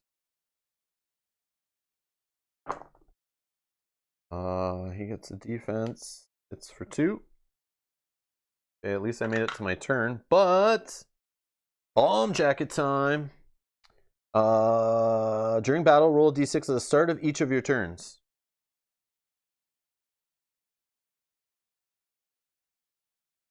Can you simply not attempt to win this? Up on the TP? I have to play it out, right? I should have just got rid of the mixed berries and tried again, but then I'd still be stuck and I wouldn't have mixed berries, so I don't know.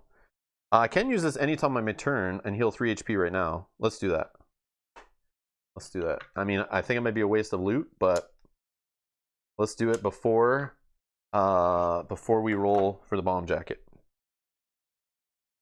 We roll a 6, it's diffused. We get 2 loot, that'd be amazing. 2 to 5, nothing happens. Okay, 2 to 5, nothing happens. Okay, but still, safe, rather safe than sorry. Oh, our turn. Let's do our turn. So I have 5 decks. Roll 3 attack on this guy. I want to roll our die, roll her die.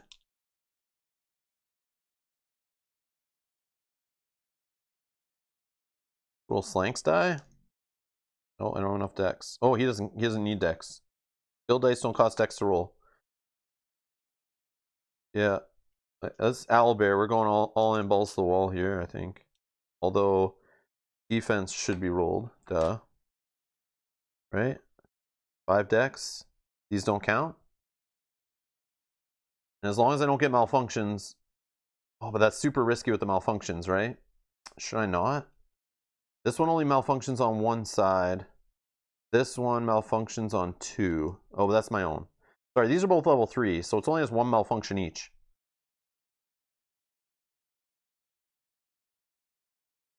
Oh, but don't tag out. Yeah, if I choose not to tag out.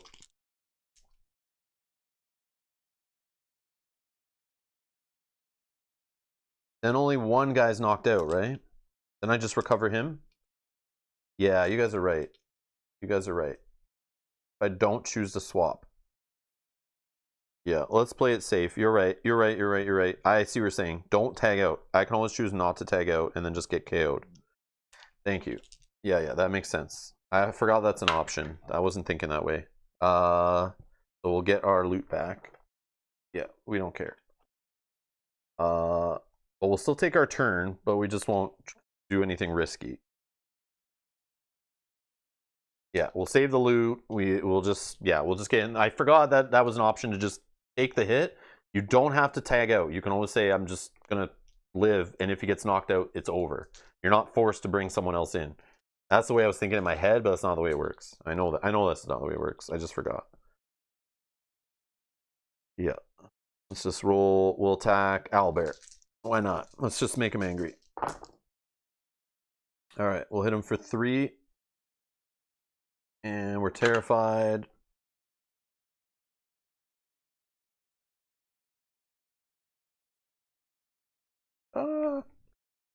We get the sponge, not that it matters too much.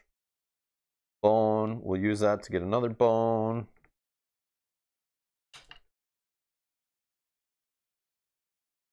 Purple. This guy, 1, 2, he's gonna roll a bone. 1 defense. Or not a bone, he's gonna roll a defense die, is what I should say. This guy, 1 and 1. 1 defense. He hits us for 1. But that gets knocked away. Yeah, that's all. This is a sponge, right? Doesn't do what I want it to do. End of the round. No one comes in. Round 2. Big boy here is going to roll 4 attack dice. And he rolls 7 damage. Holy owlbear. Boom. KO'd. KO'd. Okay, he will go. They go to the back of the queue, right? When they're not seated.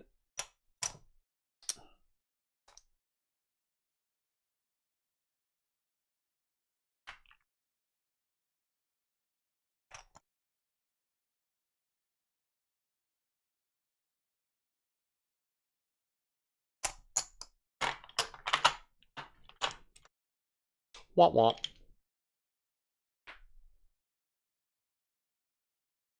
Rolled a 6 die, not a 4.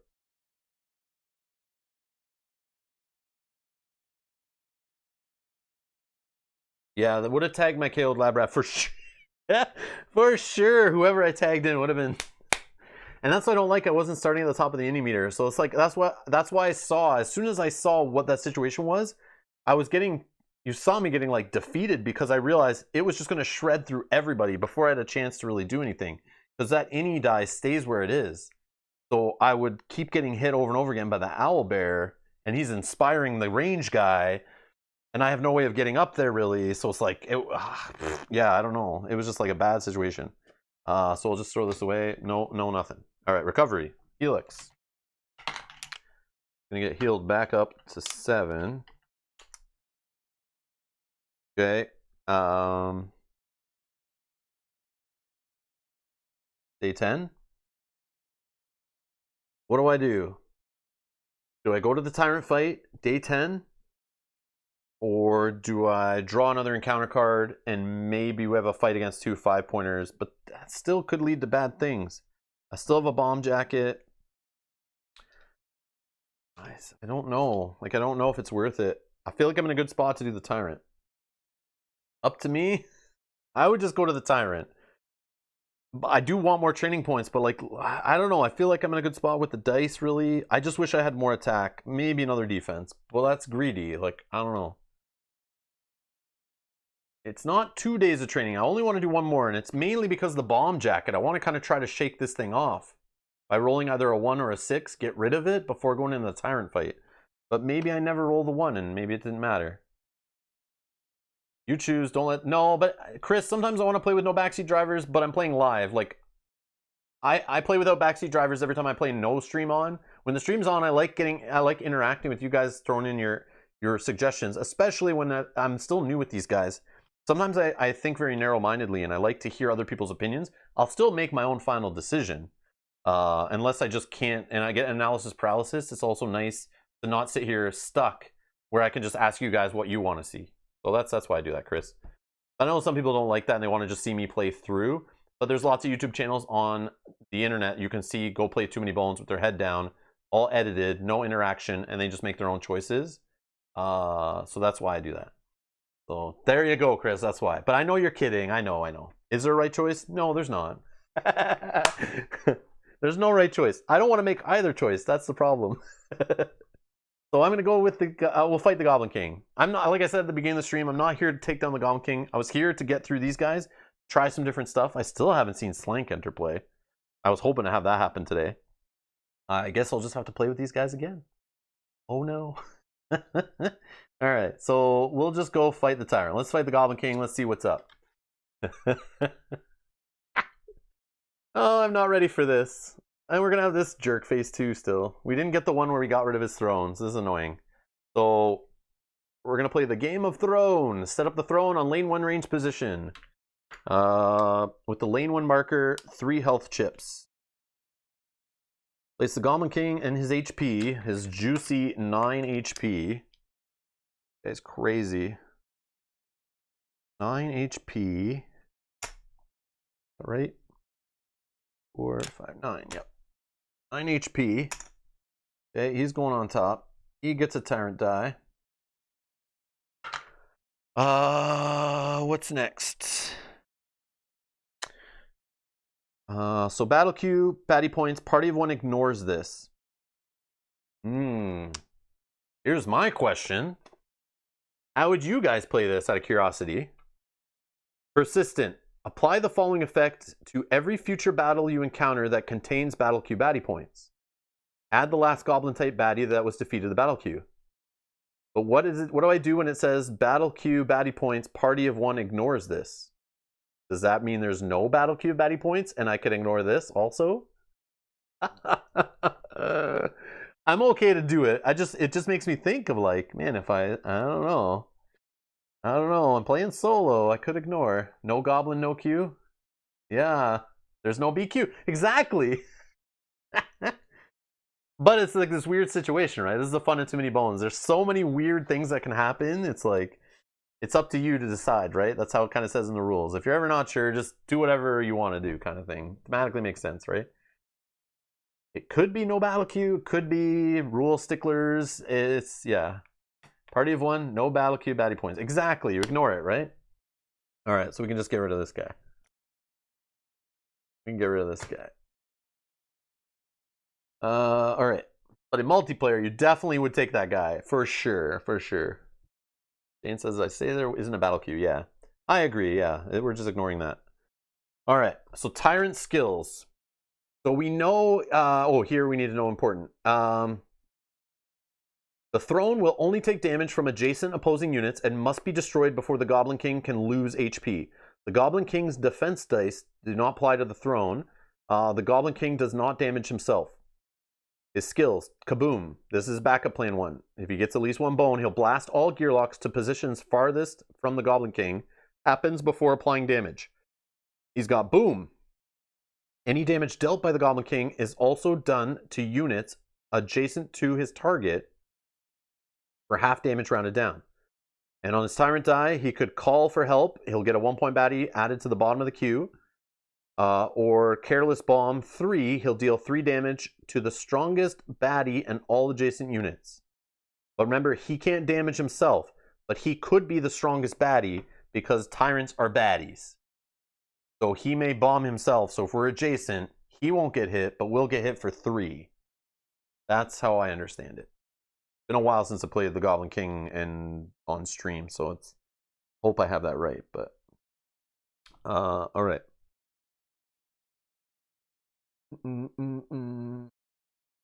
Okay. That goes at 5 initiative. As part of the party. Oh, you guys are talking. Yeah, never mind. Sorry. Okay. All right. Before battle, who do we want to start? We can choose before battle. I forgot, but we already know what's happening for the battle. Not like I've seen any new information.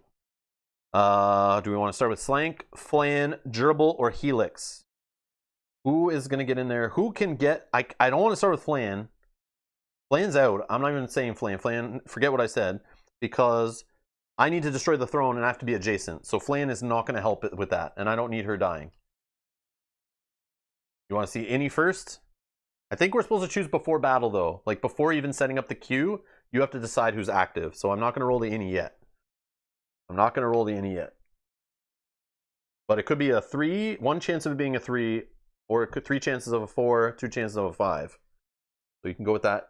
If I get one of the 2 5s, I'm going first. That's amazing. That's amazing. But let's assume I'm going to roll a 4. So I'll probably go after him, which is unfortunate. If he rolls a bone, I'll be knocked as far away as possible. So who has the most dex? I feel like Gerbil would probably be smart. So I could run up 1, 2, 3, 4. And then she can roll 2 attack dice on the throne. Probably wouldn't kill it. Probably wouldn't kill it. But she might be able to roll her purple die with it. And that might be better odds because there's 2 sides that have 2 attack. So it could destroy it that way. Helix or Slank for defense? The defensive. I'm here thinking like being super offensive. And I feel like someone just needs to take out the throne before we get Flan involved.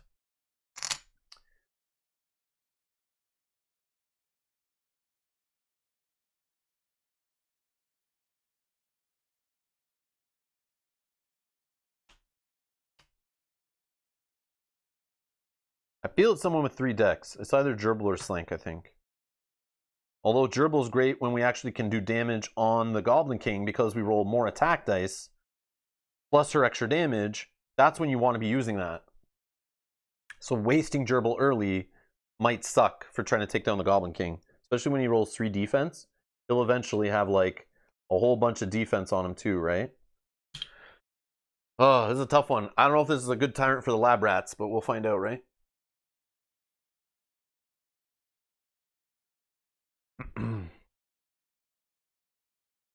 Helix? Helix, eh?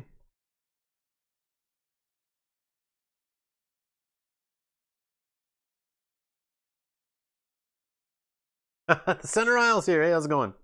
Yeah, you missed most of it. We're on the Tyrant fight. Do you want your best lab rat last? Yeah, I don't know. I don't know. Yeah, this is the fun of the lab rats, though. Like, I don't know the proper way. Okay, we'll go with Helix. Although I think I want someone with Dex because I have to get adjacent, right? But then again, I want to get adjacent later too. I have to do it with my melee one. So okay, we'll go Helix. Excuse me. Okay, hopefully we roll a 5 though. If we roll a 5, we maybe can move up and smash the throne, which would be great. Yeah, hopefully roll a 5. Who is our best? I feel like in this situation, with the Goblin King blasting us away, most likely, I'm going to assume he's going to roll a bone a lot. I think Flan, because she's ranged. She could take the last shot or two that we need to kill this guy. And then we bring in Gerbil as backup if Flan goes out. I don't know, though. But we could use mixed berries to keep Flan going, maybe get 2 or 3 shots out of her. Oh, the bleed, yeah. Bleed is off of Gerbil, right? Bleed is Gerbil. Or the poison, right? We could poison them with Flan also. So I like the Flan as my main damage output based on being blasted across the map because she can attack range. This is my theory. I could be wrong. So hopefully we start with Helix. We can destroy the throne, maybe build up some defense, tag him out, bring Flan in with defense dice would be nice if we can transfer some defense over. That's the plan. And then if that fails, then we bring in Gerbil. We try to rush him with a heavy attack. The only problem is she'd have to use some dex to get to him. Maybe doesn't roll much attack, but at least we can roll her purple die, which could lead to more attack. And then worst case, Slank's coming in. We finally see Slank in play, which I've yet to ever do. Which could be wrong. I don't know. Although, Slank does have the non-adjacent baddie damage thing, right? Does that work? Exhaustion. Apply? No, apply to an adjacent baddie. Where's the other one? Provoke. Deal number damage to non-adjacent unit. Immediately place its any die after yours in the meter. Oh. Well, that could help us if he's above us, right? But that would mean he gets 2 turns in the same round, which would also suck. All right. 3. Oh, man. Not the 5.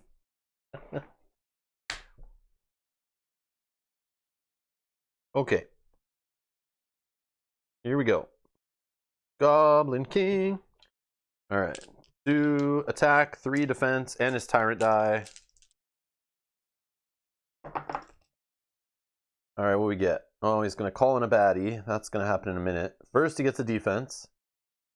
Then he's going to kaboom, which happens before damage is dealt. Okay. Then he's going to apply damage of 2.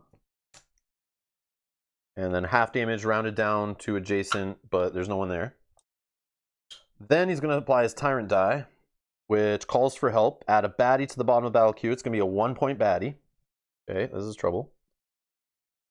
All right, our turn. And here's where I wish I had someone with more dexterity. This is why I was talking about needing that extra few dex, because now I got to run all the way over there to hit the throne, which is kind of annoying. So 1, 2, 3, 4. He only has 1 dex. Oh, sorry. Bomb jacket, bomb jacket, bomb jacket. We got a 6. We defuse the bomb. Come on, give me some loot with extra dex. That would be great. So the bomb is defused. Draw 2 loot.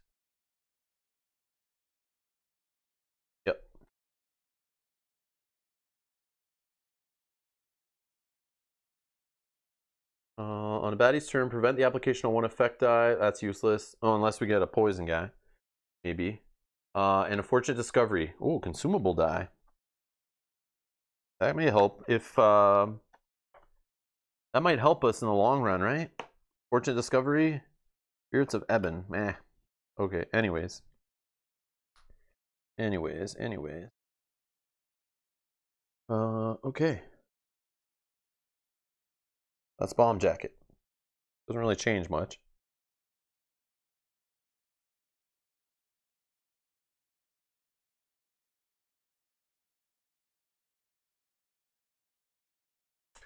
Okay.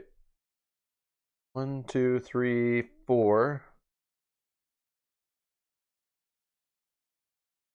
I'm gonna roll an attack.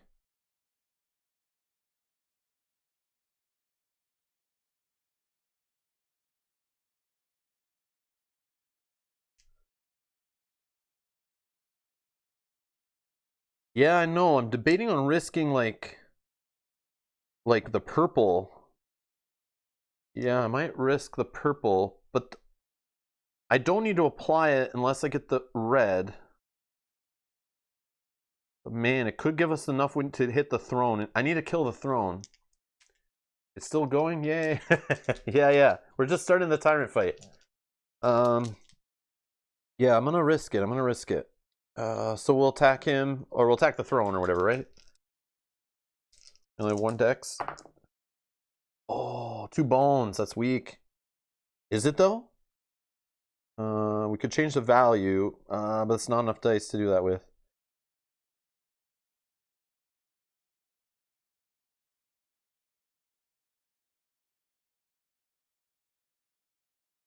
Well, either way, we take 1 off the throne. That sucks. All right. This I don't think I'm going to apply. I will pop this to add 2 bones. I think that's what we do. I'm at 5 HP. I feel like that's okay to go another round with him. But I also could eat the mixed berries to heal for 3. But I think I want to use that on Flan instead. I just really need to destroy this throne. I may have to switch from Helix to like into Gerbil or Slank to worry about the throne first before the Flan play. Probably be Slank because he has more dex. Yeah. Okay. So end of the round. It's a Troll Romper.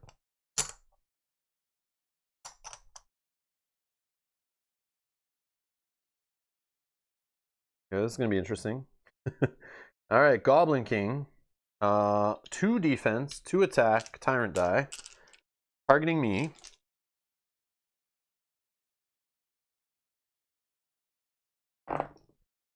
Okay. All right. First things first. He's not gonna kaboom me across the board. Actually, that was a 1. But he gets his 3 defense now. Okay. He'll apply his 2 damage to me, but half that rounded down. One of them hits this guy, but Thick Skin doesn't do anything, right? It blocks it. So I take 2. Now here's the problem. I think I lose right here, right? Because of this. Yeah, I think I lose. I didn't put that into the account. I thought I would be able to survive. Why did I think that? So this hits him because he's the strongest baddie, right? And then it hits me, and I'm at 3, so I'm done. Can use Gerbil's backup plan on the throne, if I recall correctly. Oh. I did not know that. So yeah, so we lose. Okay, so we got KO'd.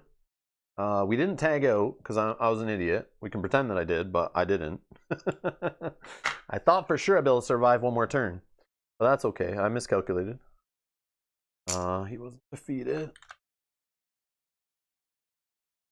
Throw a health back under this guy. And Good there. Right, round one, we'll set it back up. So he's KO'd. Recovery phase, we'll just heal up Felix, or Helix. I don't know why I keep calling him Felix. Oh, he's 7. Okay. So let's roll it up. Actually, who do we want to start with? Yeah, we're not going to start with him. I made the poor choice. I need the higher decks. I should have just went with it. We're going to start with Slank. Or do we do Gerbil? I just want to get this throne gone. He'll roll 3 attack. Yeah, we're going to start with Slank, I think. Maybe not. I don't know. Yeah, I agree the Gearlock choice was not good for the Goblin King. It's just what I wanted to play. Why not Flan? Because you have to be adjacent to destroy the throne. Yeah, Flan's for the finish is my hope. Gerbil for his backup plan? Oh, maybe. So Gerbil's backup plan, deal 1 true damage to an adjacent baddie. Add bleed effect die to an adjacent baddie. Yeah. I feel like it's Gerbil.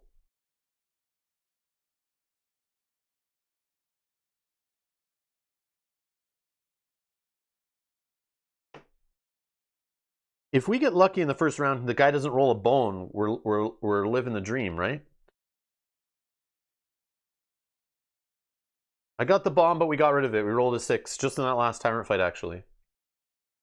Yeah, I want to save Flame for after the throne is gone. She also has low dex. I need high dex. It's one of these two. We'll go with Slank. Let's roll, actually. I'm on 5. It's a 3 again. Come on. Okay. So we'll throw this guy here. Let's go.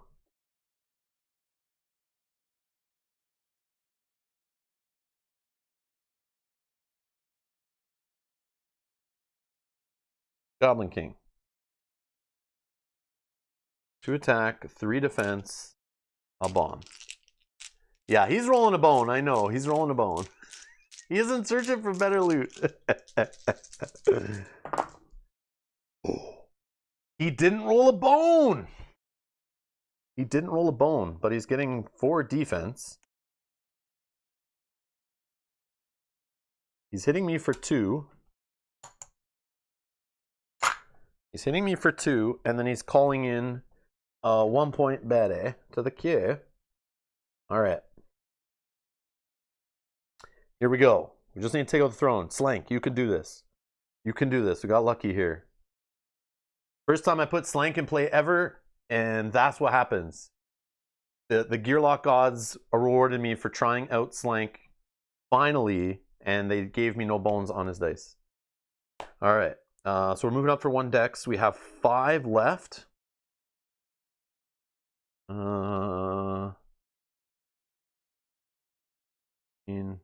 Yeah, this is a level 3. Might as well roll it, right? 5 left. 3 attack. Go 1 defense. And his die, right? Get that throne. Whoops.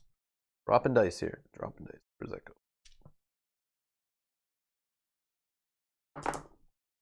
All right. Oh, nice. Okay, so we got the 3 attack we need to get rid of the throne. Okay, throne's dead. Bone. This is that whole countdown thing, right? Apply to an adjacent baddie. At the start of each round, baddie takes 1 true damage and this counter is reduced by 1. Nice. All right, and then 2 defense. That was a sweet roll. We're on day 11, actually. Yeah, we're on day 11 because we fought him on day 10 and we lost. We could have fought him on day 8, but we chose to fight a battle on day 9, which was a super bad battle. We purposely tanked it, so we didn't damage other lab rats, so we just had Helix get tanked. And then we decided to go for the Tyrant because I couldn't get rid of the bomb jacket. So I just decided to go to the Tyrant, the bomb jacket on day 11. Nope, day 10. Then I messed up. I got the bomb jacket off, but then I messed up not tagging out properly. Get my boon. What is my boon? Backup plan? What's my backup plan?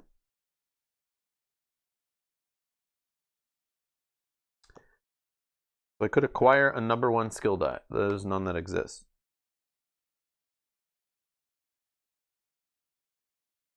Nor malfunctions. Oh, for a campaign loss? Yeah, all right. Yeah. All right, so here in this situation, this guy only has 4 HP. This I definitely tag out. I feel like I tag out. He's gonna get tanked. But then, here's why maybe not. I don't really want Flan starting here. I kind of want this guy knocked out so I can put Flan on any range position. Because let me think. If I tag him out now, Flan starts here. This new guy comes in.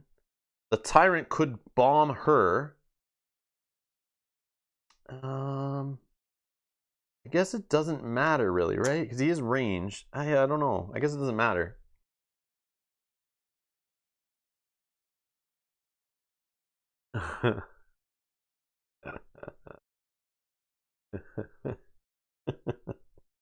All right. Yeah, let's tag out. I don't know. She'll get knocked back, right? So it doesn't really matter. I'm trying to think, is there any reason? No, it's fine. Okay, so we'll tag out.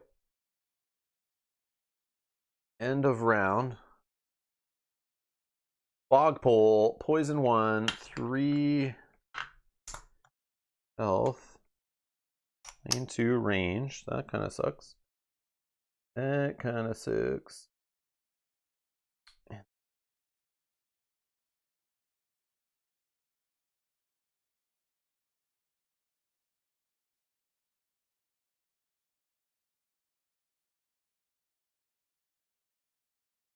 Oh no. It was 2? It was 2, right?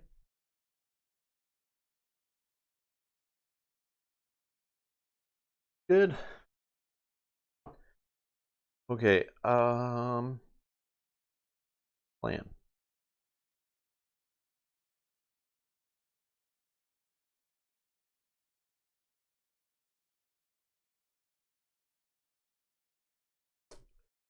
Round 2. This guy takes true damage, right? 2 true damage. And we'll down tick this thing.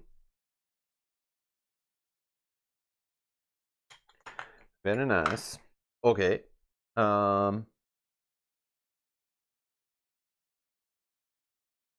would say given it's the last fight. No, I still have the day 12, right?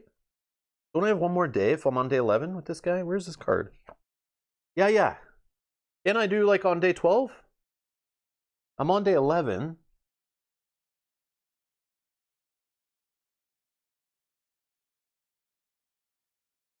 Yeah. I have one more, right? One more?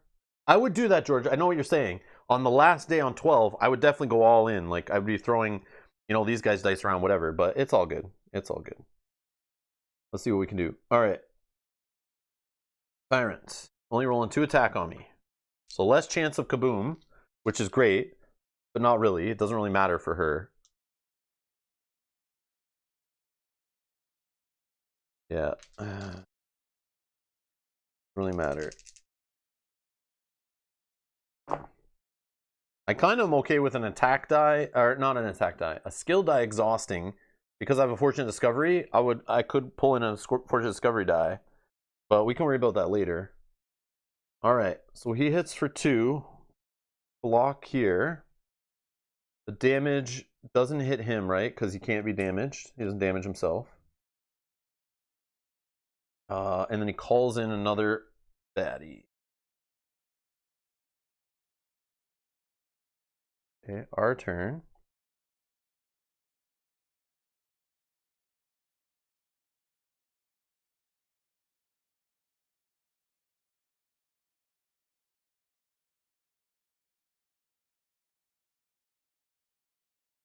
This die will be helpful once I get poisoned. Oh, it only does 1 true damage? Oh, 1 each round. I get it. Yeah, it's like a counter, not like poison. I'm just treating it like poison. Thank you. Alright. Let's see. Healing? No, don't care. Yeah, let's not care about this yellow die.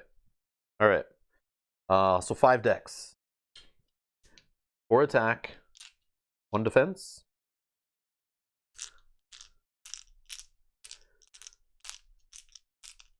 I don't really care about the bog pole, but it could be a thing. But I can prevent a poison with Spirits of Ebon.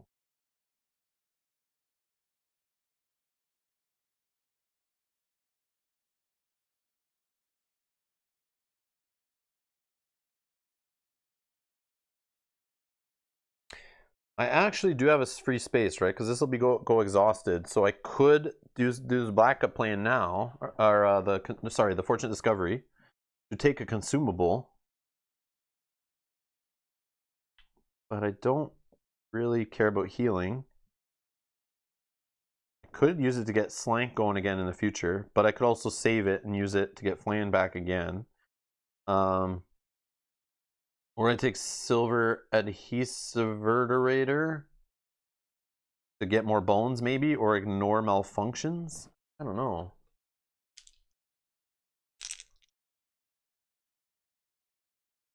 I think how it says it is anytime they're full, you just have to discard one. So I think if this ever were to go back, I would have to make the choice then.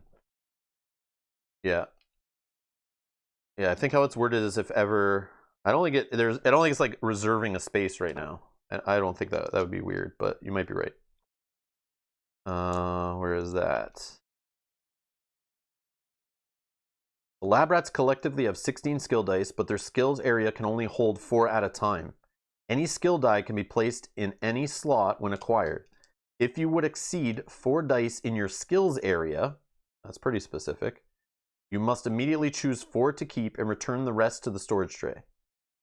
Yeah, so this is not in my skills area. That's how I would treat that. Yeah, I think I'd be able to get around it because I have an open spot right now. So, but I think when this comes back, I would then be like, I would, because that makes these like super horrible, right? You have to be able to use these. So I think, yeah, I think I'd be able to use it and then hopefully pop it before this comes back. I think this would be the play. I'm pretty sure that's how it works. Because then, like, yeah, once you get all 4 of these dice going, I would never ever want a consumable. Because I would never want to really get rid of one unless Slank was bringing them back, maybe. But all right, so this is who is this? This is Flan gonna fire on this guy. I think is fine. Debating. That's fine. Yep. All right, so we got 1 defense, and we got 5 attack. That takes away 4 and hits him for 1. Woo! That sucks. Okay. What does Bog Bolts do? Place poison 1 effect on any 2 baddies. Oh, I want to be greedy. I want to get to 3 bones. Will she still be alive? Tag out, Jim? Yeah.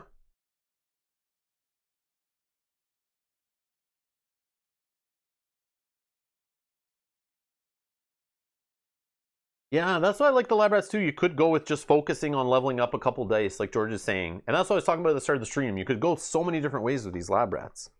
I love that options. Yeah, I like the flexibility of having all 4 colors in there, so like each gear lock can use them when they come in. All right. Do I tag out? You know what? I should have probably moved first. I should have moved here, so when this guy damages her, he hits here. That's what I should have done, and I forgot. That's okay. I rolled my dice.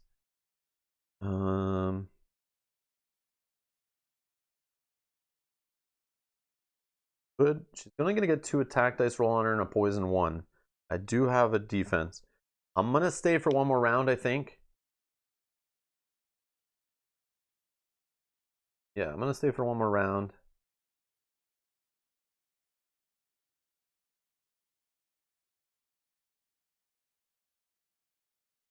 Can prevent the poison. Don't want to heal yet. She's still full at 6. Yeah, we're good. We're good. All right. So when he goes to poison, I'm gonna use Spirits of Ebon and prevent that poison die. And I'm gonna regret that when this guy comes out with a poison too.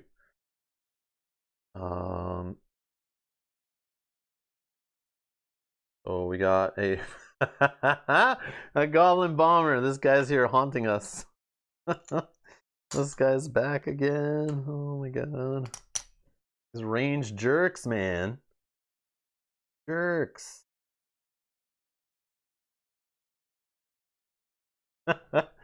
Holy. Alright. Tyrant. He's gonna lose 1. True damage. This goes exhausted. Holy crap. 3 defense. Tyrant die. 2 attack. I wish I had moved.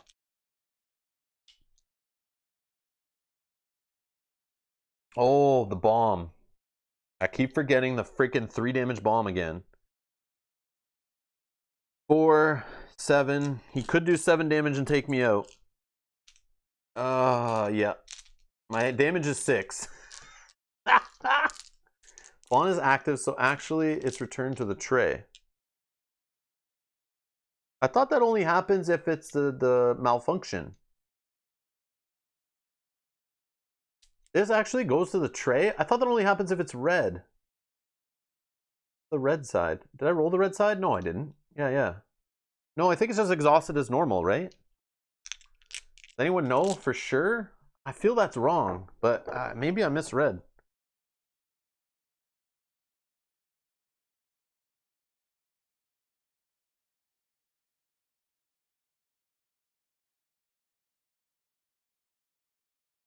Oh, yeah, maybe you're right. Also, any skill die? Yeah, that's why I never... Oh, okay. Yeah, it wasn't malfunctioned. All right. We're good. Yeah, because it was a good result, right? It was a 2. Yeah, the only one that malfunctions on this, because we have the level 3, is this provoke side, right? I think we're okay. Sorry, I had KFC, so I'm doing this to us. You're a little slow, full of the dirty bird.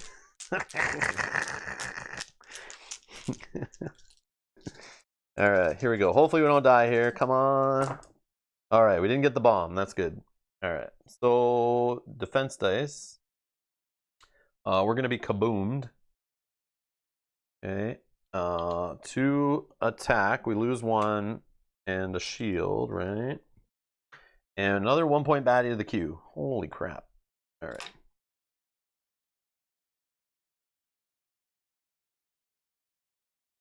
Our turn.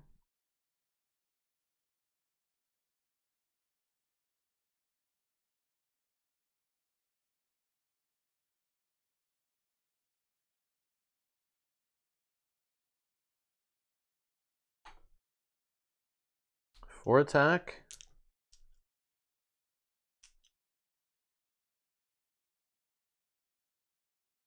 I want bones, man.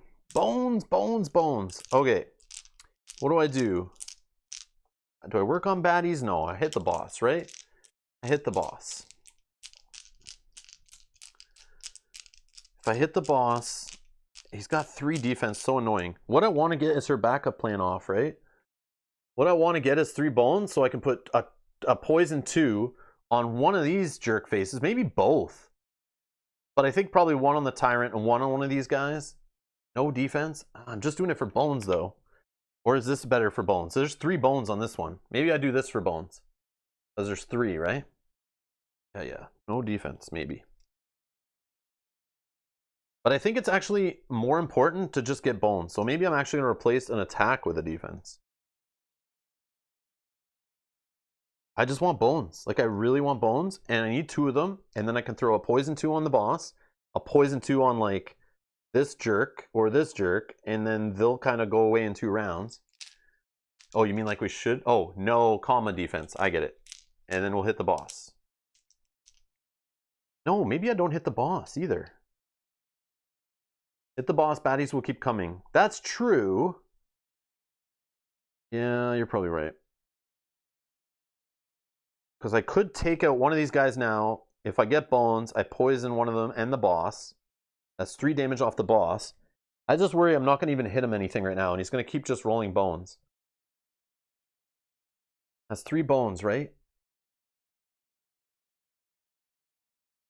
Yeah, that's my fear, is like I'm wasting attack dice just knocking away defense right now. I don't know. I feel like we need to get Gerbil involved, but I don't know. Maybe I just go all in. Him rolling bones doesn't do anything to plan. True, that's true, that's true. All right, we'll go all in attack and her die looking for a bone. I don't know. Targeting the boss.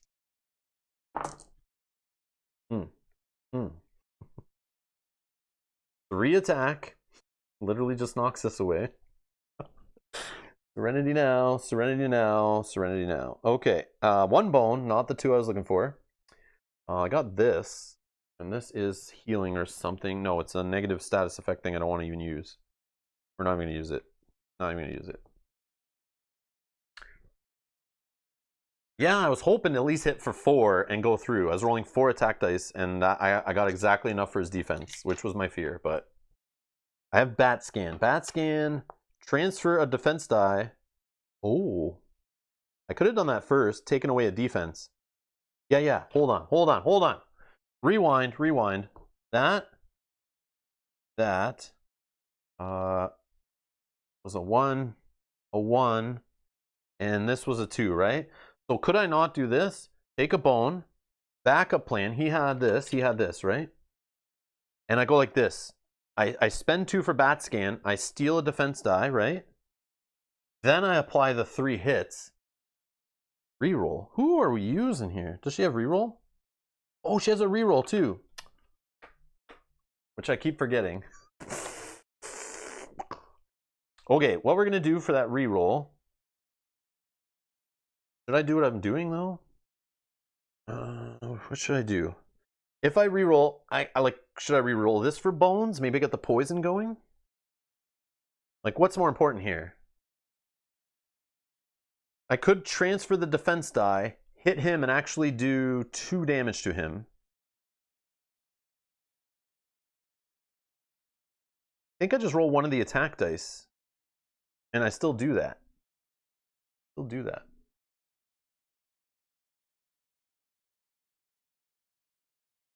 You're hoping to use the cleanse. Cleanse is, I'm not sure of the names of all these things. Cleanse is...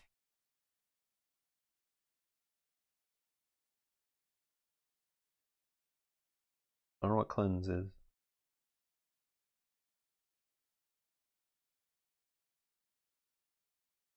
Not sure. Force field? Oh, is that what it's called? Force field? Yes, force field. Remove all negative effect dice from a unit when applied. When effect die... Oh, you can place this in your active slot. When an effect die would be placed on this unit, reduce its counter by 1 and ignore it. Oh! Oh, I want to keep that maybe for the poison. All right, we're going to do what I said. We're going to re-roll a 1 here. Let's re-roll one of these. Slot equals mischief? Oh, yeah, that's true. That's stupid. What do I do? 2 damage and 2 defense sounds good to me. Yeah, okay, we go with that route. But do I re-roll anything? Do I risk? If I re-roll a bone off this, we just do 1 damage, but it could lead to a 2. Poison guy goes first. Am I just tagging out, though?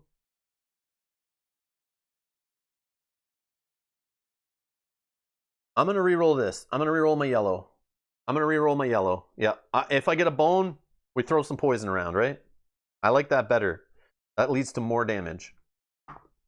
Yes, perfect. Okay. Bone. Okay.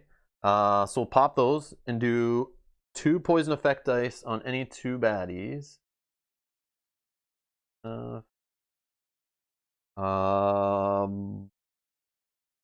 That.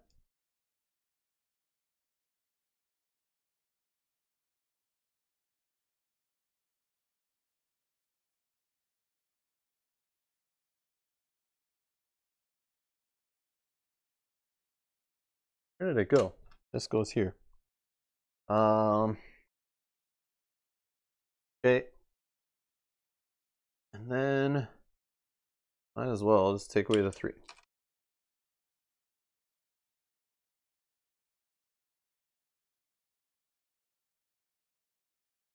I know they're both like equally trouble, but like this guy maybe rolls a careless and he hurts himself for 1 and then this 2 takes him out quicker is what I'm hoping. I don't know. All right. Oh, should I tag out? I'm at, yeah, I have no defense. Yeah. I'm tagging, I think. I'm only at 5 health. I would get poisoned, get attacked, him rolling 2 dice plus bomb possibly. Yeah, we got to tag out, right? Poison 1. Poison 1. This guy, 2 damage, down tick. And then he rolls 1 attack die. Oh, hits me for 2. 2.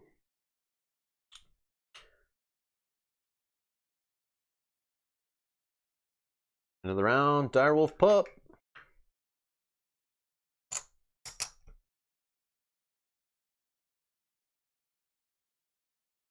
Much for an empty solo one-on-one battle queue list fight here.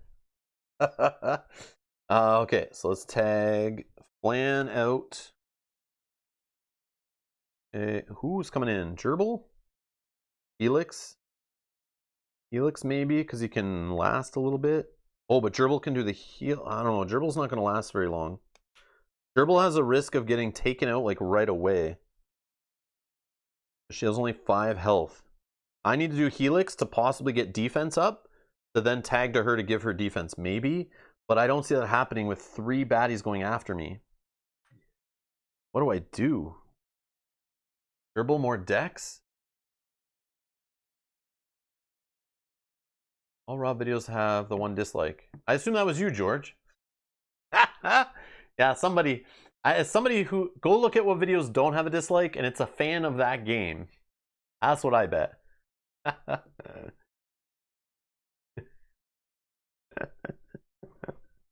All right, so I'm thinking, Jim's thinking Gerbil for the more dex. I'm just worried about coming in here with 5 health. I'm gonna do Helix, I think.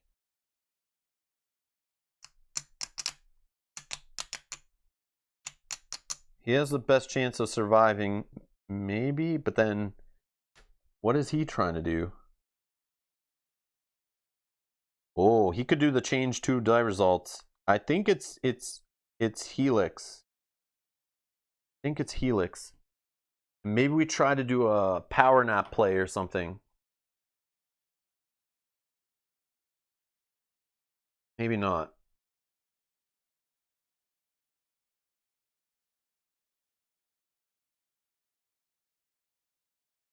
Huh. There's a few kids from school that happened. Uh-oh. No, it's just somebody who wants to see me play, like, I don't know, whatever. Some game that they like. They came to the channel, they like one game, and they hate that I play other games besides that game. It happens all the time. I get negative comments about that stuff. Like, why don't you play this or why don't you play that? It's like, I can't play I can't just play one game only. Power nap back into Flan sounds good to me. That's what I'm thinking. But then she might get one-shotted by this guy. I'm in a bad spot. But do I tag him in? Like, how does that work? I just turn them right side up, then they're ready to come back. What I hope is I can heal.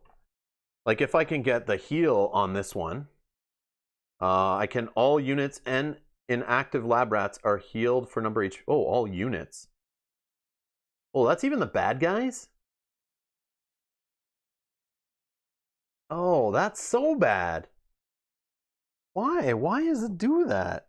Well, that just became a sucky die. Wow. Yeah, I'll never play with that one. Unless I'm down to like 1 weak baddie left on the board. That's not something I want to roll in a Tyrant fight. I guess the bones on the other one might be helpful, maybe. All right. What was happening here? We're tagging in Helix. She was here. Oh, he's all the way back there, though.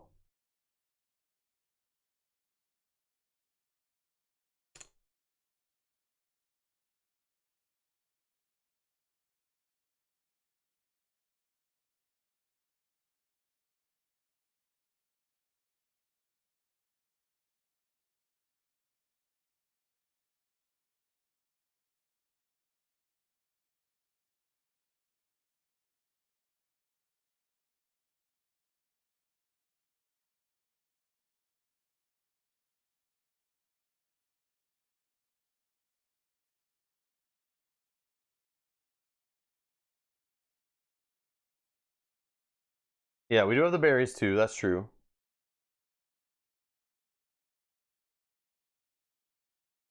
Yeah, the limited decks with Kaboom. Baddies are pretty healed up, but... Yeah, okay. We might do that to get the consumable, and maybe we can roll the ignore malfunctions, and he gets to roll all these then without spending decks. So maybe I can get some shenanigans going? I don't know. I don't know. Alright. Tyrant. 2 damage. He's down to 4.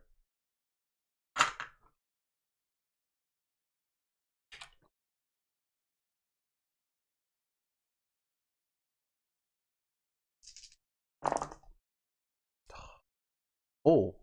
Okay, the bomb is good right now, right? Because I'm not adjacent to anybody. He's hitting the strongest baddie, which is himself.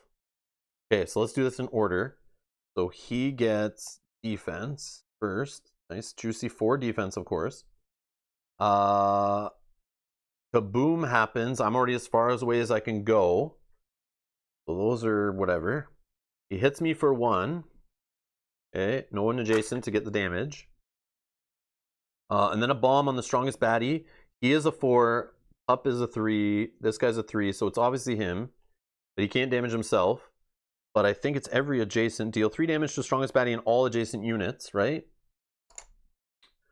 So he kills his buddies, which is great.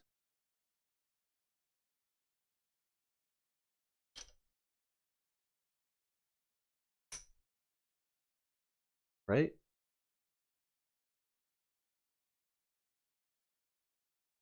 He doesn't hit himself. It's a special rule. No, I think he still hits himself. He just can't damage himself, right? Unless there's... I'm playing with 3rd edition of Too Many Bones. I don't know if the new 4th edition has a card written differently. But I looked it up and I couldn't find it in the FAQ, anything written about him. So, or at least not related to that. But it just says, deal 3 damage to strongest baddie. We know tyrants are baddies. But then up here it says, the Goblin King cannot damage himself. I don't know. I don't know. I remember this comes up every time, and I don't remember what we came up with. No, 4th edition's the most recent. Yeah. 3rd edition was like printed in like late 2018, I think. 4th edition was done with like the Splice and Dice Kickstarter, I think, when they did the reprint. Or maybe it was the Cloud Spire they did the 4th edition.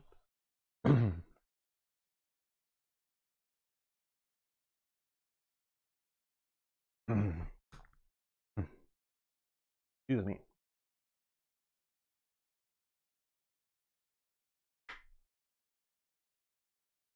Yeah, it doesn't say can't target. That's why I'm not sure. He's not like targeting. It's just dealing damage. Carry on. Okay, okay. Sweet. Yeah, I don't know. It's a weird one.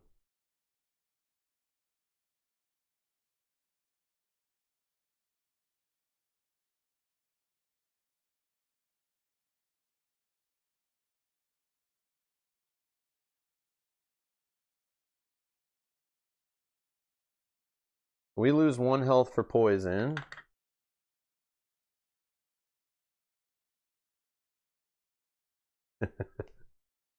Alright. Now what? 1, 2, 3, 4. I don't know, whatever. 4. What am I trying to even do, though? Maybe I don't. Maybe I don't. I just roll. I stay where I am. What can I do? Get some loot, build up some defense. How does it work for his where is it? Reverberator. After a baddie attacks you, you may deal number damage back to that baddie for each defense die removed. Yeah, it doesn't say they have to be adjacent, but that's still not enough damage to get through these defense.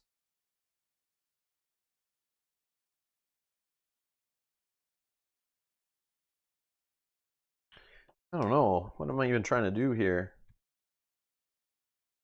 Oh yeah, what we're trying to do is get the consumable, right? Consumable. You roll it right away. What happens with this one? I think we roll it right away, right? Or we just get it and then we choose when to roll it. I never know with these consumables, man. Every one is like different. I think we just take it like normal.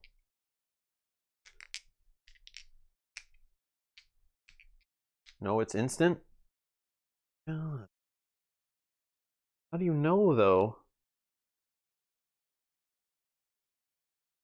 How do you know, though, if a consumable's right away like that? Or if it sits and you use it when you want?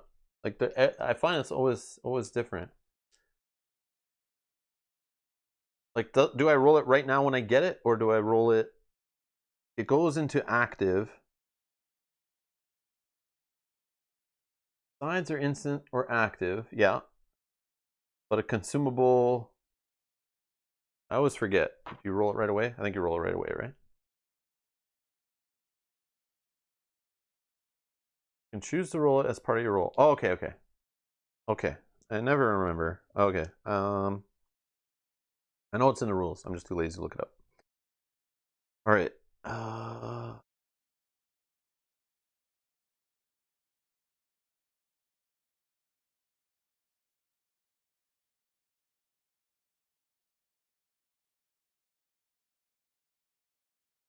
Although I want to use it with her, but I don't know if she can survive.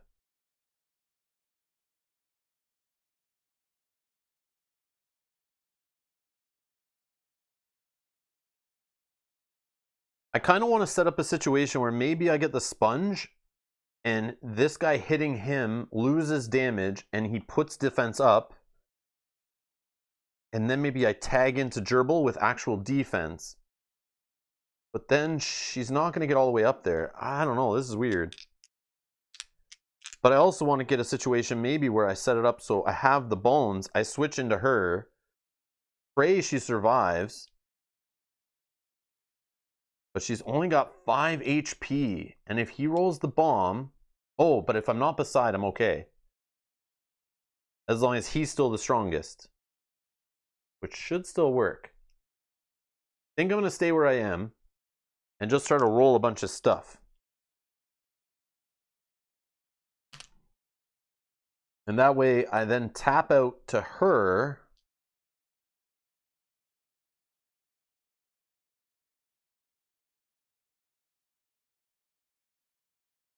I don't know, I'm getting confused, man. It's like trying to think of like when to tap him out, when she comes in. Is she going to come in and heal someone else, switch out the Flan, fully healed Flan would be awesome to use her backup plan to get fully healed Flan back in play. But this guy who keeps rolling 2s on his defense dice is also nuts. Also, whoever comes in, are they going to survive? Yeah, I don't know.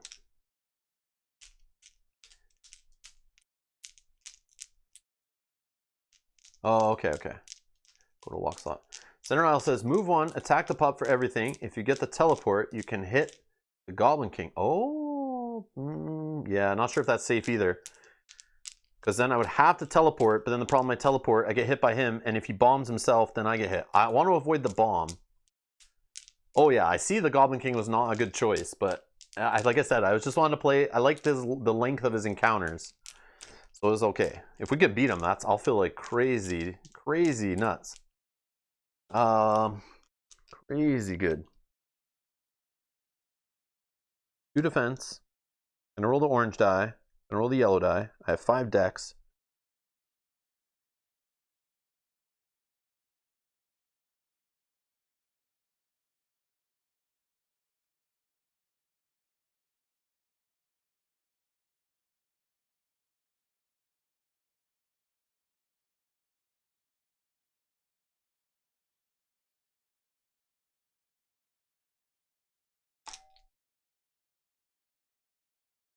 All right.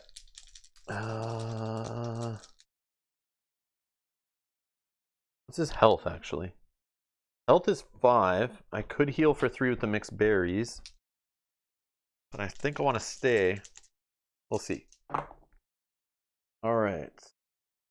Defense, sponge of 2, and 3 bones. Kind of good.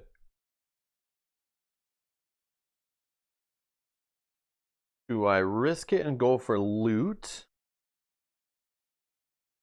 So sponge of 2, that's Absorberator. Next time this unit loses HP, gain numbered defense. So I would get 2 defense.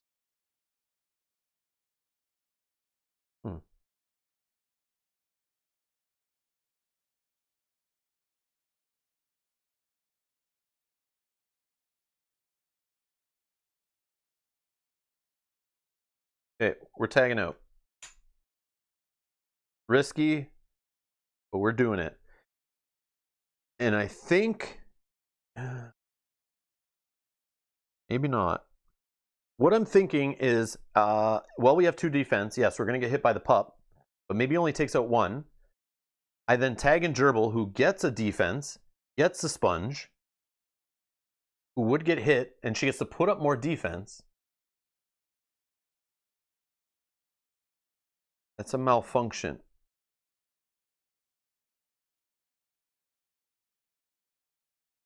This one, right? But that just means I have to use it, right? Yeah. But if it goes to her, then it goes back to the tray. But that's okay. I'm not going to play another Tyrant fight, even if we lose. I'm just going to end the stream there. I just can't keep going much longer. So I'm not too worried about losing these now. But I'm okay if it transfers to her. I feel like that would be good, right? I just hope the Direwolf Pup doesn't roll a 2 and take out our 2 defense.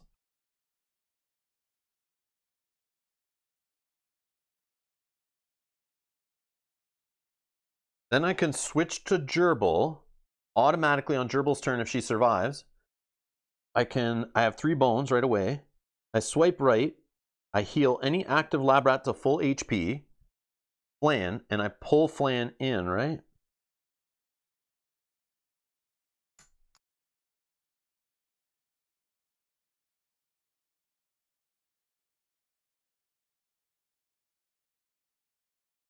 Heal any inactive lab rat to full HP, immediately tag out and tag in the healed lab rat, even if already tagged out in battle.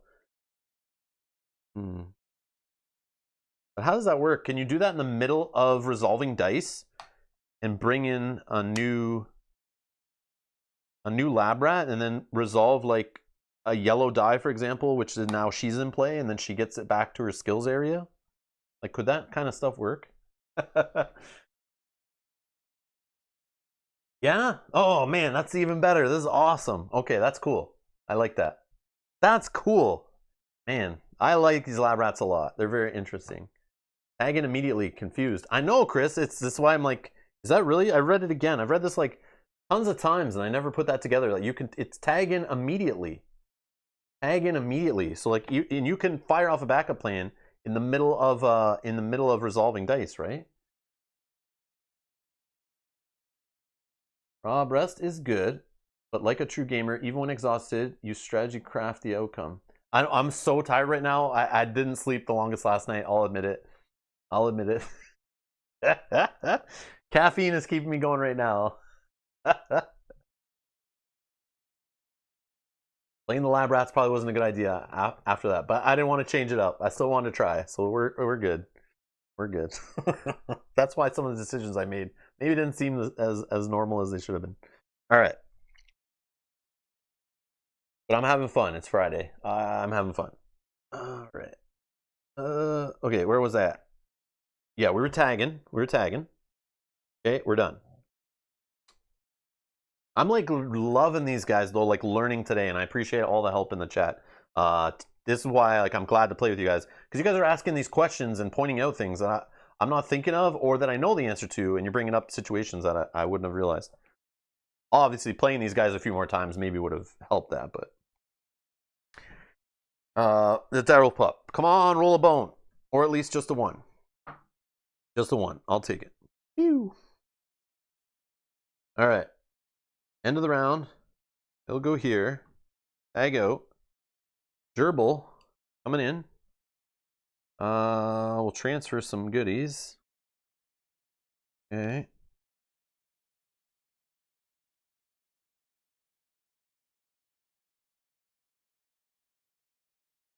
Oh, round 5. Oh yeah, we're getting close here.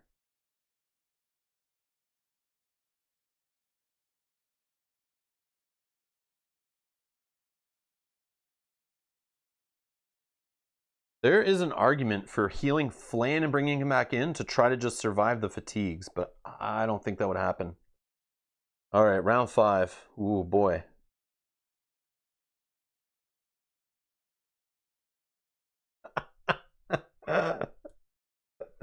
I didn't think the lab rats through pairing them against the Goblin King. I just paired them against like I was like I just want to try it against that length of playthrough and those baddies. I don't know. I was like, yeah, I'll play I roughly go by how long I think the stream will be based on the length of the playthrough. And I figured a little bit a longer one, I would see more dice and more level ups and stuff like that of the skill dice. So that's what I was going for. Not so much winning the Tyrant fight. I don't want to show the lab rats as like they're easy. I don't even know what Tyrant are they easy against. I don't even know. But yeah, all right. So Goblin King, he's just going to roll 1 defense, 2 attack, and a Tyrant die. And actually, some of the damage will spread to this guy, which is kind of good, right?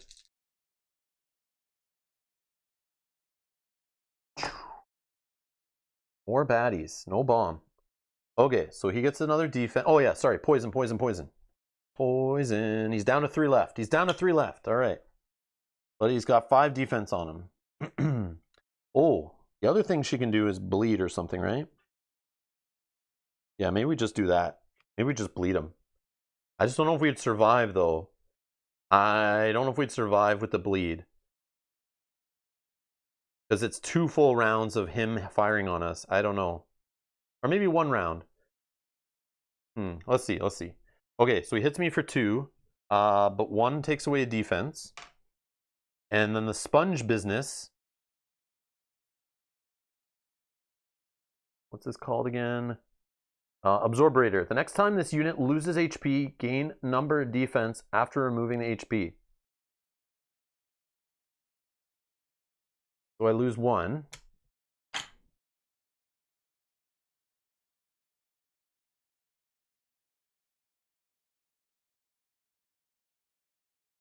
So I get 2 defense, right? Is that what I'm getting there? What happens to this? Does this go away now or just stay there? I don't know.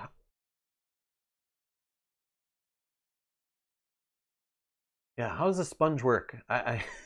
The sponge is removed? Or does it? Yeah, okay. Okay. And it's gone, right? No, no, oh. Yeah, this is confusing. So, like,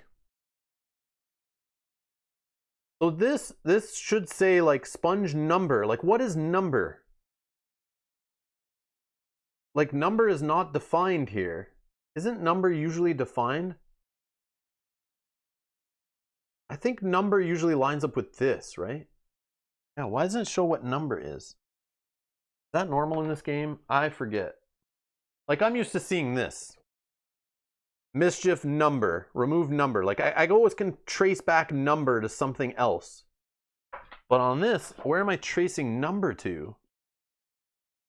Yeah, it feels like somebody didn't design this right with the number. Like I assume number just ties to this number. But if they're going to put a 3 there, why not just put a 3 here? Or like a 2 here, put a... I know this could be a multiple number, but this should have a number sign on it, right? Yeah, see, I know it's the number on the die. I'm just saying. Someone didn't think that through. It's not as obvious as it should be. Because Dragon thinks it means number of HP you lost. Which I could go that way too, right? But I know it's not. I don't think it is. So I get 2 defense. This goes away. I lose it because it malfunctioned. It was a malfunction side.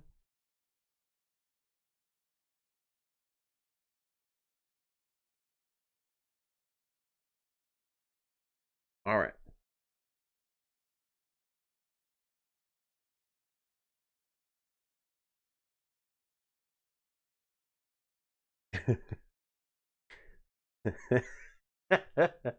The other thing too, center aisle, you're saying I use that die, it goes away. But there are dice in the game, right? There are skill dice that stay in the active slot and keep applying every round.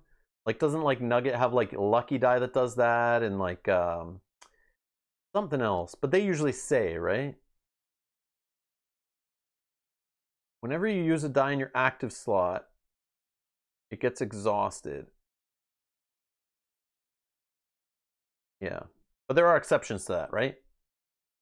I'm not crazy. I might be crazy, but I don't think I am. I am, but okay. Just out of curiosity. Unless it says otherwise. Okay, perfect, perfect. I thought so. I thought so. Okay. I'm just rusty. I'm sorry.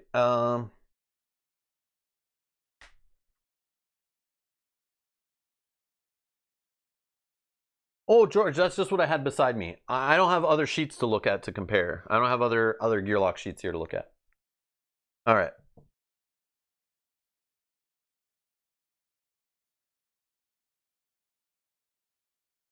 But you get what I mean, though, right? Like if I'm looking at this sheet, like just say I'm a new player, George. Picture I'm a new player, right? I'm learning this game. And don't give me the crap about the lab rats or for experienced players. I don't want to hear that garbage.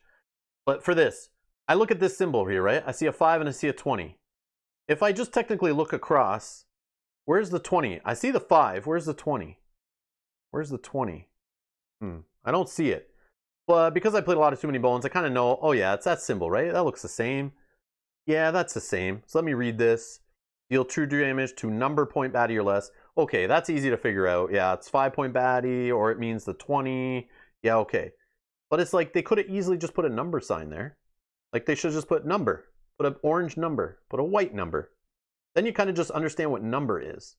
So then you don't get confusing situations where like, next time this unit loses HP, gain number of defense. Well, what was it number? Is it this number? Is it number HP? Like this should just be a white number, right? Like if we were going by like real world, like when numbers, when a variable is there, you need to like define your variable, right? Because it's like not always a 2. It's just a weird thing. It's just weird. But that's just the way I look at it. From a new player's point of view. That's all. I have questions.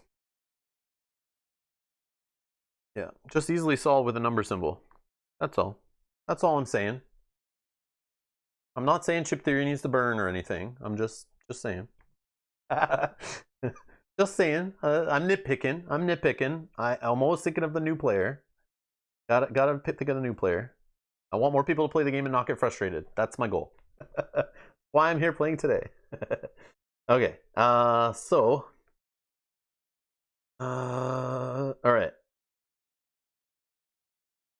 Our turn. What are we doing? Oh, I didn't hit this guy, right? I didn't hit this guy. 1 damage. Half damage rounded down. He's down at 2. Alright, our turn. Can we kill the Goblin King? Can we do something with... where is she? She's only adjacent, right? Bleed effect die to an adjacent baddie, or we can heal somebody. If we heal somebody, Flan can come in, but we don't have any bones for Flan yet, but we could. If we roll right now some bones on purpose, or try our best to get some bones, and we bring Flan in,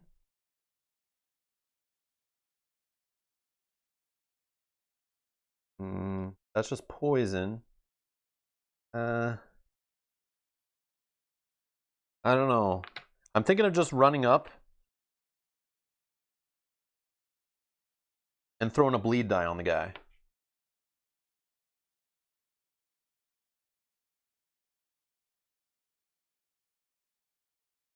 Roll a lot of dice with teleport.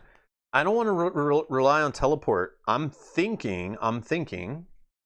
I just go 1, 2, 3, 4, and then I roll. I don't know.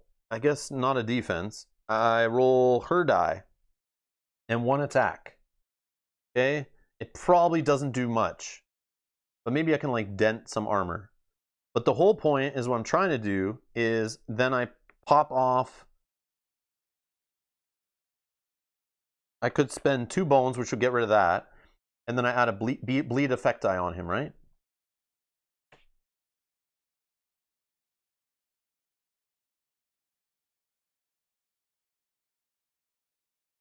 Why do I want to go to yellow corner? The pup can't reach? Oh, okay.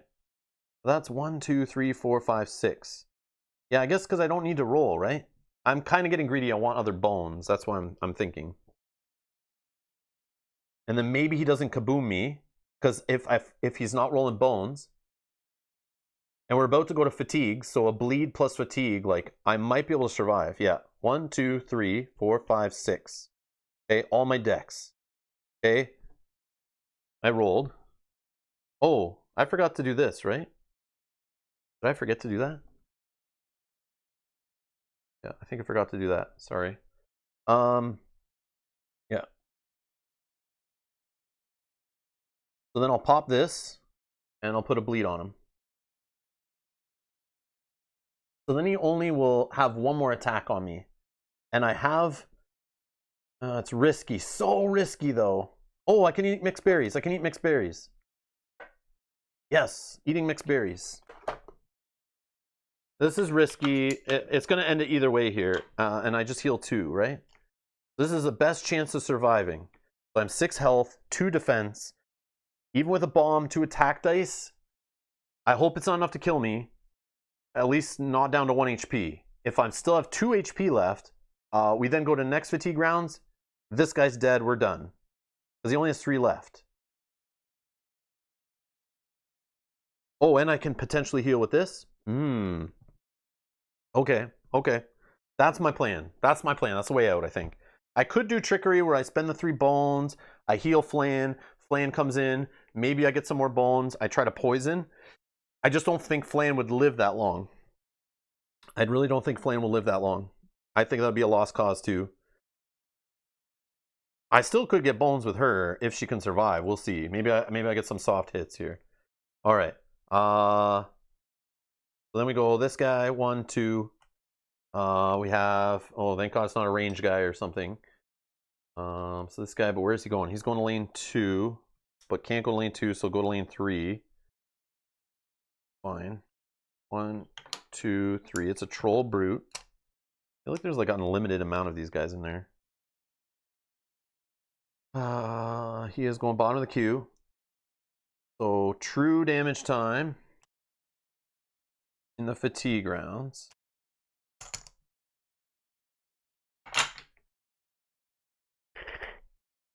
All right. Big boy. Bleeds 1. He's down to 1 health left. My God. You rewind back, there's probably moments where I should have hit him for 1 damage doing some trickery and I didn't. He'd be dead right now. But I chose not to.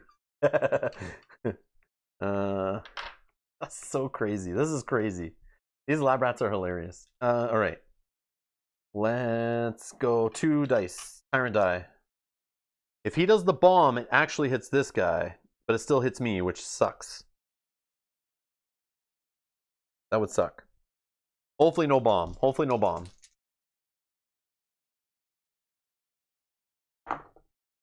Oh! Double bones and calling in a baddie. He didn't even do any damage to me. He knocks me over here. Wow. Wow. Oh, wow, this is insane. Wow. Woo. Wow, that's crazy. Okay, our turn. What are we even doing? I don't even know now. We're rolling this, try to heal. Maybe we can teleport. Like, I don't even know. Just nothing. I don't even know what to do. I can't roll a defense. I got this locked up. I could move. I don't need to do anything. I'm just gonna sit in the corner. Now do a victory dance. Yeah, let's do this. Alright, so let's just roll these for fun, whatever. Or I could move up to try to kill this guy. Yeah. 1, 2. Oh, I forgot attack dice. I can roll. Sorry, 1, 2. Yeah, 2 attack dice. Not that I even rolled on my purple anyway. So we kill this guy. No lashback because he died. This one, I don't need to apply it, right? I'm looking for the heal. A bone, though. What if swipe left is a true damage? All right. No, we don't care. 2 attack was done. This guy, 1, 2. He rolls 1 and 1. Oh yeah, I get a bone. I forgot about the bone. Thank you. I forgot about the free bone. What's that do for me? Add a bleed effect die to adjacent baddie, but there was none. That's fine. Oh man, we could get to the heal. That's crazy. So this guy actually careless. First he'll hit me though. And then he'll careless, loses 1. So he'll die in the fatigue. Okay, this guy coming in. Oh, another troll brute. Man. I think it's because of Troll Romper and the Troll Brute. I keep thinking they're like the same guy, but these guys are like unlimited. Okay. Yellow. Bottom of the queue. Alright, true damage. Boss man's done. Boom. I know we win. That's it. But George, like, yes, clear the battle queue. That's what I was thinking. Can we do it? I don't know. We could, if we get a bone, we can heal a guy. And then we're like living the dream over here. But I think we're okay. I think she can do it herself. Because we now won't add any more baddies to the battle queue. Okay, so true damage. This guy's gone. Boom. We lose 1. This guy loses 1. Our turn. 1, 2. I have 4 left. We want to... I mean, we just bleed this guy and we win. Assuming he doesn't hit us. So let's roll. I mean, we could just attack. Yeah, let's just attack. 4 dice.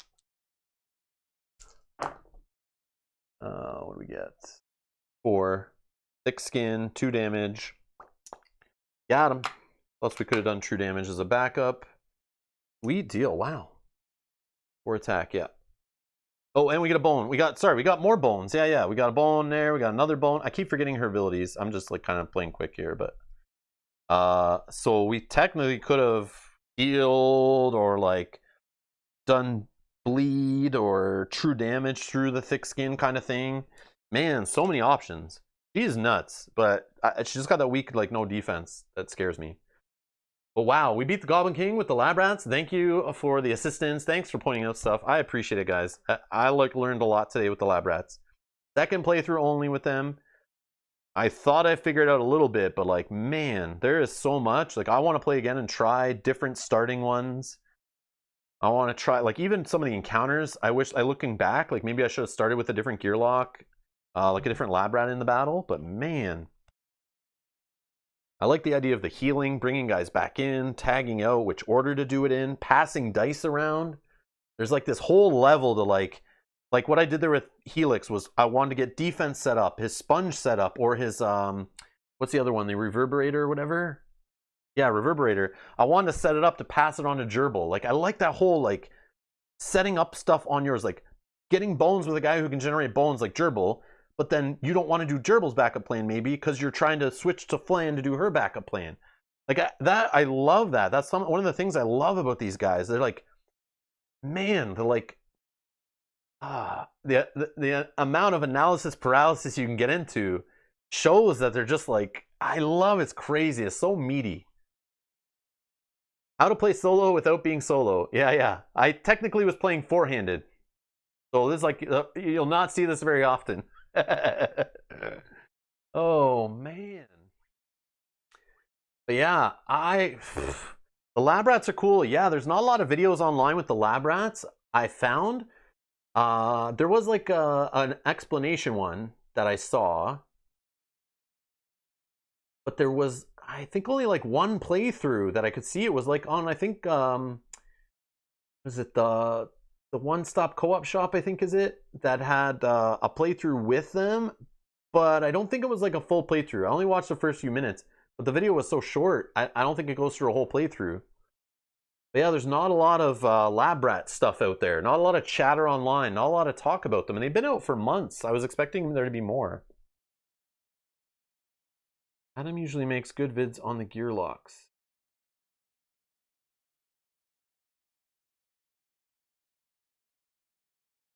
I do want to play them more. And Dragon, that's what I was going to get to. I didn't want to spoil it. I was saying I like them a lot, but they are the gear lock right now that I'm most excited to play with. Like, I want to play them so bad more. Dart, I played Dart like 4 times, and even after the first couple times, I was still like, I'm not really feeling Dart. I like them. Oh, Shannon played them on a Chip Theory video? Oh, okay, cool. Yeah, I just Googled quick and I didn't see a lot. But I didn't really dig, but yeah, I didn't see that one. Oh, and one of the Chip Theory TV ones? Did she play them? That's a problem. When you search for like lab rats, like lab rats too many bones is only going to bring up certain videos unless they put it in like the description, I think, or in the title or something, right?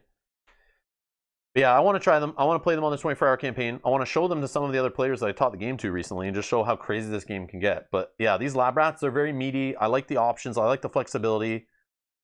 They excite me very much. I feel they're fresh. They change up the game. They're super fun solo. Like, even though they're challenging, they are fun as crap to play solo. I think it's hilarious. Duster plus Nightshade equals squishy squish. Dragon says, I wasn't impressed with Dart either. Concept was good, but the execution was meh. Yeah, that's what I was saying at the start of the stream, Dragon, was I saw Dart and thought that's the gear lock I want to play out of the two. And when I saw the lab rats, I was like, that's going to be gimmicky. It's not going to work well. I'm not really interested in playing that style. But getting both now and playing both, the lab rats, I love them. I love the lab rats. Dragon's asking, when will you do the build a tyrant mode? I probably will do that next time I do Too Many Bones stream. Maybe next Friday. I don't know, though, with Halloween. We do have a stream Friday evening. I got to set up for a 4-player stream setup, so I might not play Too Many Bones. Because it goes kind of long, and it cuts into, like, setup time I would need to set up for that next stream. Unless I started, like, earlier. But I do want to play it. So if I do another Too Many Bones stream before the 24-hour, 2 12-hour streams, when we hit 10K subs, I will play Build a Tyrant. I will do a solo Build a Tyrant just to experience it, even if I don't play it beforehand. But I probably will try to play it first beforehand, so at least I kind of know what I'm getting into. If not, the next time you'll see it on the stream is during that 12 hours. I want to play it during the 12 hours with a group. And hopefully I can at least have played it once before that, so we're not all lost. That's my plan. So hopefully I get a chance to play it once not on stream, then in the 12-hour stream. So that's my plan with Build a Tyrant. And HexyB says, I'm waiting to finish all the Tyrants in Undertow before I try my Splice and Dice. Yeah, I agree. Splice and Dice are... I've played 2 Tyrants out of Splice and Dice so far, and they are more challenging. which they're meant to be played when you're like, I've kind of like mastered the game. I'm so good. I figured out all the tyrants. Yeah, mix in the splice and dice baddies, mix in the splice and dice tyrants. You'll be questioning like if you thought you were ever good, unless you're George A. Nob and his cards confuse me. Oh, for Build a Tyrant or the Nobulus Apprenticeship Program, like the nap or the bat.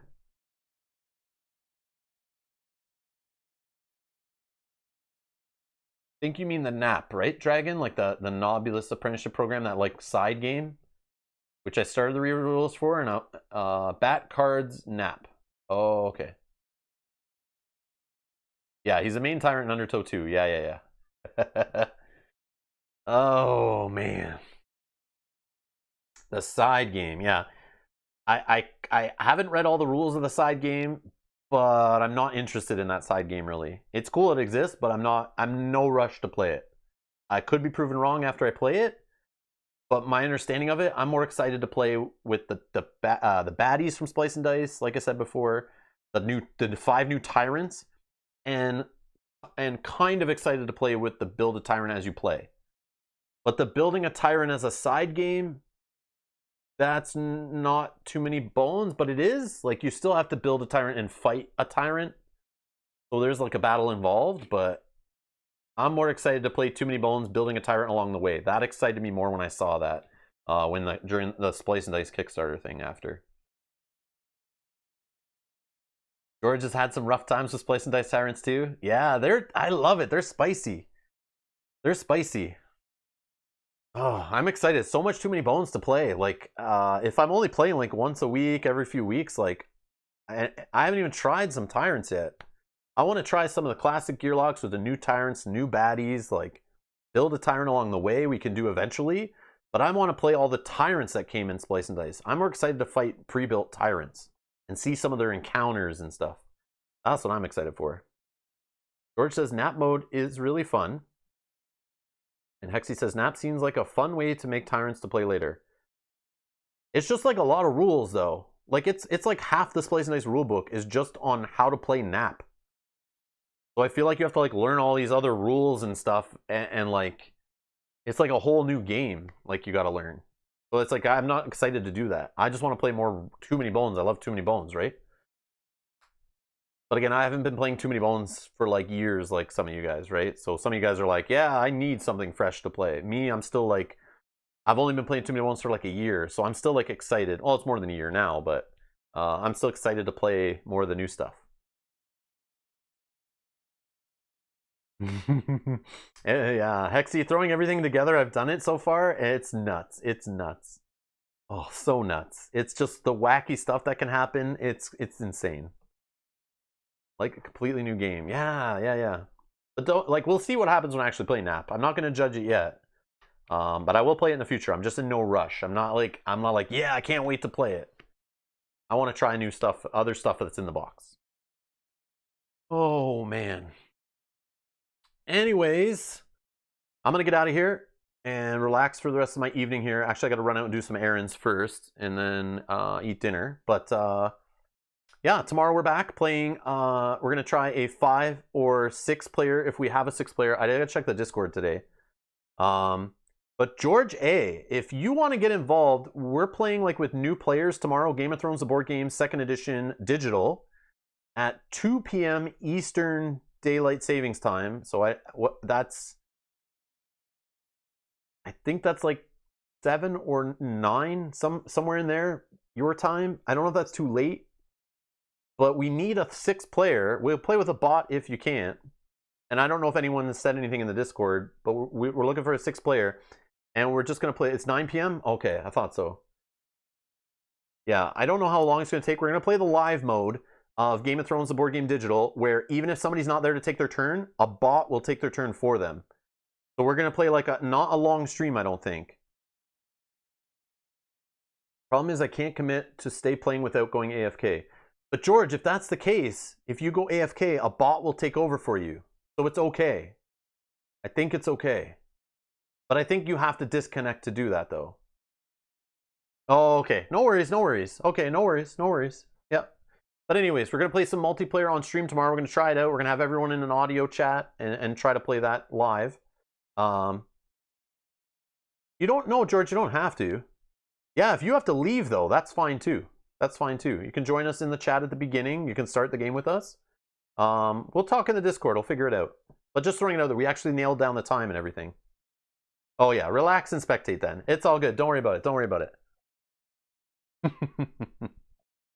But anyways, for all the rest of you watching, yeah, we're playing Game of Thrones Digital tomorrow. We're going to try it with 5 players, maybe 6. We'll see if we can rope someone in. But it's okay. Okay playing with 5. I just want to try that mode out and play live with people. And then we're back Sunday with more Mansion Madness. George, I'm okay if everyone sees what I'm doing.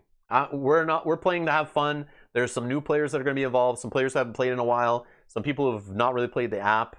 So, like, we're not out to, like, play cutthroat, but we're just going to have fun. And I'm okay if I get stabbed and everyone sees my hand and know what I'm doing. That's all fine. I could play with a delay, but I'm not that serious about it. It's fine.